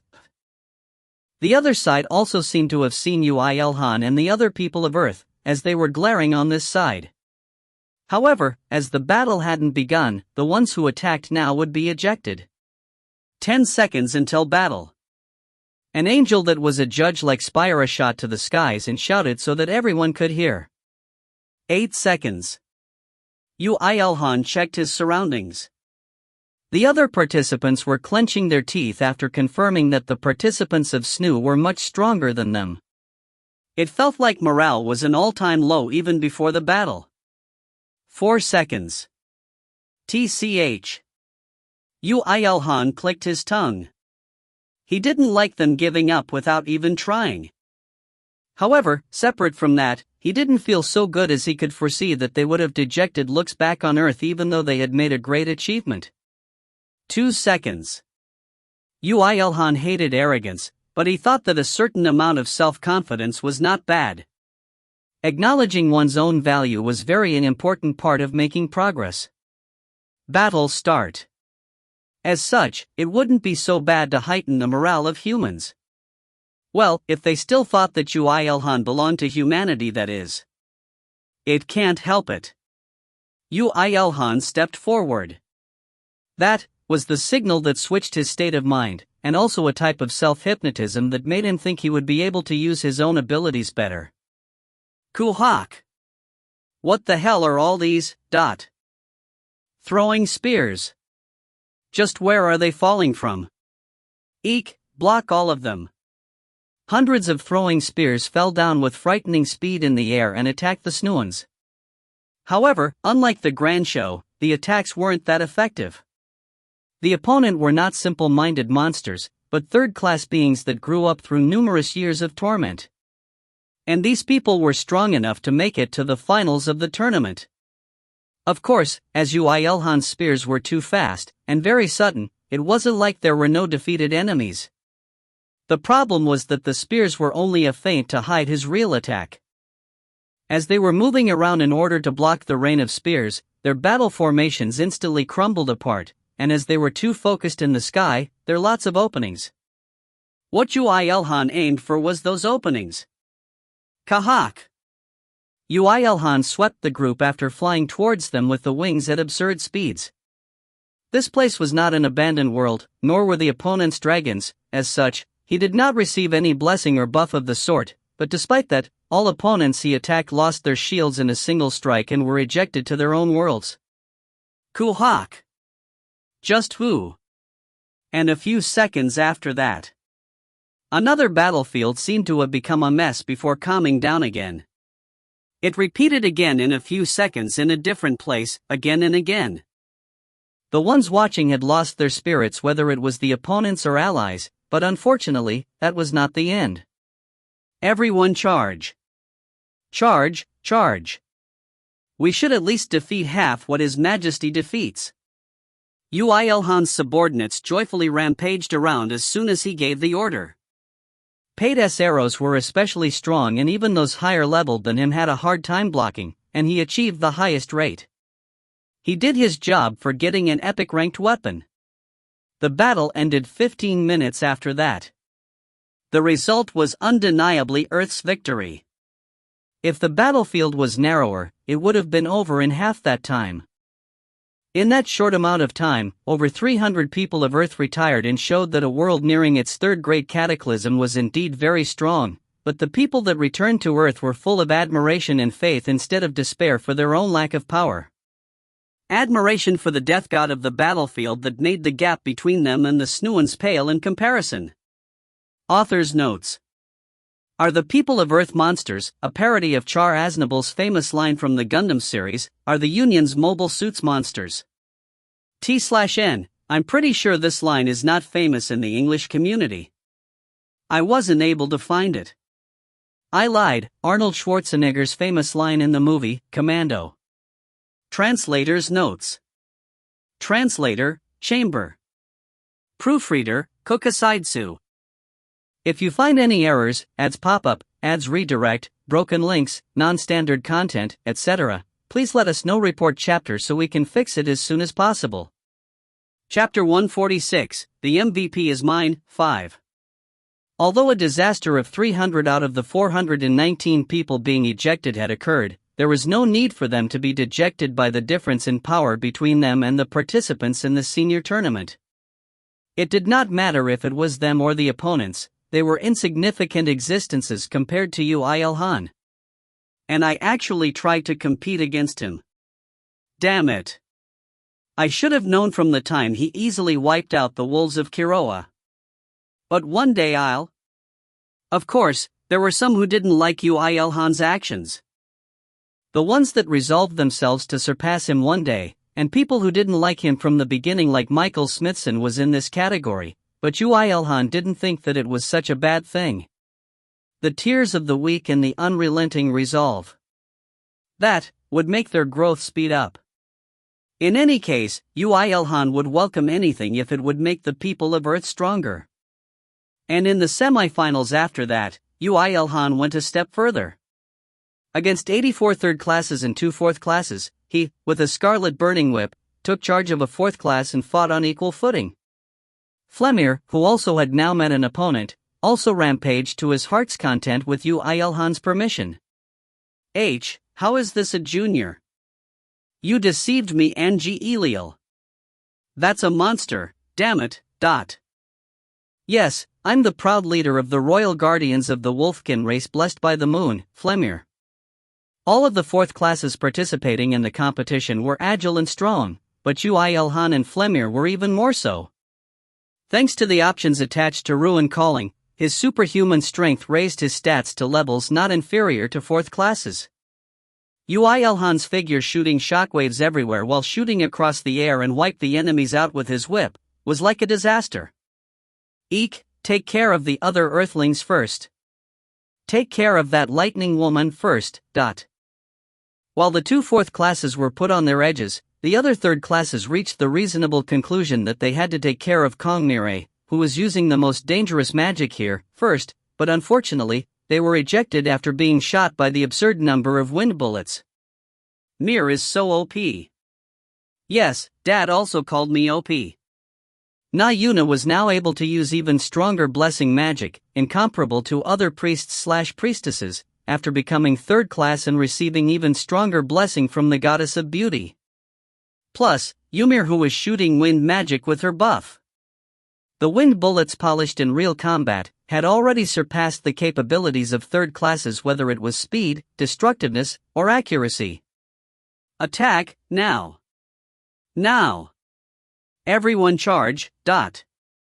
When he gained time like that, Kong-Mire's wide-range magic would wipe the 3rd classes into the ground, and the remaining members would just kick them to eject them from the field.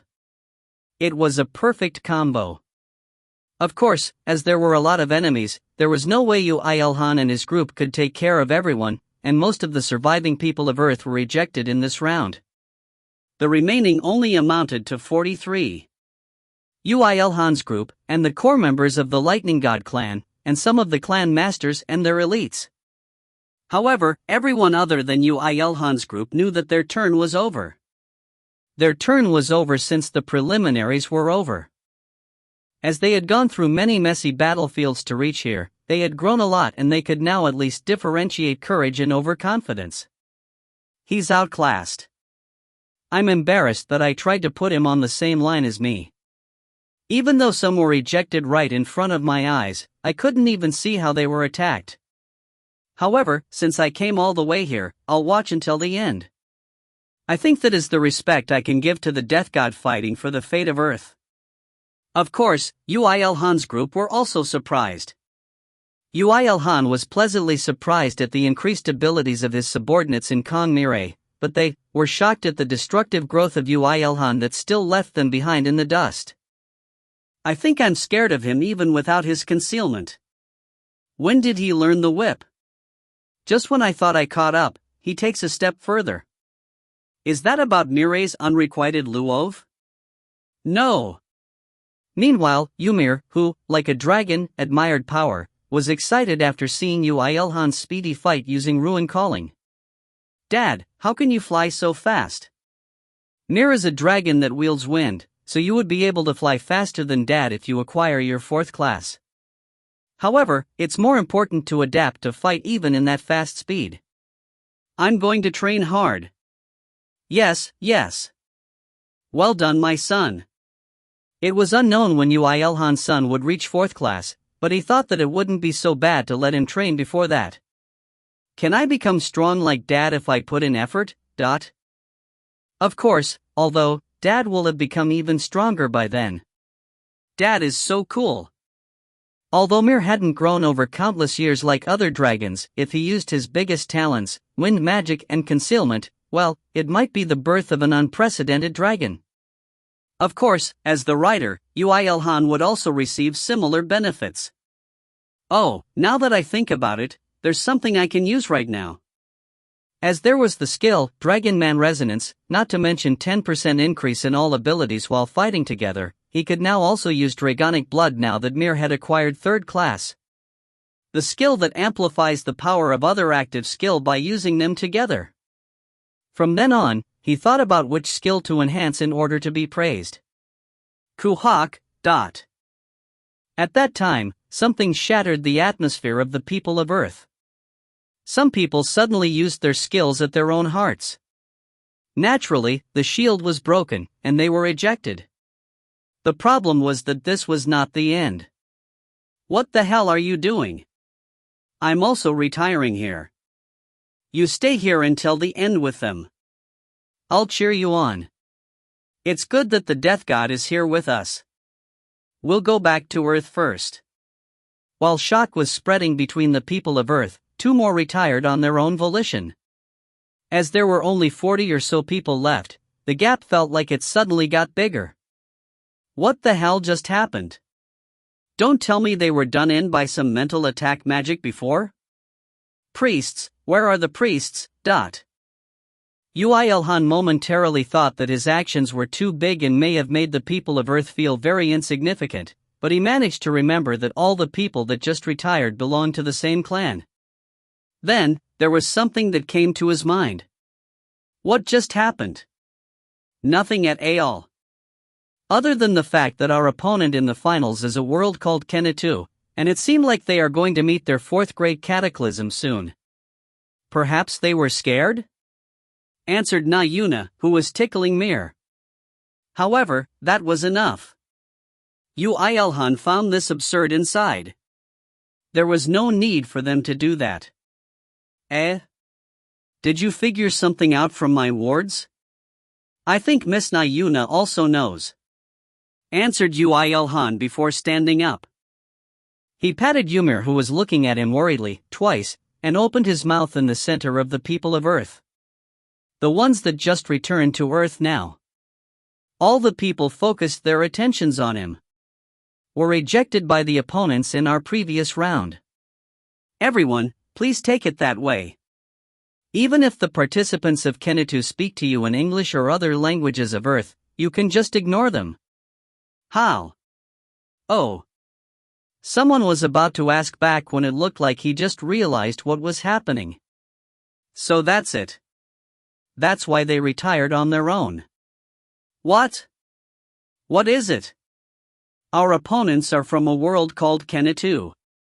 The ones that disappeared just now are most probably a clan that was formed by the ones that went to that world. This is also why he said they may speak to us in English. Oh. If so, it was deducible that they wouldn't be able to fight for the traps of destruction with the world they were acquainted with. For Earth, they had to attack regardless of any acquaintance, but for the clan members that grew thanks to their help, that wouldn't have been an easy decision. Yoo IlHan, who specialized in thinking negatively, thought that there may be some other reason, but he didn't say it out loud. In any case, they chose to give up as they didn't want to clash, and now none of the participants of Earth had any connections with Cataclysm. What remained now was to fight to the best of their ability, just that. The field for the finals was solely composed of ice. As it was too cold, second classes found it hard to endure for a long time, and it was also unknown when and where a crevasse may appear, so it was a thrilling environment. In such a field, did the people of Earth and the people of Cataclysm met. As the forces on either side were very small compared to the preliminaries, the field was also reduced accordingly. What's this? 20 of them? But they look stronger than the ones we met last time. How many of them are 4th classes? Shit, I never saw a 4th class in a world I went to. The people of Earth numbered just over 40, but the opponents numbered even less. Well, the senior tournament would have been battles between similarly high-leveled people, so it was not unreasonable. In fact, it was surprising that there were so many strong people remaining in the finals. Did the Burning Flag clan die out? However, before the battle began, one of the people of Cataclysm spoke to them in English. Well, now they didn't even need to ask who belonged to the Burning Flag clan. Yoo IlHan and the others' predictions were correct. Kong Mirai spoke as the representative. Yes, they fought well, but they were all ejected. Understood. Thanks for your kind answers. After he spoke in very bad English, he turned back and muttered in a language in their own world. Useless trash. Earth had come to the finals, but they aren't even in the members. There are angels here. When someone else immediately said that, he immediately shut his mouth, but leaving aside angels, Yoo IlHan, a master of the language skill, understood it all. They were useless because none of the members in the finals were not them? So they would have been of use if they were? In other words, this meant that they required something of the people that retired on their own. And that something would probably be. Ha! Sighed Yoo IlHan. It would have been good for his worries to just end his worries, but annoyingly, they always came true. The people who heard his sigh looked at him, but Yoo IlHan was no longer in that place. Well, it looked like he wasn't there. Your concealment level is insane. It's thanks to Mir. The title Big and Wide Shadow Mir had acquired in the abandoned world, and the characteristics of a dragon rider enhanced Yoo IlHan's concealment skill by a step. Yoo IlHan took out his 8-tailed dragon spear in that state, and activated superhuman strength skill and lowered his body posture. The wings on his back extended outwards with a small sound of cutting through the air. 10 seconds until battle. The countdown began. The people of Earth also poised themselves in fear of getting ejected instantly, and the people of Kenatu, who weren't aware of Yoo IlHan's existence at all, also poised themselves and went on guard against the people other than Yoo IlHan. 9 seconds. Kwau. Crunching sounds could be heard as he gripped on the spear tightly. Orochi, who loved battle and destruction, received Yoo IlHan's intentions and roared in delight. 8 seconds. Yoo IlHan activated one of the options on the 8-tailed dragon spear. The spear tip separated into 8 and now he could attack 8 people at once. This option wasn't one that he used normally. 7 seconds. However, the form that could be seen now was slightly different from what it would be usually. The 8 branches coiled around and extended endlessly. Although the spear was already very big and long, its current form was even more so. 5 seconds. 5 meters, 8 meters, and 10 meters. The coiled blade looked very dangerous as it had blades pointing to many directions, but they were delicately thin as well. However, Yoo IlHan didn't worry about that. You won't break against these weaklings, right? Crew. 4 seconds. Orochi roared, intending to say that he didn't need to be looked down upon. Yoo IlHan just smiled and added one last thing. Dragonic blood. Muttered he in his heart, when his entire body started boiling. The violent power of the dragons possessed by Ymir was now being imbued into him. Whatever skill he was about to use, it would be incomparable to before he obtained this power. 3 seconds. In that state, Yoo IlHan activated the purple flames attached to the 8-tailed dragon spear. Purple-colored flames covered the coiled spear that was over 8 meters long. However, even that wasn't the end. When Yoo IlHan flapped his wings, it seemed to emit bright light, before a flicker of golden flame broke off it infused with the purple flames on the 8-tailed dragon spear. 2 seconds.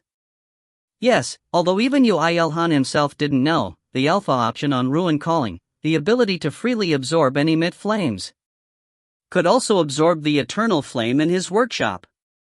Yoo IlHan immediately moved its home from the workshop into his wings the moment he realized that. What Yoo IlHan took from the workshop apart from making Ymir's armor, was the eternal flame. 1 second. The eternal flame, which had only shown its productive capabilities until now, was now able to rampage around in the front lines. Although its attacking capabilities were slightly lacking with just Yoo IlHan's control over the flame, if it was fused with the purple flames of the 8-tailed dragon spear, and the blood flames of the black dragon whip, it was possible to raise the flame beyond the highest possible output. Simply put, the eternal flame was the highest level flame buff. Blaze. And the ability that supported the eternal flame and flashed the brightest, was none other than Yoo IlHan's class skill Blaze, that was enhanced thanks to the power of dragonic blood. Blaze, which activated after the purple flames, eternal flame, and dragonic blood were activated, covered the spearhead of the 8-tailed dragon spear and shined in white. If not for Yoo IlHan's concealment, no one on the battlefield would be able to open their eyes properly. Yoo IlHan's mana consumption was crazy, but he had the confidence to finish everything before his mana was depleted. Battle start. Hup. The moment Angel decreed the commence of the final battle, Yoo IlHan hurled out a shockwave towards the back and leaped, and re-leaped 3 times. Before the blink of an eye, he arrived in the enemy territory. Critical hit. The skill, Superhuman Strength, has become level 66. the limits of muscle enhancement become even higher.